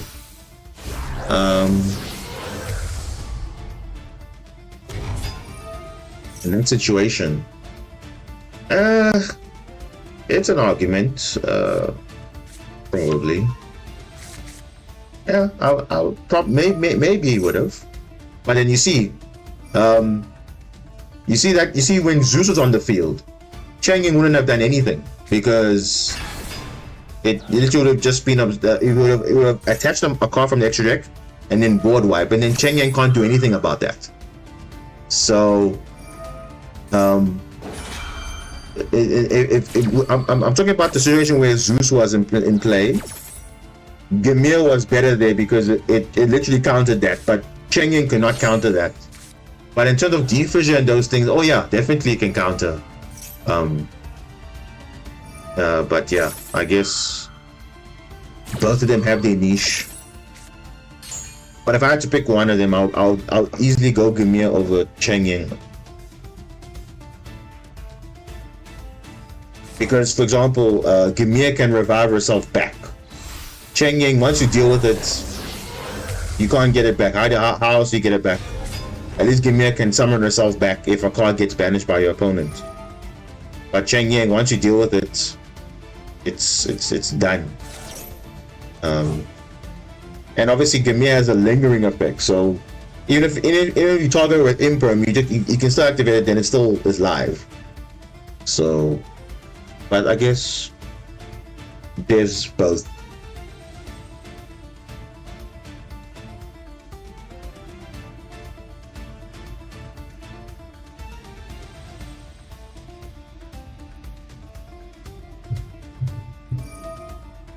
Yeah. I think I think at that point, Shifter and all that stuff was, I think it was just Fissure only that was live, and I used Feather Duster to clear it. So in the game state, he wanted to activate the Zeus effect, but he knew if he did that, he would have lost the game. If you think about it, because remember I had Feather Duster, so I board wiped the back row. So. But look, there are different moments in the duel where obviously it could have been better, but yeah.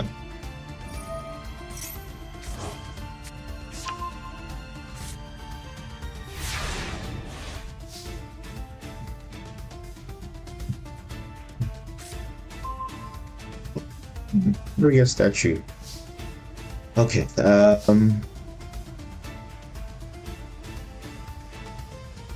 So Kaiju not really okay. No. We need to Kaiju this. Right?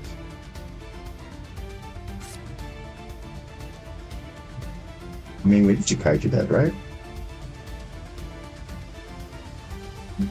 To Kaiju something. What do we Kaiju though? What do we Kaiju? Thinking now. Or do I Small World? Because Barrier Statue will do something, but I can...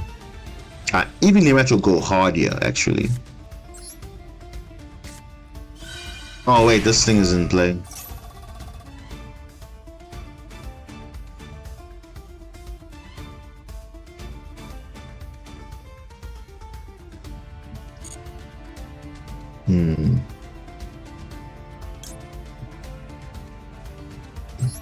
Yeah, no, we need to make some plays here. Oh, what did I just do? Oh, gosh. I've just why did I do that? I should have managed a Kaiju though. That's fine. Okay, let me go into this now. I'll just board up my entire field. Yes, please negate. Please negate. Yes, negate. Alright. Okay, let me back in it. Okay.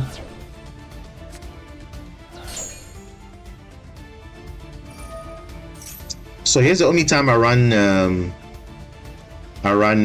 what's this Gamia and Cheng Ying in the same deck is a water synchro deck.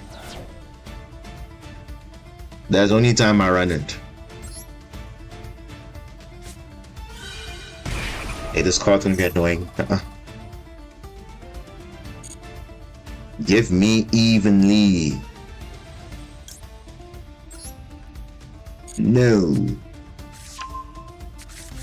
That's the only time I use both of them, but otherwise... Huh?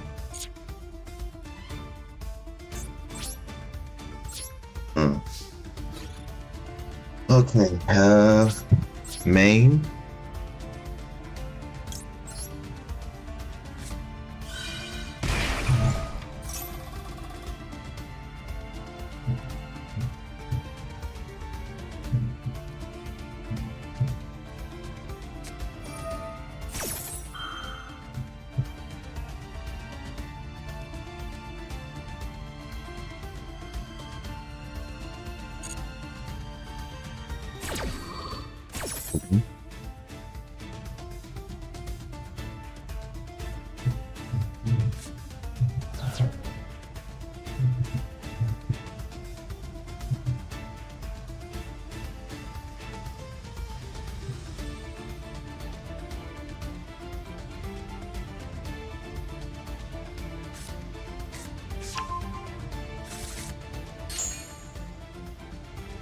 Okay, what do you add? Aliber for next turn? Alright. The question is, what are you keeping? We're gonna keep this, right? You're probably gonna keep this Masquerade. Yo, when last have you seen Masquerade, guys? That's how far branded has come. They're not using Masquerade anymore. What the? Oh, they're keeping what's this card? Branded Banishment. Oh yeah, Branded Banishment. They're keeping it.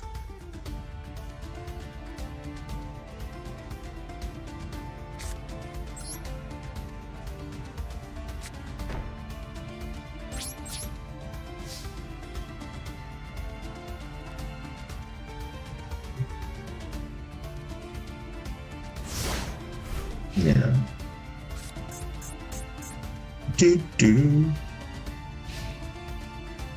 All right, so we know we have Aliber. So what are you gonna be searching?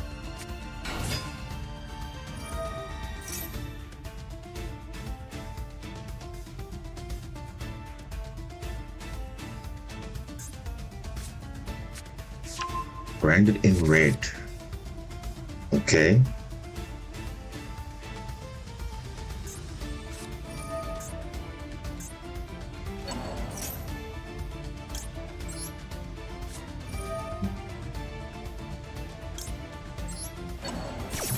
Branded tier deck. What is this thing? Oh, what? Cross out Core by the Grave. Oh wow. Well, to be fair though, I did it to my opponent also, so it's fine.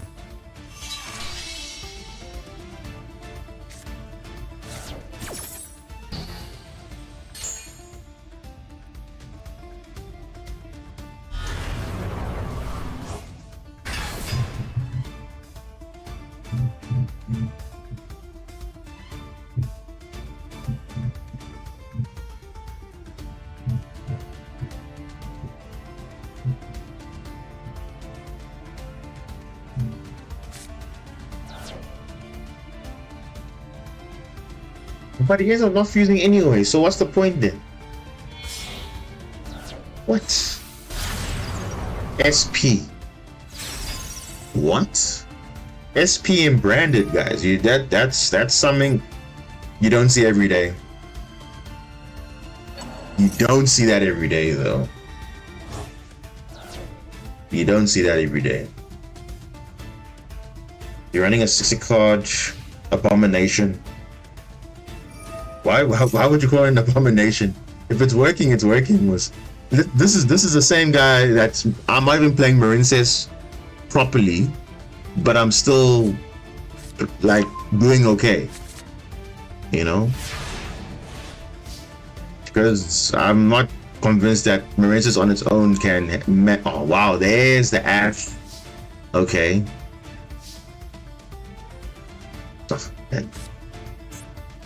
What am I? Let me hold on to this.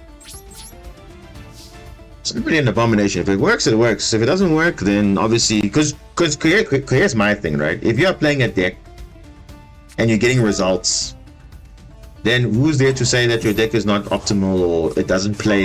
It plays. You, the pilot of the deck, you know what you're doing. Because no one's gonna come back and say, "Oh, but Darklight, you don't know what you're doing." You know what you're doing.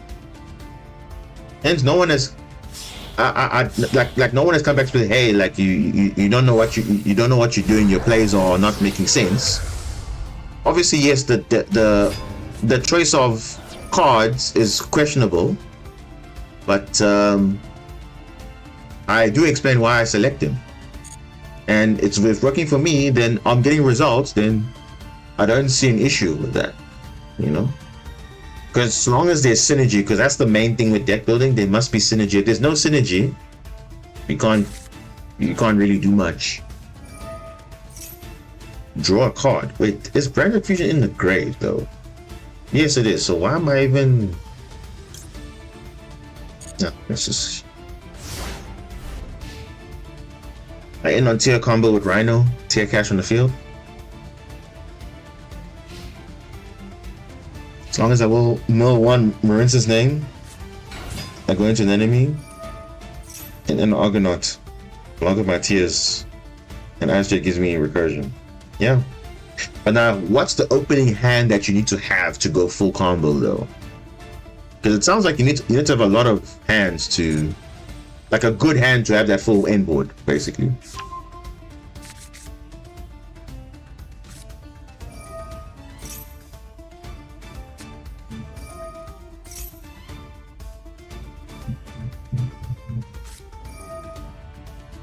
I know for me, when I play my builds for Marincess specifically, the end boards are not the same every match. It's different. It just depends what my hand is. I can make Argonaut plus this, Argonaut on her own, Bubble Reef plus this. Like it's just, I have options, you know. Is this what am I even doing? Is this game is pretty much over. So that's my kind of thing, because my inboards are always like, interesting. I can go this line if there's no disruptions, or if there is disruption, I can go this line. Because people think, we lose to like one hand trap, because most decks lose to one hand trap. We don't lose to one hand trap only.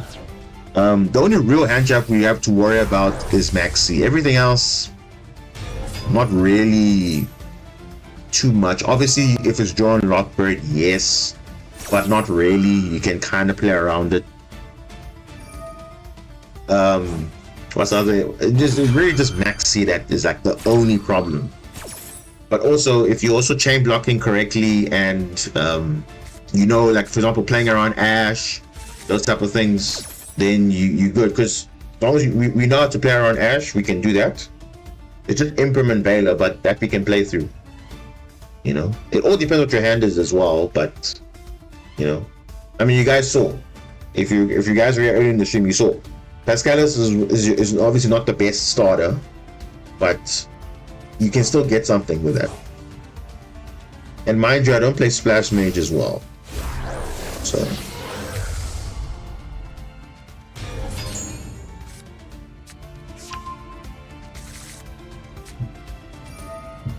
Sky, it's just, bro, what are you doing, man?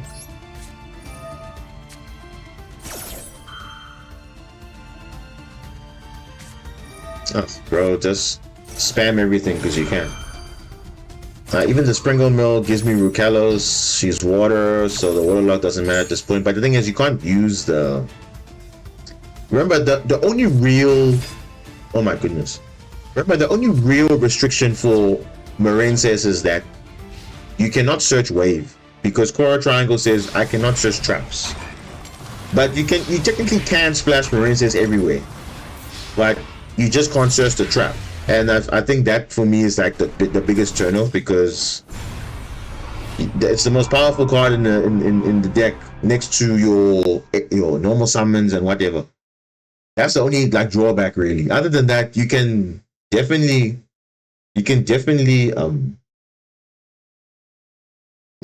like in your case, if you like you're saying you don't run Triangle on the list. If you're playing Tillaments is good enough. You have Saliek, you have your Crime, you have everything. So is there an argument to play Wave? No. Because from your point of view, you're only using Marincess to get a spell and trap negate. That's it. Or Zelanta's board wipe if you're gonna play orders only or whatever. But yeah. You know? So different things. Okay, let me go back to my old the deck that I know. This one is gonna give me some results here. So I ran that last bit of build. Let me go back to my other build I was working with, which was basically the qualifier build but modified. I ran one for Millet, my Millet. I don't. But that's basically my thing with the only thing that I tried to play around Wave is the Horus cards. The Horus engine is very small and compact. I can afford to, not search it, but I play multiple. Oh my gosh, look at this, man. What is this hand, bro? What is this hand? If I was going second, yeah, I would argue, but again, Pascalis on its own is not good enough.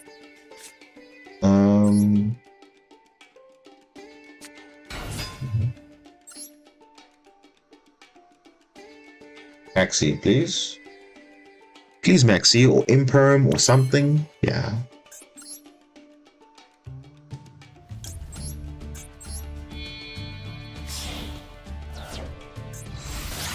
Yeah, Zelantis field wipe. I'll say this. It's kind of boring in Snake Eyes, but fun in Marincess.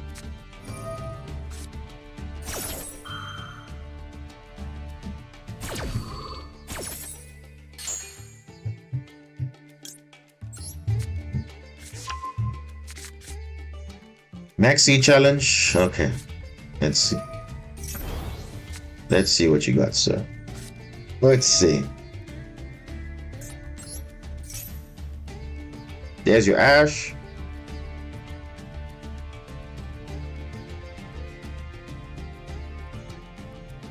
There's no way you drew an Ash now because I used to see Angel. You didn't. Oh my goodness. You literally drew an Ash now.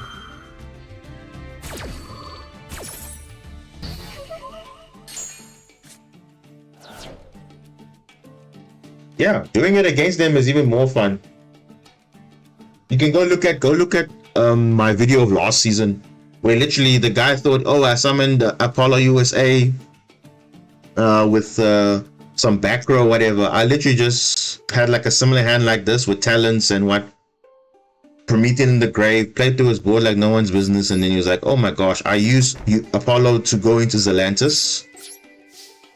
And then with Ymir on field, and it was GG. Like, okay, what? Like, what now? And it's just cool.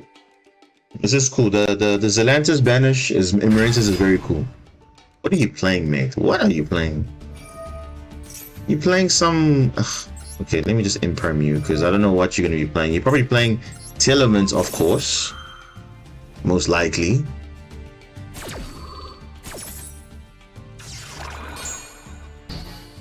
Okay.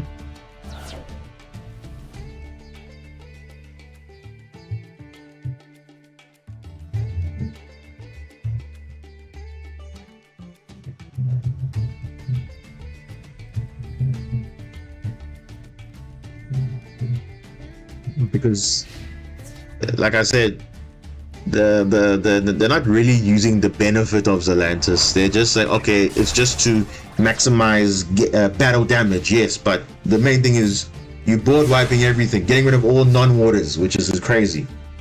Cool. Okay, bro, triple maxi, are you? Oh, not triple, but double maxi. Oh my goodness.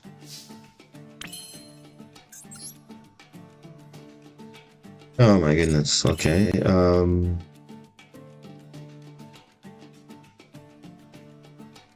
I allow it?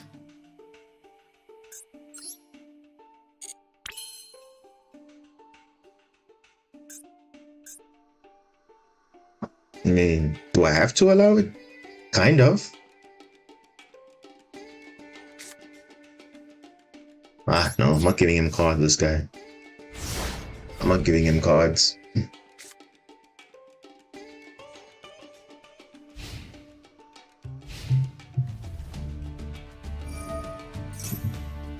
Same. Are you playing cash? Okay. Like for example, Kashira, they're known for banishing, but they don't banish like Zelantis banishes. Banishing is like very powerful. Because imagine they have a full board, back row, everything. You pop, you summon, you use core an enemy, or you use Marincess dive, something that locks you into waters. You're good. Once Zelantis resolves, you're happy. Because you're breaking board with, on top of doing that, which is nice, you know. Oh, here we go. This guy's being toxic now. He's going to be toxic because now he's going to put the zone lock in the behind the extra monster zone. You see how I'm saying Kashira is so toxic? Look at this. They're gonna put it right here. No. Oops. Why are you not putting it there? Wait, what did he? Oh, Fenrir, right? Yeah.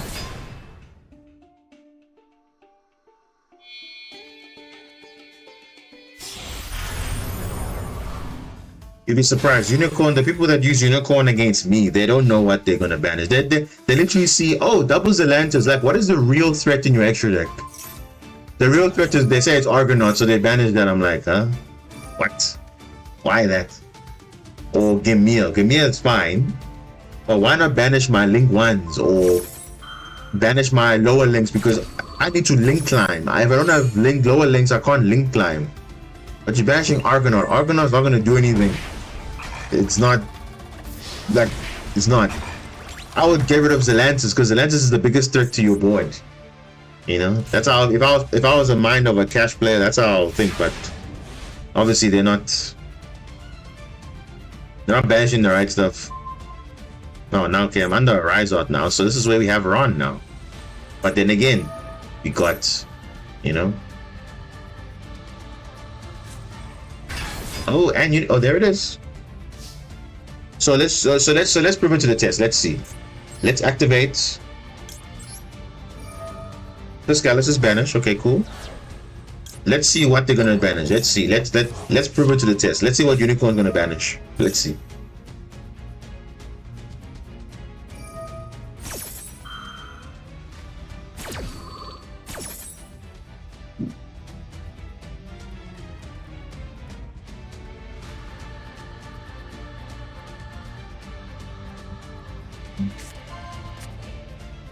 Gold triangle. Interesting. It's because you know the game state now, that's why? Because for example, if you're a cash player, you know you're playing against a link deck, summon your Shangri-Ira here, put the extra monster zone here, then they can't link. How are they gonna play the game? They can't. He's gonna use, yeah. This is game over. Look at this. I use this. Fenrir still hasn't activated. Arizo hasn't activated yet. It's just more fuel. He's gonna zone up my entire field, but we'll see. You'll literally do that. You'll banish my entire field, and that's it.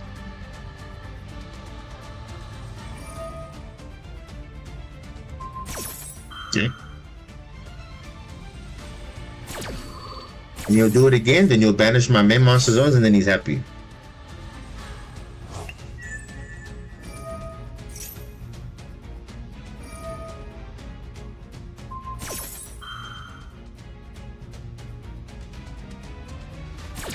Yeah.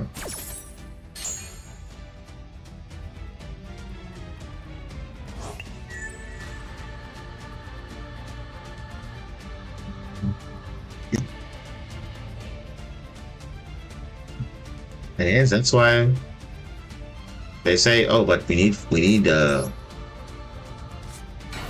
that's why we need floodgates." But the problem is, just like with anything, once the floodgates are accessible to everybody, even the good decks, it becomes a problem because now it gets abused way too much.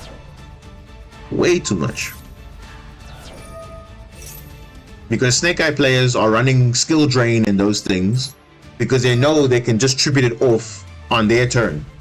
So it's like it's just toxic because your whole side deck is like, okay, cool, I can play these cards because no one can out these, and it's like, what is the point then?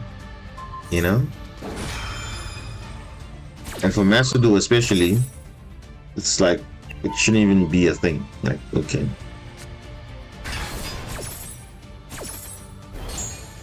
And I'm still wondering why they unlimited Castera Bird to 3. Honestly, I don't know.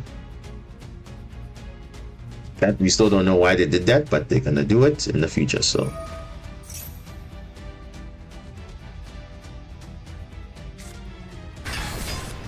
Castera.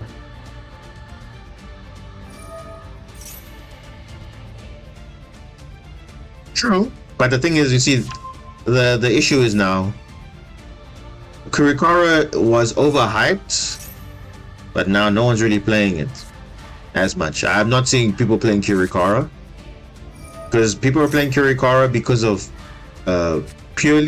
mainly because Xperia Noir, you could not do anything to it. But that was the out. I remember Sprite was using it a lot. But now the difference was it was not searchable until Snake Eyes came about. But even Snake Eyes, they also dropped it as well. So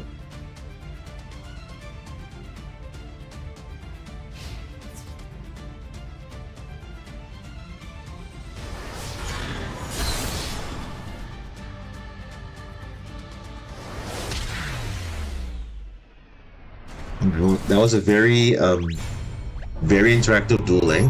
Double Maxi, a Rizot. Love it, eh? Love it. Yeah. Remember, it's the thing is, it's the same thing as Drone Lockbird, right? When Super Heavy Samurai was running rampant, everyone was running Droll because they were threatening, hey, Super Heavy is going to be in the ranked ladder. I need to be prepared for it. So the moment you're not prepared for a deck, it's like, oh flip, all right. What do? You know? And that's how even Droll, you don't see it often in the ladder, but there and there it comes up. But because people are just hooked to, okay, if I see this thing, I'm prepared for this matchup. But what do you? Gosh. And that's what, and that's the reality. Because Kurikara is not as popular because A, you can't search it in decks like Snake, unless you're playing Snake Eyes, which you can search it. You have to use Small World, or you have to hard draw it. And the thing is, when you need it the most, it doesn't come up. So it's like, you're better off playing Snake Eyes because Snake Eyes can search it off original Sinful Spoils. Snake Eye Ash can search it comfortably. And other than that, that's it. You know? But it just fell off the meta because again, Purely is, and also Purely is not as popular because if Purely is not popular, no one's running Kurikaras because no one's seeing Purely often. So that's why people are not playing it as well. Hence, that's why I'm still playing cards, even though yes, it's out of meta. I'm still playing. Oh my gosh, Horus again. But Horus probably stunned, right? Because, for example, Ghost Ogre, no one really plays Ghost Ogre, but because of these King Sarcophagus and all these cards now coming about, continuous spells, field spells, whatnot, it's now meta relevant now because of the format, you know. But you don't see Ghost Ogre every single matchup. I only saw Ghost Ogre like once every 20 games. You know? Because Horus is still running rampant with their continuous spells, so yeah. How many duels do you need to learn Branded Despia? Literally less than 5. Know what they do turn 1, know what they try to do turn 2, and you're good to go. Or what you can do with what most people do also, they watch highly competitive gameplay.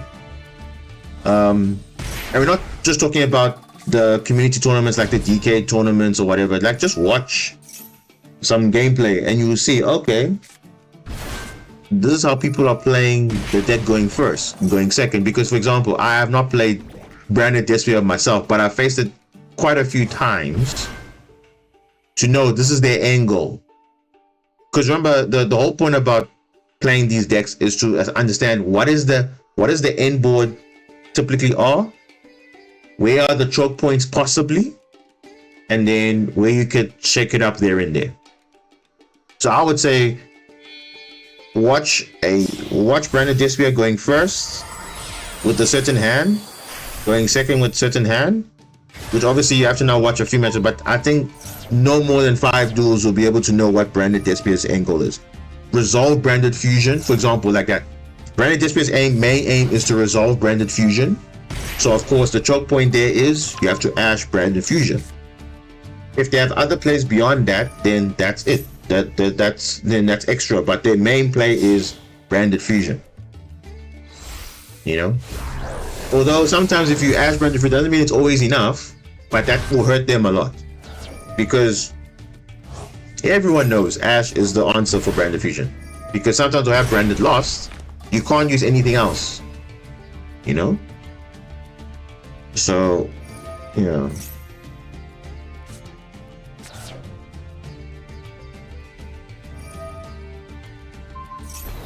Nowadays, Branded Fusion has a lot of ways to play around it. Yes, that's true. Because I remember they have other cards. But remember, like I said, you must understand what the end board is. Once you understand what the end board is, how they get there, you can see, okay, if they don't have Branded Fusion, this is how they get to this end board still without it. Then you know these are the choke points, or these are the interactions you need to know to get there. You know? It's like Marincess, for example. What is the end board? It's typically a Link 4 with Wave, or a Link 4 with Equips. What are the choke points? The Searchers, Sea Angel, Core and Enemy, Core Triangle. Those are the 3 choke points. It all depends how much extension they have to get to those choke points. So if you pass Sea Angel checkpoint 1, checkpoint 2 is Core and Enemy. If they bypass that, you're gonna definitely stop Core Triangle. You know? Yeah. Oh my gosh, what is this guy doing? I'm not even paying attention, but this guy's really doing some toxic combo with Despater and Omega. Crazy. Because honestly, that's how I even, because for example, even Dragon Link, that's how I learned how to play against it, because I realized, okay, this is the end board. This is how they get there. It might be different variations of it, but this is ultimately what they want to achieve. You know? Even with Chaos Ruler and all that stuff involved, yes, it's changed now, but that's how I learned Dragon Link, through playing against it. I think it's even my top opponent, even if I look at the stats that I have. Dragon Link is my #1 favorite opponent, next to Branded, and then after that is Telemans.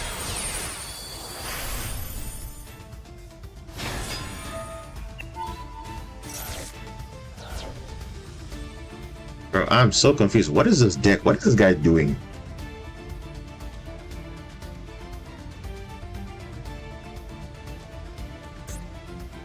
I think zombies with some horror stuff in there. I don't know what he's in, but anyway. All I know is this. Based on what he has right now, he has sent a card from the deck to the grave. He has a monster negate. And he also has a destroyer card on the destroyer card. So he has both options depending on what he wants, because I have a banish card, so he can do that. With Omega, because obviously they banished 2 cards. Broken. Baron de Fleur, of course. Another negate. So you see, I'm assessing the end board. I'm not even looking at what's going on, because this is like a mix and match. This guy is throwing away Maxi. Are you serious? Really now? Throwing away Maxi. He's so confident. Yet I have triple tactics talent and also a King Sarcophagus myself. Very confident. SP, right? Yep, SP. There it is. So now you're opening yourself up to tactics talent, because why? I don't know. So what are the disruptions here? SP, Baron de Fleur, Despater, and that's it. Maybe this is Imperm. I don't know. But let's see.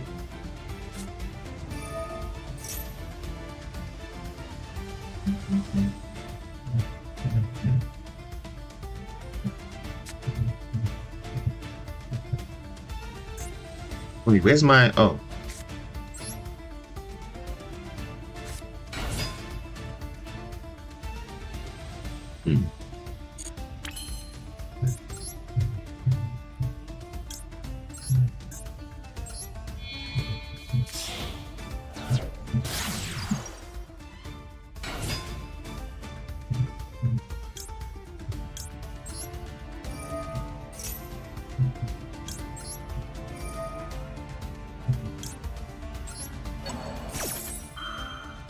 Let's play it out.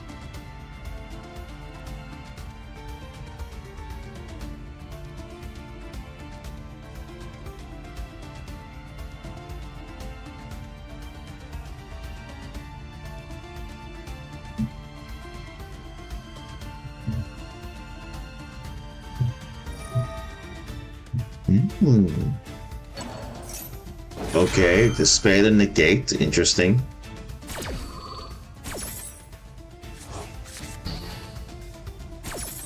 Okay. Oh man, come on. Well, you use that now, so let's force out the Barrow negate.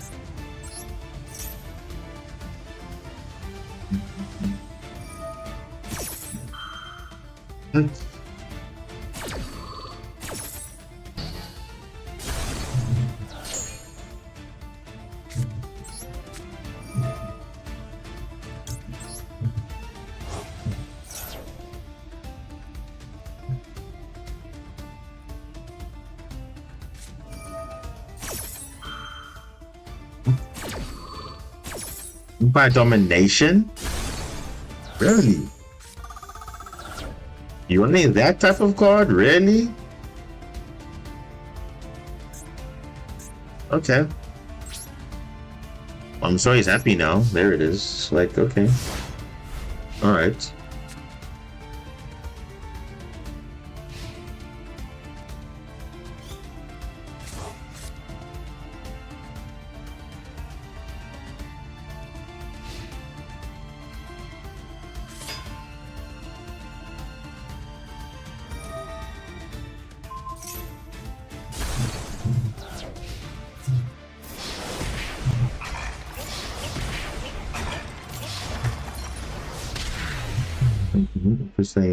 Interesting opponent, really, because if you didn't have the Omega combo, I would have been had an extra card to do something, but okay. It's fine. Yes.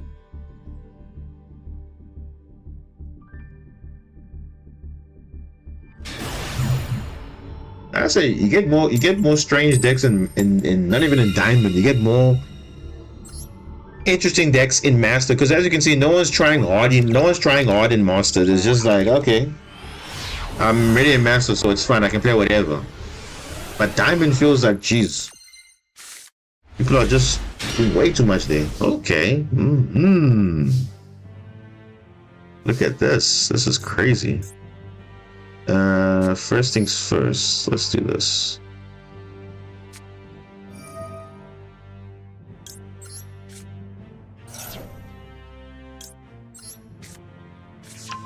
Okay.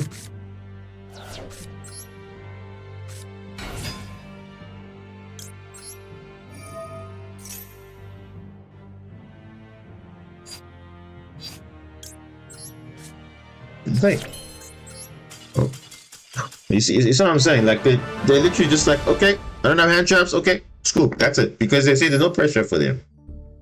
So it's like. Let me see what these guys playing, because I don't understand what's going on here. Like, you see, why would a stun deck scoop? I'm trying to understand. Like, you literally have the best advantage you could have, but now because you didn't draw your maxi or whatever, you think I can't break you can't break the board. I'm sure you could, but you're playing a stun deck to begin with. Like, I mean, this is just like wow, insane. But yeah, I mean,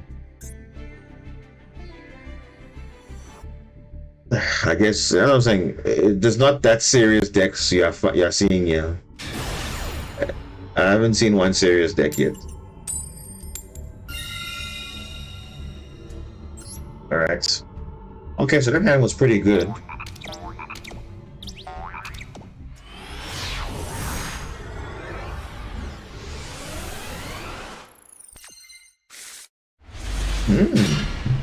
Okay. He wants Maxi? Let him resolve Maxi. Let's do it.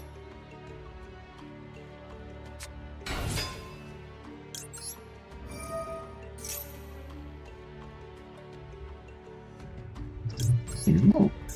You won't resolve Maxi, clearly. I'll force it out of you.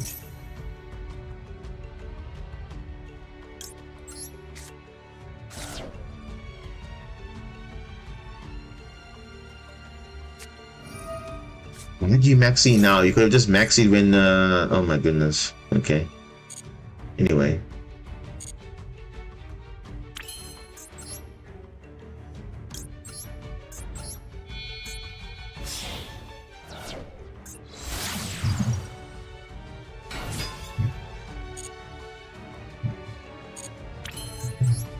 Okay.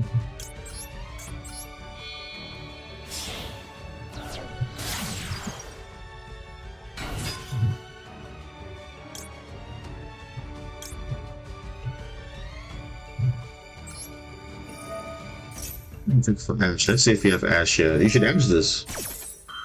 Let's see if he's gonna Ash that. Doesn't even have it. Well, not yet.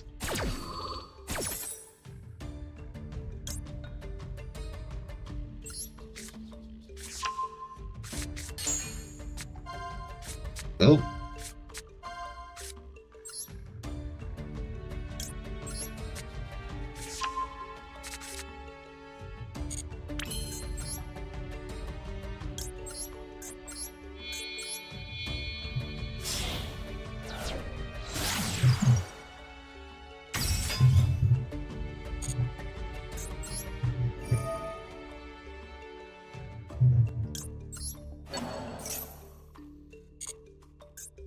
Yeah.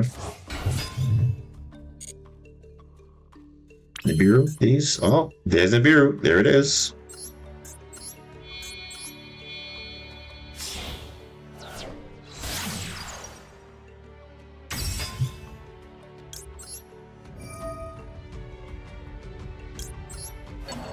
Okay.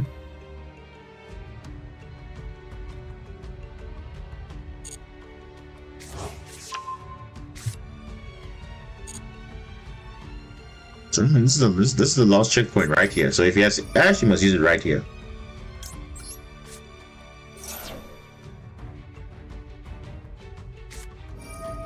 Oh, Vela too. Yeah, that was over.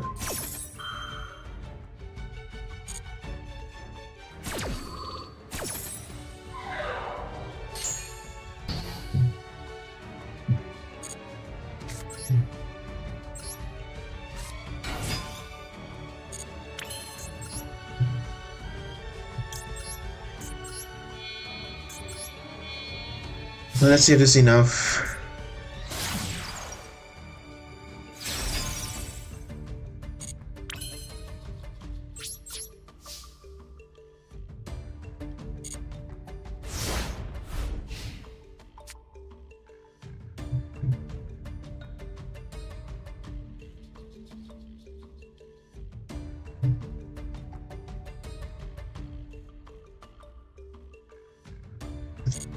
Okay.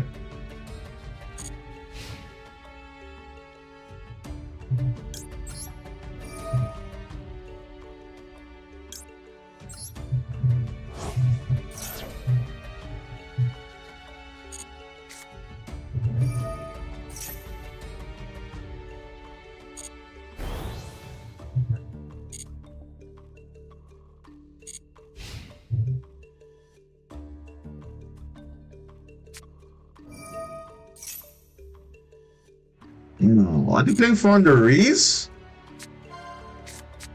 Oh my goodness, this guy, no, man, this is so toxic. Look at this. You're playing Maxi in a deck that doesn't even apply to you. Oh my goodness. Can you see what I'm saying? Like, this is like not healthy for the game at all. Like, why Why is bro, Flanders do not even benefit from Maxi because they don't even spam a lot of special summons. Yes, they normal summon, but they don't need Maxi though. They really don't, because they will draw the entire deck anyway. But because they can use it against the opponent, that's the problem. Because that's toxic basically.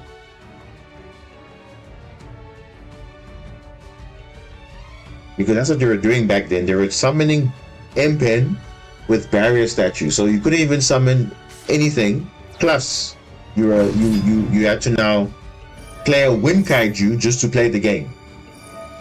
That's how bad it was. And also on top of that, Maxi as well.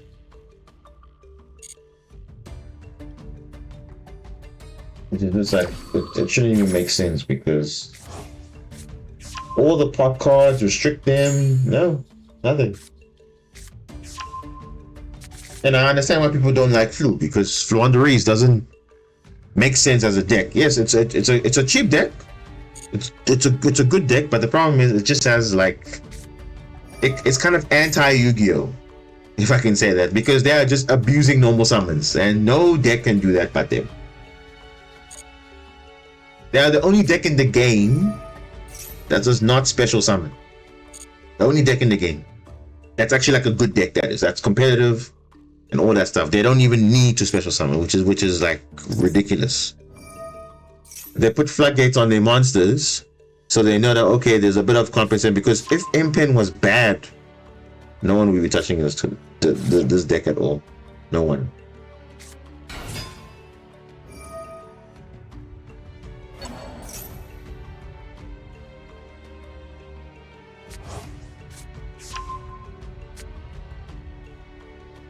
But yeah, nonetheless, I mean, it's better than having this in Master Rank than in Diamond, because Diamond feels like it's always stressful, but we got there.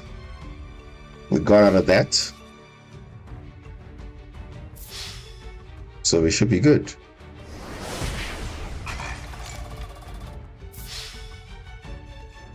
I mean, this is just like, wow. I'm so good at the game.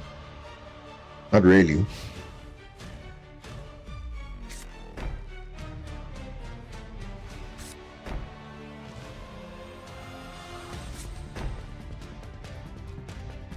Look at that back row. Evening will come nice here.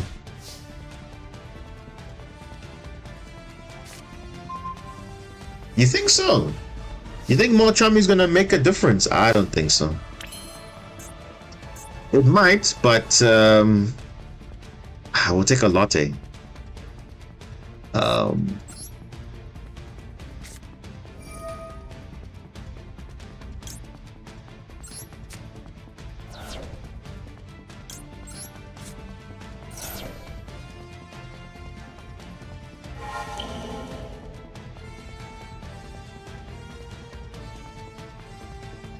Because Molchami only works if you have no cards, so only going second, and the chances of you seeing it in your hand every time is not even a guarantee.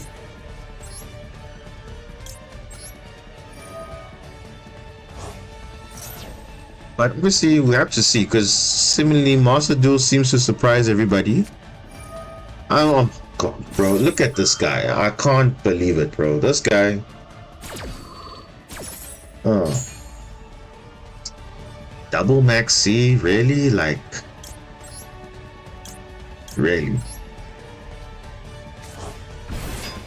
Not saying it, but that I'm saying, I don't think it will make Flu completely dead, because everyone thought, oh, Maxi's Molchami is going to be the answer to Maxi, but in hindsight, it's not really a like an amazing card as people thought it would be. But here we are.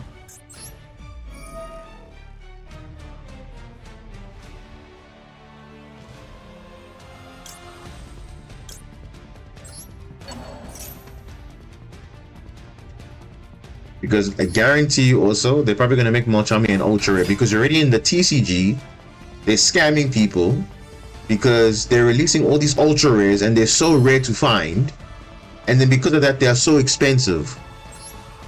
It feels like you're exploiting the players. That's what it feels like. You know? Because why is everything so expensive just to play a paper game? Literally. It's like costing you almost like rent. Almost $1,000, up to $2,000 on a deck. Really? Yeah. And you know what's funny? The Terminal Revenge, the Dragon Master Magia is only a quarter century rare. Why is it not a secret rare or ultra rare? Why is it only a quarter century rare? It doesn't make sense to me, because you're saying no one's gonna have access to that. You have to buy it. That's so dumb. I don't understand that logic. That because literally they're just selling engines. They're promoting the cards, but they're not understanding that people literally cannot afford $600. That's literally a Marincess deck, like plus extra things. That could be 2 decks combined. That's 1 card, which in hindsight is not going to be played as often. But the fact that it's there, that's crazy, man.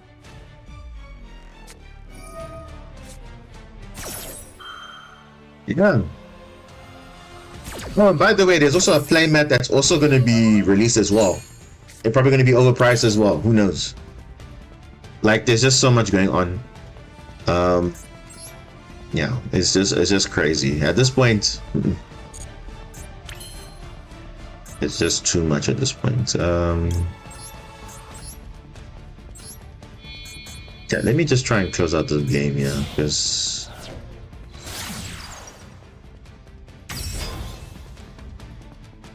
if I can, I don't know if I can, but I'll see.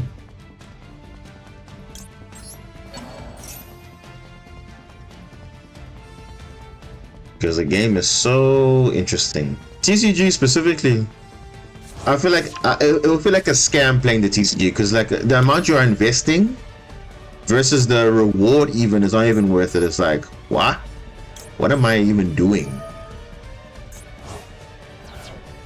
Like, is it even worth my time? You know? Because I might as well just play Master Duel, because Master Duel doesn't require you to spend like $1,000 on a deck that you know for a fact you're not gonna get even rewarded for it. Like, you're not gonna see like rewards later. Yes, you're gonna see something, but that's it. But it's just a scam, really, honestly. How can a card be like literally $5 or $2 or $3 in the OCG, but almost $400 in the TCG? That doesn't make sense.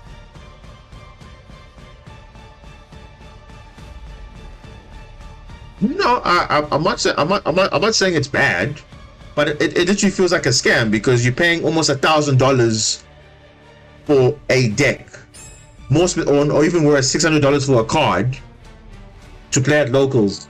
Yes, it's fun, but now you spend $600. That's the point. You know, that is the point. So is it really worth it? That's what you're trying to ask. Is it really worth it?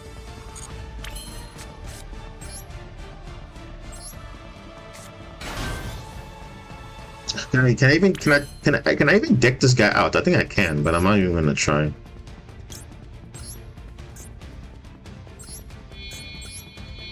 Because yeah, 17 in deck. Nah, it's fine.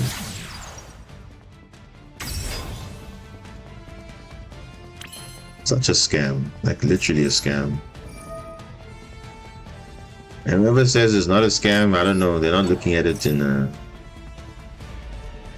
hindsight, because every popular deck that's come to the TCG, it's like super expensive for no good reason, actually. Because they always want to release the secret rares early, but they know the price is going to be a lot, because it's going to be a very rare card to find. But I don't know why they're doing that.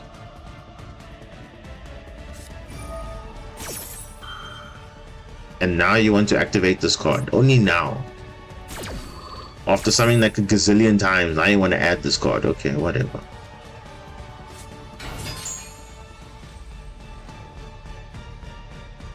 It's a bit too late for that now, don't you think?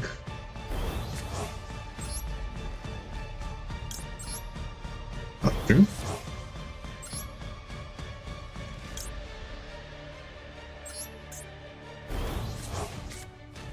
Okay.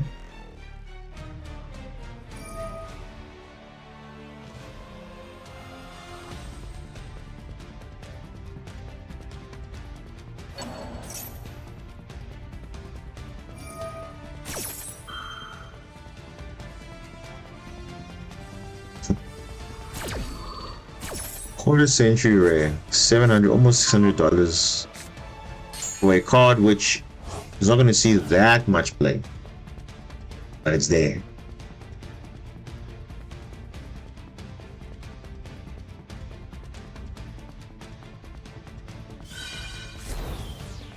That's why I didn't do the Zelanta side, because they have this card in play. That's why. That's why.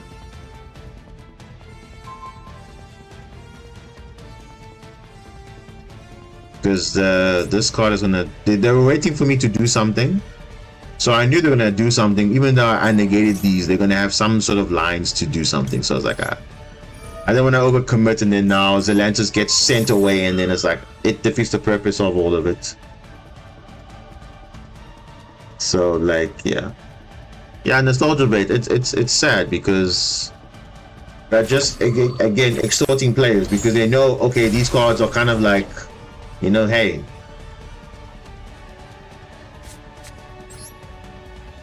and the card's pretty good. It's not even a bad card. It's actually a pretty cool card. But then again, it's not even that. It's some would say it's difficult to summon, but even then, it's still a good card nonetheless. But it's not going to be seeing as much play. But why is it so expensive? In the TCG, that is.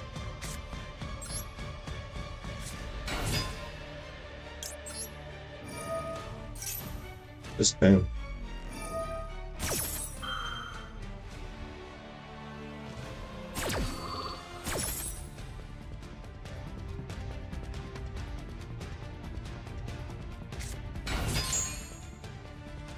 The guy's not dying? Oh.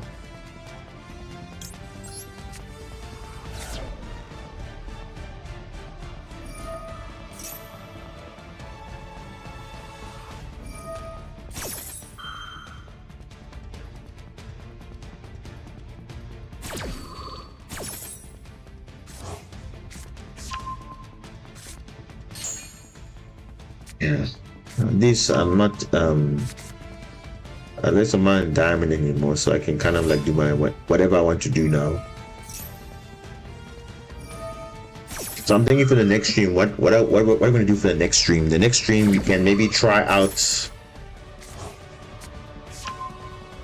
different decks, maybe.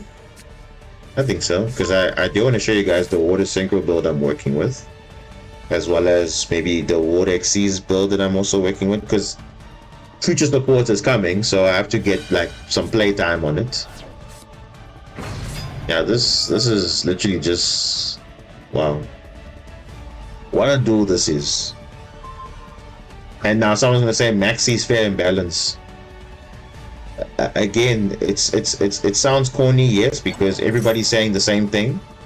But oh no, it's not Sword Soul. Sword Soul is Sword Soul, but we're talking about Water Synchro. Best of everything, not just one. Not just so. Because I would have said Sword Soul, but it's not Sword Soul.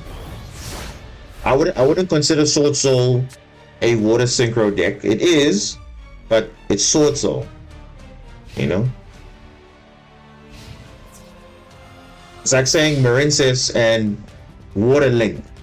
You know, Water Link is a mashup of different things, probably. But yeah, I know. I know what you mean. I know what you mean. It's fine. Yeah, these guys. That's what I'm saying. That's why I even said in the beginning. Like for me, I'm not really like trying hard to like try and like push up the ranks. If I make it, I make it. If I'm not make it, it's fine. But I mean, these guys really are trying way too hard in this game, and I'm like, the state of this game is so bad. Like, look at this. Look at this. This is like whatever. Double fissure, shifter. Like I don't know why you're playing these cards, but anyway, you can play it. Triple maxi, unnecessary, but of course it's there. So why not? Yeah, Moye is water, but yeah. I know, right? Totally Awesome is not legal in Macedo, but yet they want to make Promethean Princess so broken. Yeah. Okay. That was like, I don't know where their priority is, where they thought that Totally Awesome was going to be a problem. I don't think so. Sprite Elf was being abused in Telements, but they rather banned Merly instead. I'm like, but Sprite Elf was enabling that line, basically. It was not even Merly. Merly just happened to be level 2. So I don't understand why can't they just give us Totally Awesome. I thought they were different, but and again, it's probably me sounding like I'm complaining, but that's the reality, you know. Because if we are Totally Awesome, I promise you our life will be so much easier. Like we will not have any issues for water decks, that is. Because imagine we've lost a card at the expense of something that is just like, oh, okay, Sprite Elf, so what? Okay. But hey, at this point they can do what they like. But now you see the format's becoming a bit bad now because everyone's tired of Snake Eyes, everyone's tired of Fire King, and now you know what's gonna happen? They're gonna release a new engine gonna come out soon. It's gonna be even more of a problem, and then they're gonna say, oh, but let's milk out the money, let's get these guys into the game, and then when the packs are out, now we're gonna hit the cards. I mean, that doesn't work. You're just saying no, the game's gonna be in this state until what, I don't know when, until you kill the deck completely. No. But I don't know, maybe it's me being biased, but the thing is, as much as I despise what they're doing, I'm still playing the game. You see, remember, we as a customer are playing a game. We obviously have to criticize. Yes, we have the surveys, but the surveys, remember, people are trolling on the surveys. They obviously are basing it on stats. If you are saying stats that 93% of the game is using Maxi, it's a sign that maybe Maxi is a bit of a problem in my game, because it's actually a decider in some games, because people are not happy that, okay, the guy goes full turn 1 combo. He negates my Maxi, let's say, with Ash, but then on his turn, his Maxi resolves with the full board. I'm like, you're saying it's balanced? How's that balanced? You know, it doesn't, for me, when you say something is balanced, like it's a 1-for-1. But then again, how do you balance the game? You know, you Maxi at the expense of what? You know, they're not gonna negate Ash. They're not gonna banish. They're not gonna ban Ash. They're not gonna ban Call by the Grave. They're not gonna ban. Okay, they did ban Crossout. Not ban, but like they limited Crossout because turn 1 was too powerful.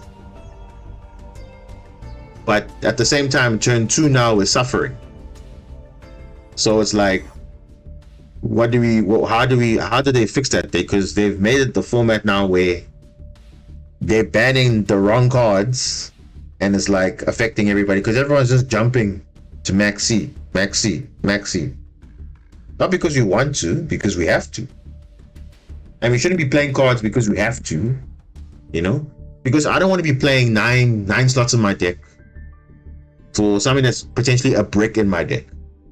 But it's just for what is there, you know? Because I love playing water decks. I like the challenge, but I don't like taking Maxi challenges because it's high risk, high reward, you know? Because I can tell you this for a fact, and the guys on stream can verify it. I'm not losing to matchups because their deck is broken or something. No, it's stuff like Maxi, Super Poly, Promethean, you know. No, and you're gonna say about but Diamond, but now on your side, you also play Maxi resolves on your side, you also get an advantage. But the thing is, even without Maxi, I make sure that I don't say, oh, I want my game because of Maxi, because as I see it, Maxi is in a way helping my deck, because my deck cannot break boards, for example. The same way I'm playing Barrier Statue, because I can justify. Because you see, you're gonna say, but now look, in your deck, you are playing Barrier Statue, you are playing Ron, you're playing Cashier Ogre, but these cards are supposed to be, not good for the game. But look at the context. If I just play Marincess on its own, it's not gonna do anything. Especially going second. Going first, I mean, that's everybody. Everybody can win going first. But going second is a problem. Because they thought limiting crossout designator to 1 was going to help turn 2. No. Turn 2 just it was getting weaker over time, because there are more powerful decks establishing better boards. So now we need to cater for extra layers of disruption just because there are better cards in the game, because of poor card design, on top of Maxi and all the stuff. I mean, it doesn't make sense.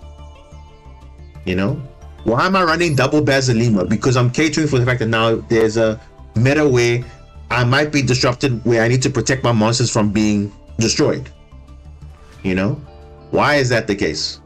Because they've designed decks like that, okay, now we can just pop cards randomly, non-target, and it doesn't make sense, which is like, oh, okay, fine, they just play those decks, but that's not the point, Yes, we're not doubting that these decks are not like good. They're only good because of lack of restrictions. Go look at Telements, go look at all those other decks in the past. Lack of restrictions, especially Snake Eyes. Lack of restrictions on their cards, and I can bridge all the fire decks to make it work. Same cards you see every time. It's a fire deck, you're gonna see this. Even Salamangreat are benefiting from this fire support in the form of Promethean Princess or whatever, Zelantis or whatever the lines that they're doing. It doesn't make sense, Oh, you're playing a Floodgate as well in Barrier Statue. Yes, but it's not coming up every game. It's not something that, okay, I'm dependent on it. Yes, sometimes this is a game changer, but you can easily out it. If you know what you're doing, obviously. There are times where I'm playing under Shifter or playing under whatever, even under a Rizard or whatever, I still stick it out, or play against a stun deck. You can kind of deal with it if you know what you're doing. But Maxi, what is there? There's literally is saying play the game or get punished. For both sides. If I resolve my Maxi, my opponent has a choice: play the game or get punished. That's not how it's supposed to be. But then again, look what's happening in the TCG now, because there's no Maxi. Now people are playing Floodgates because they have side deck. Now, if we had a side deck, it might be a bit different, but obviously it's a best of one, so side deck does not make sense, because let's be honest, we obviously play more games than the OCG and TCG in a day than they will play in a month. Let's be honest.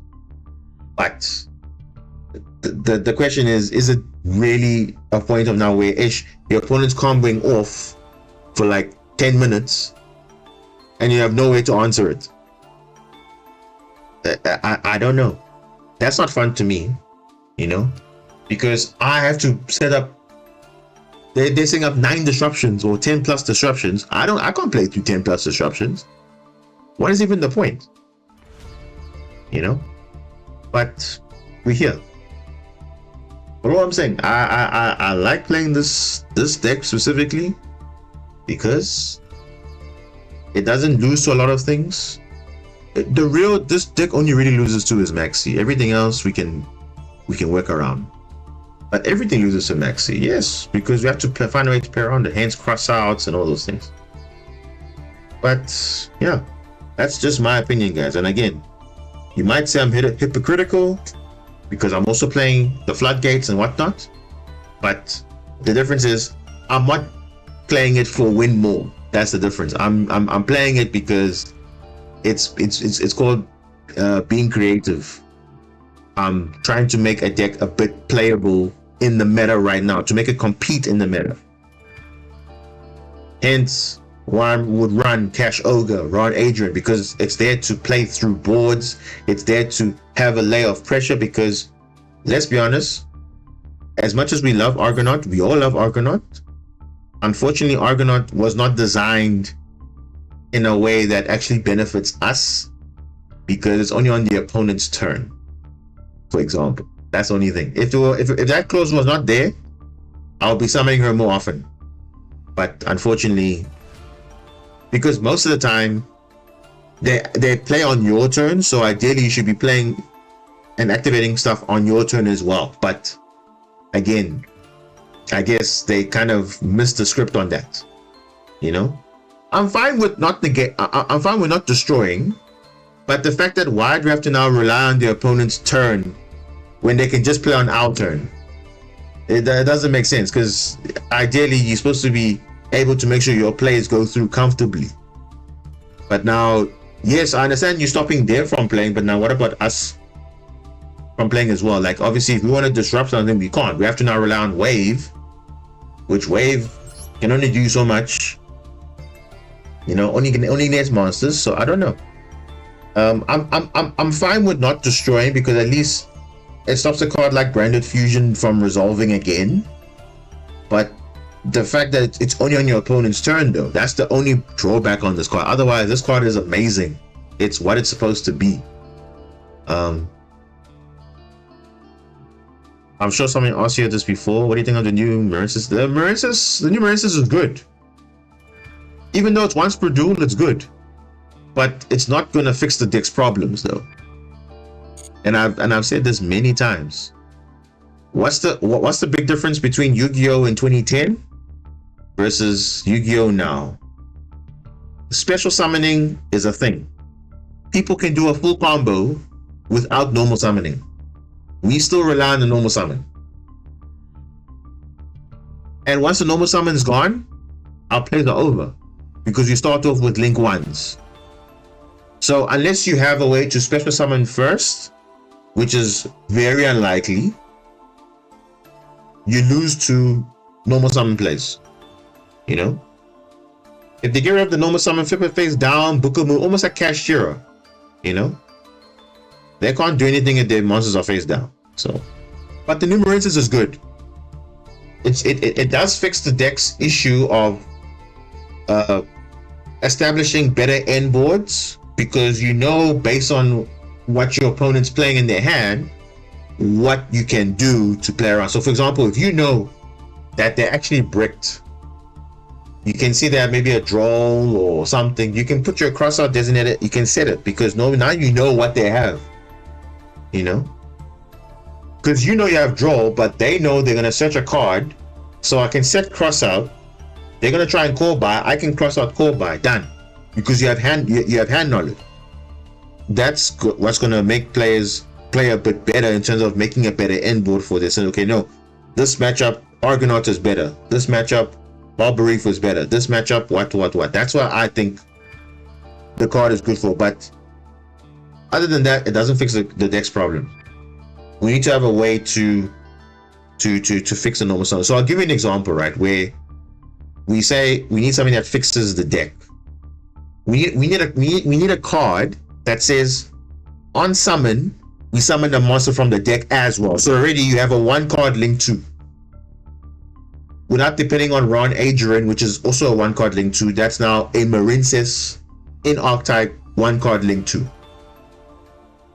You know, or have something like Exorcister Martha, where you can, if you control no monsters, or you control is Marincess or link monsters, you can do the same thing. Summon from the hand, but then you're restricted from summon Marincess monsters only.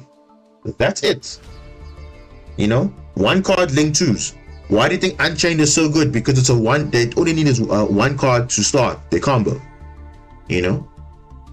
Yeah, something like Tour Guide, yes, something like that, but for Marincess specifically. And also, we also are lacking where we are relying on in the graveyard. We can add any card from Core and Enemy or Marbled Rock, but the problem is those are extra deck monsters. They can only add from the graveyard to the hand. But what about the main deck to the hand? Why can't I search anything? A Marincess card. So, for example, Raging Phoenix. Raging Phoenix can search a Salamangreat card when it's link summoned with itself. So why don't you have a new link monster or something that says, okay, when it's link summoned, you can add a Marincess card. Then cards like Sleepy Maiden will actually be playable because you can search it. But you can't search it. No, obviously the link ones can search the spells, fine. Only this one can search the spells. This one can revive monsters, fine. But we need something that can actually search a Marincess card from deck to hand. We don't have that, you know, which is a bit of a, because if they gave something like Dive, something different, it's fine. And I think we also need a better field spell. I'm sorry, but we need a revamp on the field spell. It's okay, but it loses to so many things. No protection, nothing like that. Doesn't even give you, only gives your monsters attack boost and unaffected status, which is, to be fair, very good. But I think it just dies. It's just lack of protection. That's all it is. There's just not enough protection. And then just lose to things like, okay, banishing, shuffling back in the deck. I mean, what can you do in that state? You can't really do much. So, but yeah, that is what it is. But yeah, it doesn't matter what I want. Obviously, they will decide what they want to give for the deck. But we are hoping that there's not just the Trickstar card that's the only support for Marincess we're going to get. We are expecting, hopefully, more. Because, for example, we saw how the Shark cards is actually an archetype now. Because before they were relying on other things, other fish monsters to kind of make their deck work, but now they have their own archetype now, and it's actually good cards. Makes the deck more consistent, makes it more reliable. Doesn't lose to one hand trap, or plays around Nibiru, whatever. Like we still lose to Nibiru, technically. If we have the right cards, of course. If we don't have the right cards, then yeah, it is what it is. But yeah, I think that's maybe a conversation for just what would the community like, you know? Because everyone's been talking about it, but what really does Marincess need? We need to not rely on a normal summon. That's the only thing, you know. And we're using non-engine to sort that out, but that shouldn't be the case. We should be using in-engine. Just like, you know, Snake Eyes can do everything without basically normal summoning, because they got something like the Bellstar, which is supporting the engine directly. So give us something. We'll work with it. Give us a Blue Tank 2.0. Instead of sending a Marincess monster from the to grave, make it summon from the deck. Wow. Beautiful. You know? Then you can have 3 bodies on field. Then you did before you do any plays, and at least it gives you some more board presence, more options.